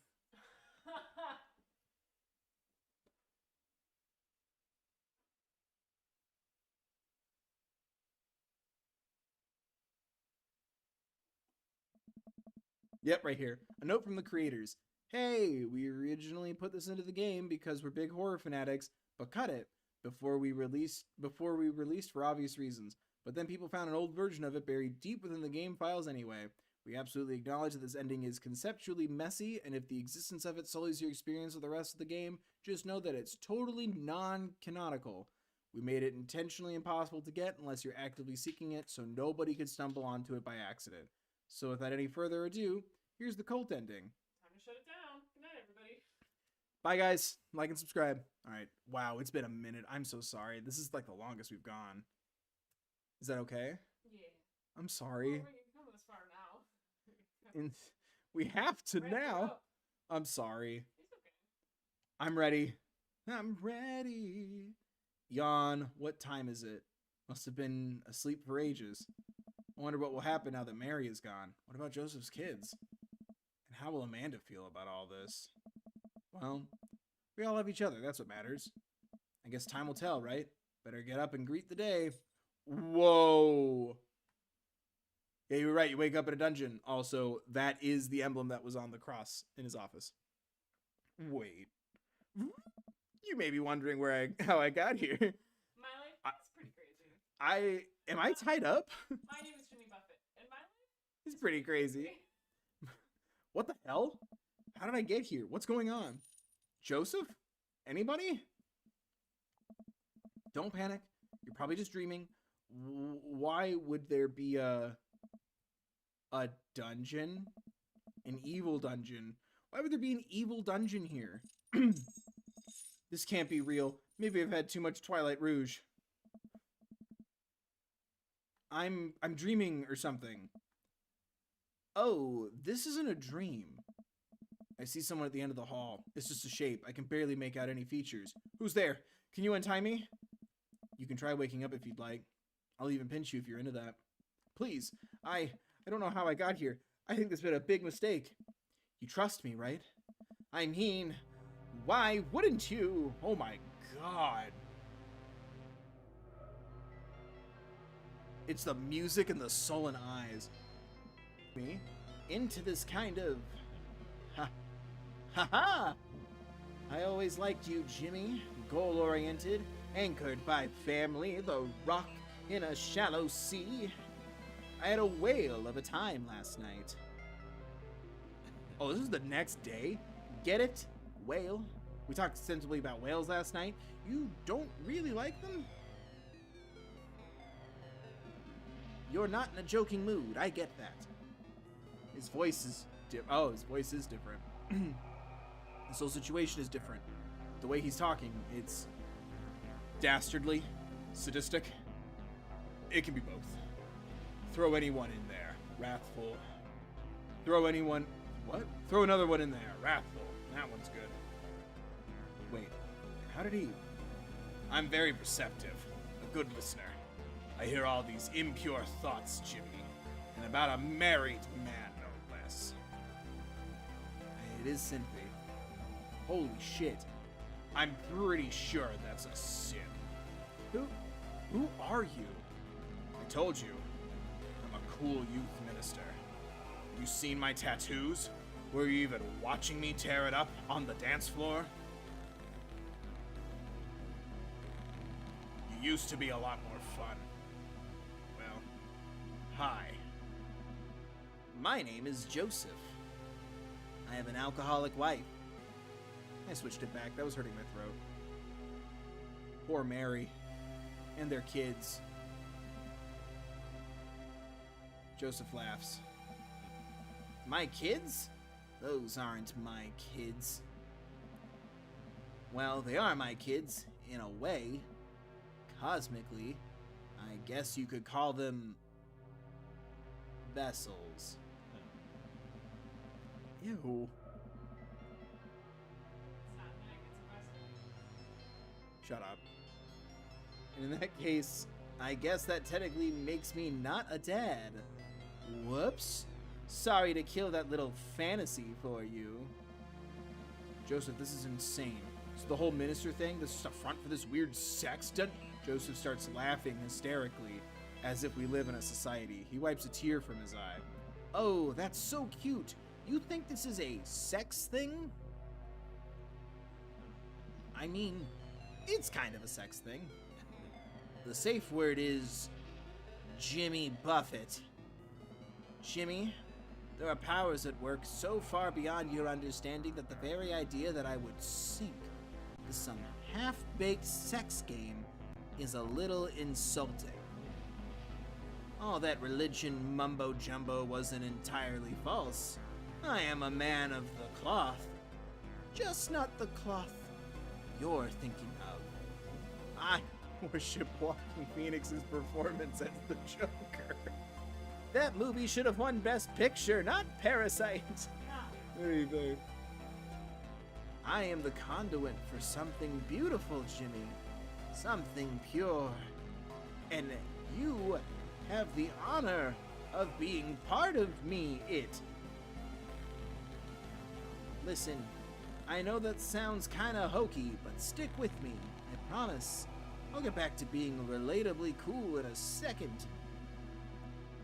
Where you really are is under the house. Or I guess under the houses. The cul-de-sac catacombs. The houses?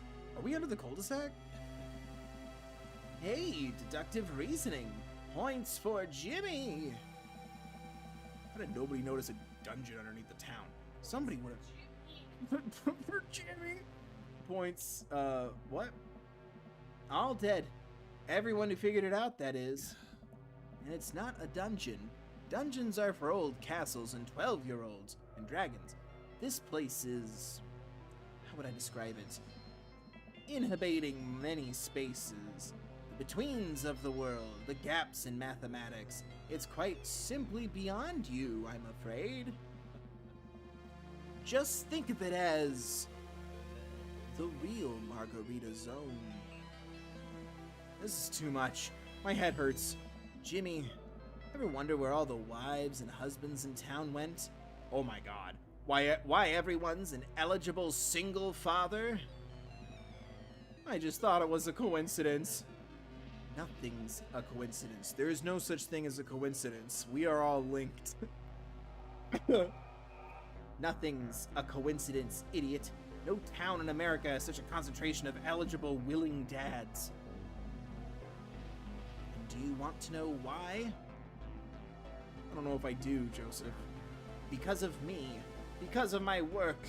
Because of my loyalty. Loyalty? You're insane. Profoundly. How many couples have I pushed to divorce? How many wives? Oh my god. Did he kill our husband and everybody else's? Holy shit. How many wives and husbands have I hunted in the dark? Wait.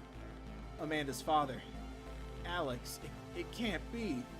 I unfortunately can't take credit for that one. Seems nature beat me to the punch. That's even spookier. I don't know if that's a relief or not. Huh? No, I'm the chosen one to bring balance to the dads.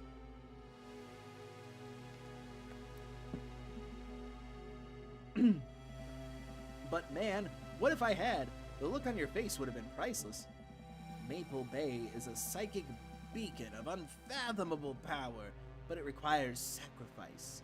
It needs to feed on those deep, unquenchable pangs of anguish. And all to get those very good friends of ours here in my town, and my father's town, and his father's before him, hunting for human touch, praying for the salvation of kindness. I don't understand. Of course you don't. You were out there gallivanting about, seducing all the hottest single dads, meddling in something of which you have no understanding, a greatness you could not conceive. Out there, in the dark of the sea, like something that has been waiting to return for 100 million years. Oh my god, is this like a Cthulhu story? Like a creature out in the sea? Oh, that's right, you didn't watch Lovecraft Country with me. You would enjoy it. Anyway, it showed me the path to my ancient ancestors, as it has shown the path to my ancient ancestors as it has shown the path to me. And I will harvest the sorrow of each dad whose life I destroy until the shame and stink of their failures has returned our eternal king to life, the fuel of 100,000 rank darknesses of the soul. Wow. Do you have anything you'd like to say? I don't know what to say here. I'll kill you this last thing I do. What about Amanda? You're a monster. I guess Amanda. What about Amanda? Just kidding, you don't get to choose. I know you're used to being in control. Ooh, I like that. I like that meta. Very dokey. I know you're used to being in control here. But now it's my turn. And don't worry yourself about Amanda. If you touch her. Please, Jimmy, give me some credit. Look at my pedigree. If I do my job, I won't even have to. Now, if you'll excuse me, some other business I need to attend to. Your dear friend Robert has been awfully worried about you. I think it's about time that miserable drunk gets one last visit from the Dover ghost. This is a nightmare. A beautiful nightmare. Wouldn't you agree? All along you've been living a dream, Daddy. I get it. Now it's time to wake up from the simulation. Holy crap, this is frightening as hell. Oh man, this is bad. This is very bad. How long was I out? When is he coming back? How do I get out of here? A hand slips over my mouth. Don't say anything. Hell, don't even think anything. It's okay, Jimmy. It's me. Mary! I'm gonna get you out of here. She kneels down and starts working on the ropes around my ankles. I gotta be honest. I didn't like you at first. I guess I did try to break up your marriage. Shut up for once. Look, truth is I feel sorry for you. I feel sorry for the both of us. I don't think you're a bad person despite what you might think of me. I don't want it to end like this. Not again. I raise my eyebrows at her. Come on. Who do you think lived in that house before you? Don't think about it. Not right now. He's coming. Run like hell, kid. Mary finishes untying me and disappears. I gotta get out of here. I bolt from the chair and run as fast as I can down the hallway outside of my holding cell. Eventually I run out of breath. Can't keep sprinting, not with these dad knees. Check myself. All I have are the clothes on my back and this thing in my pocket, the pocket knife that Robert gave me. That's why we had to do the Robert dates. I was like, just for him to kind of show up. The pocket knife that Robert gave me. If I have to defend myself, this is all I have. Looking ahead of me, I can't see the end of the hallway. It bends further up there. I look back and can't even see where I started. I guess the only thing I can do is keep going and hope there's a way out on the other end. If there is another end. The hallway bends and twists. Sometimes it gets smaller to the point where I have to crawl on my hands and knees to get through. Sometimes it expands to a great cavern where I can't see the ceiling. I see no way out other than to keep moving forward. That's stressful. I don't know how long I've been walking, my body aches with soreness. I'm long past dehydration. My head is pounding, my vision is blurred. I lean up against the wall of the hallway for support. And yet, here I am. I've been walking for what I think must be days. It could be weeks, months. The exhaustion has sunk into my bones. I drift in and out of consciousness. I think I've slept, if you can call it sleep. My dreams are plagued with nightmares being chased down this hallway. I see Joseph's kids. They hide in the shadows. They're coming to drag me back to Joseph. Oh God, Joseph. I can see his face so clearly in those dreams. I don't know why I keep moving. Why I keep placing one foot in front of the other. My clothes are tattered. My shoes are worn through. My hell is inescapable. Until it's a door. A door at the end of the hallway.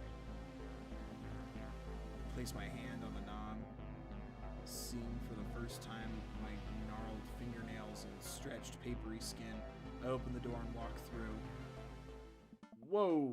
I'm in my house? How did that... Dad! Amanda rushes into the room, wrapping her arms around me in a ferocious bear hug. Where have you been? Are you okay? I tried calling you like 30 times. Amanda? What happened? Did the boat break down or something? Oh, You know what? I'm just glad you're home. Look down at myself and my clothes. They're... there. My shoes are on. My fingernails aren't gnarled.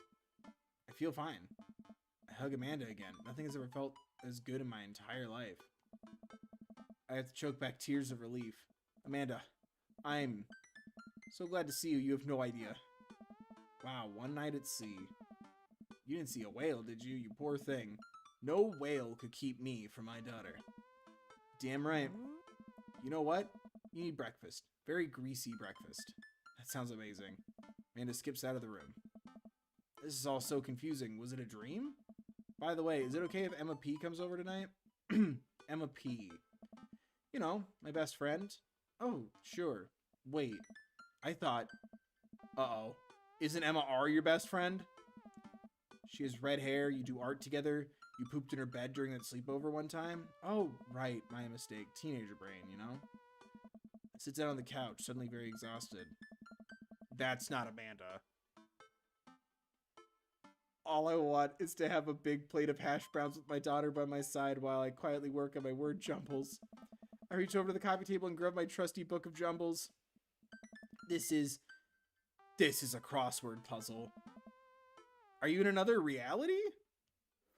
I stare at it for too long. We open into another dimension. We went through the chalk zone, the ghost zone, the margarita zone.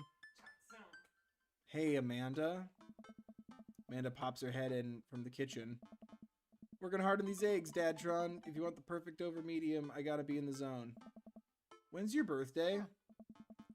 Why'd you get me something? No, seriously, when's your birthday? My birthday? Dad, really? Do I have to answer this?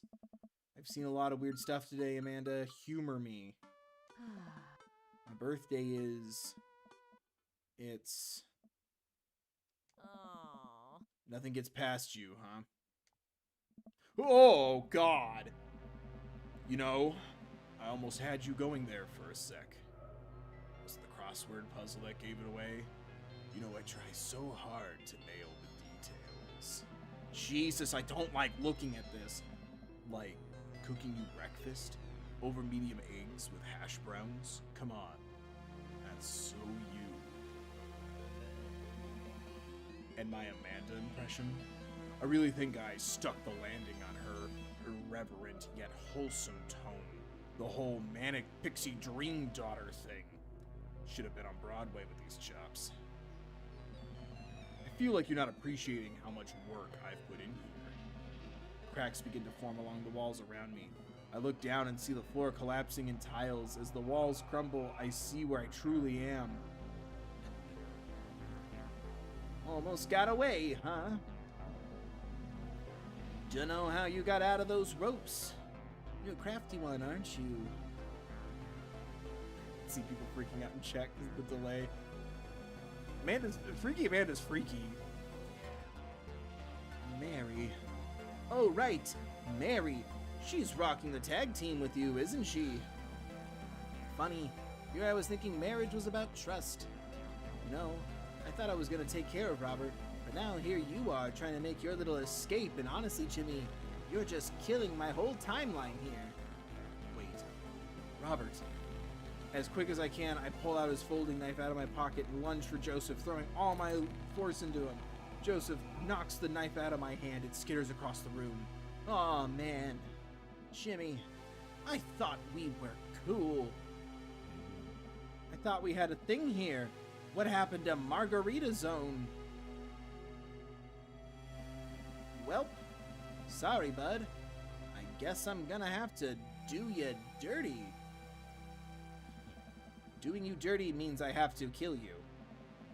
Joseph wrapped his hands around my neck, smiling as he tightens his grip. Wait, chat saying use the knife right now? There was no option for me to... Was there a button that I missed? Yeah, he went after him with the knife. Was I supposed to do something?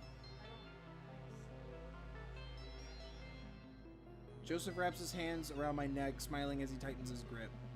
What's wrong? You were so into this last night. You know, as the kids say, choke me like you hate me. When you love me, low-key wanna date me? I have no strength left to fight him. This is it, isn't it? The world goes quiet around me. All I can think about is Amanda. I miss her so much. Did I screw up? There's no... I'm sorry, Amanda. I love you more than anything. There's no effing up at this point, I don't think. Oh, sorry. Everyone's saying, oop, frick, and then, yeah, use the knife right now. Okay, you're just, like you're talking to the TV. I was like, what was I supposed to do? Did I do it bad? It's more of my own stuff to work on. Thank you for clarifying, though. Please be good. Whoa. Joseph, they had to draw this. Joseph's eyes go wide. He releases his grip on me and I gasp in air. He turns around. It's over. Joseph. Honey. Sweetie. You stabbed me. You stole so much of my life from me. Joseph backs away from Mary, clutching the wound on his shoulder. Sweetheart, we can work it out. I'm done with you. Father? Chris peeks. Oh my God, his eyes. Chris peeks out from the doorway behind Mary. He looks different. Behind him are Christian, Christy, and Krish, who all creep into the room. No. Father, we're so hungry. Won't you feed us, Father? Mary turns to me and holds out a hand. Hey, sailor. It's time to go. The children corner Joseph as I crawl to Mary, who pulls me into the hallway. I look back into the room at the horror I had escaped. The more I look at it, the more it seems to break my mind. I turn away, my head pounding. This body is but a conduit, Mary. I'll see you in your nightmares. What the hell? Hello? What the hell? Who is that? It was blurry. My eyes open and I shoot up in bed, gasping for air. Dad! Amanda leaps off the chair in my room and attacks me with a hug. Amanda, this is the best hug of my life. I was so worried about you. I'm so happy to see her again. Wait, Amanda, what's your birthday? Dad, did you forget again? It's March 22nd. You got me a record player and we ate an ice cream cake at the beach, but then I dropped the ice cream cake and got sand all over it. Remember? I remember that. Panda, I miss you so much. What happened? You don't remember? The yacht sank. The rescue crews had to pull you out of the water. That was a few days ago. Where's Joseph? They found something in the yacht wreckage, some documents that showed he was embezzling funds from the church. Nobody's seen him since.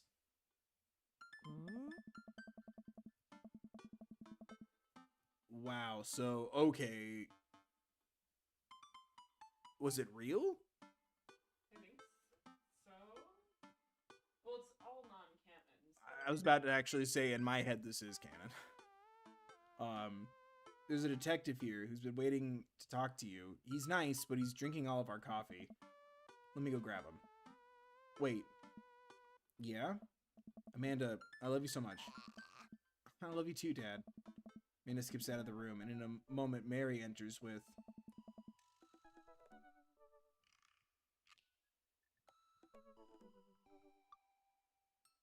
Why does that character look so familiar? The detective. The guy I saw in the hallway. Rise and shine, bucko. Mary, are you okay?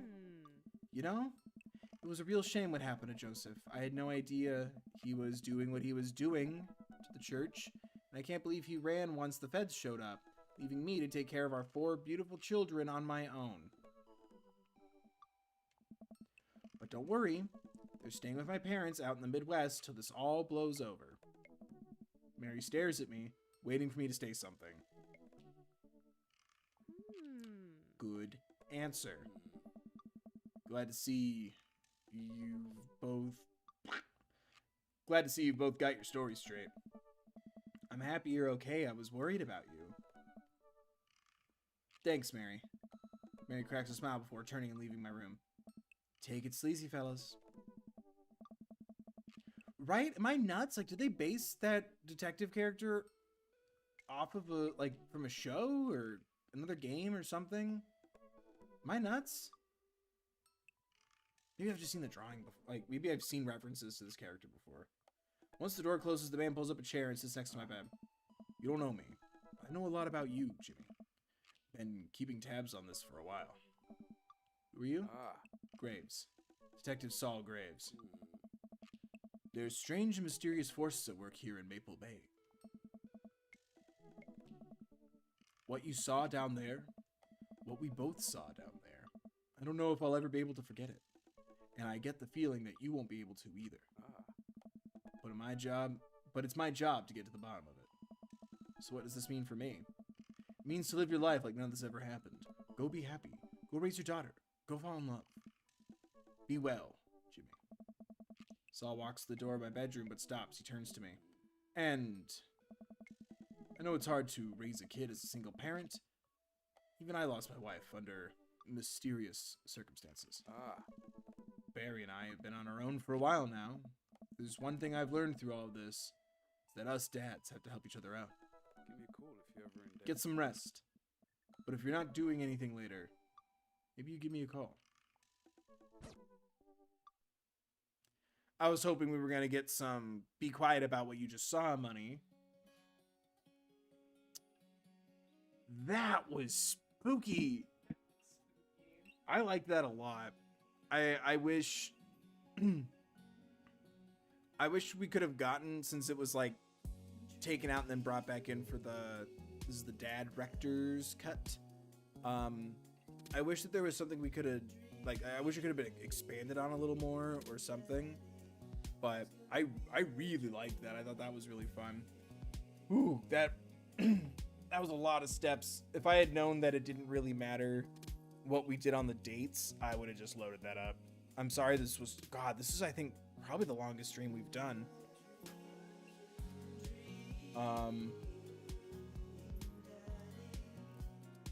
Ooh.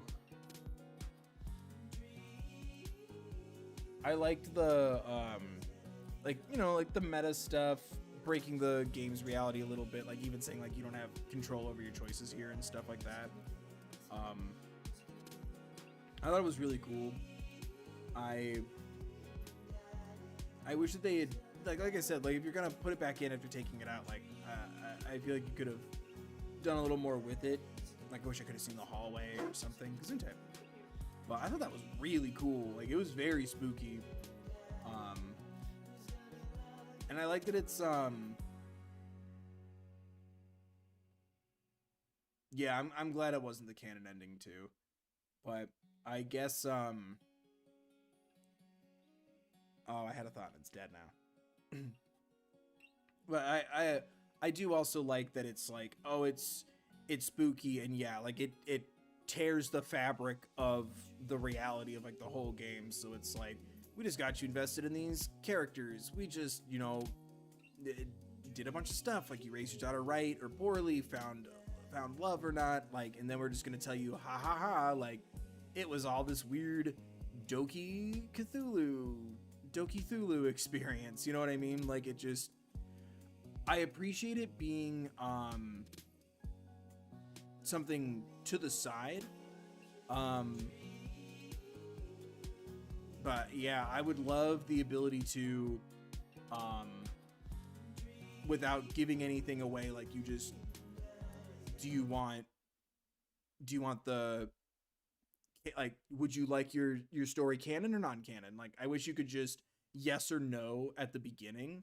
Because I think if you yes or noted at the beginning, still made your own character, made your choices, finished it, whatever, and then it's like, oh, if you end up on a save file where you said yes, dating Joseph 3 times, this just happens, I would have forgotten about it.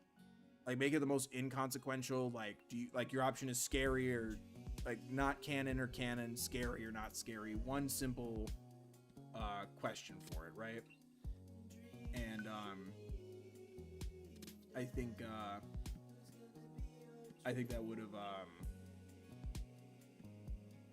it's gonna load a save file, so I have the song playing behind me. Welcome. I think that still would have worked, honestly.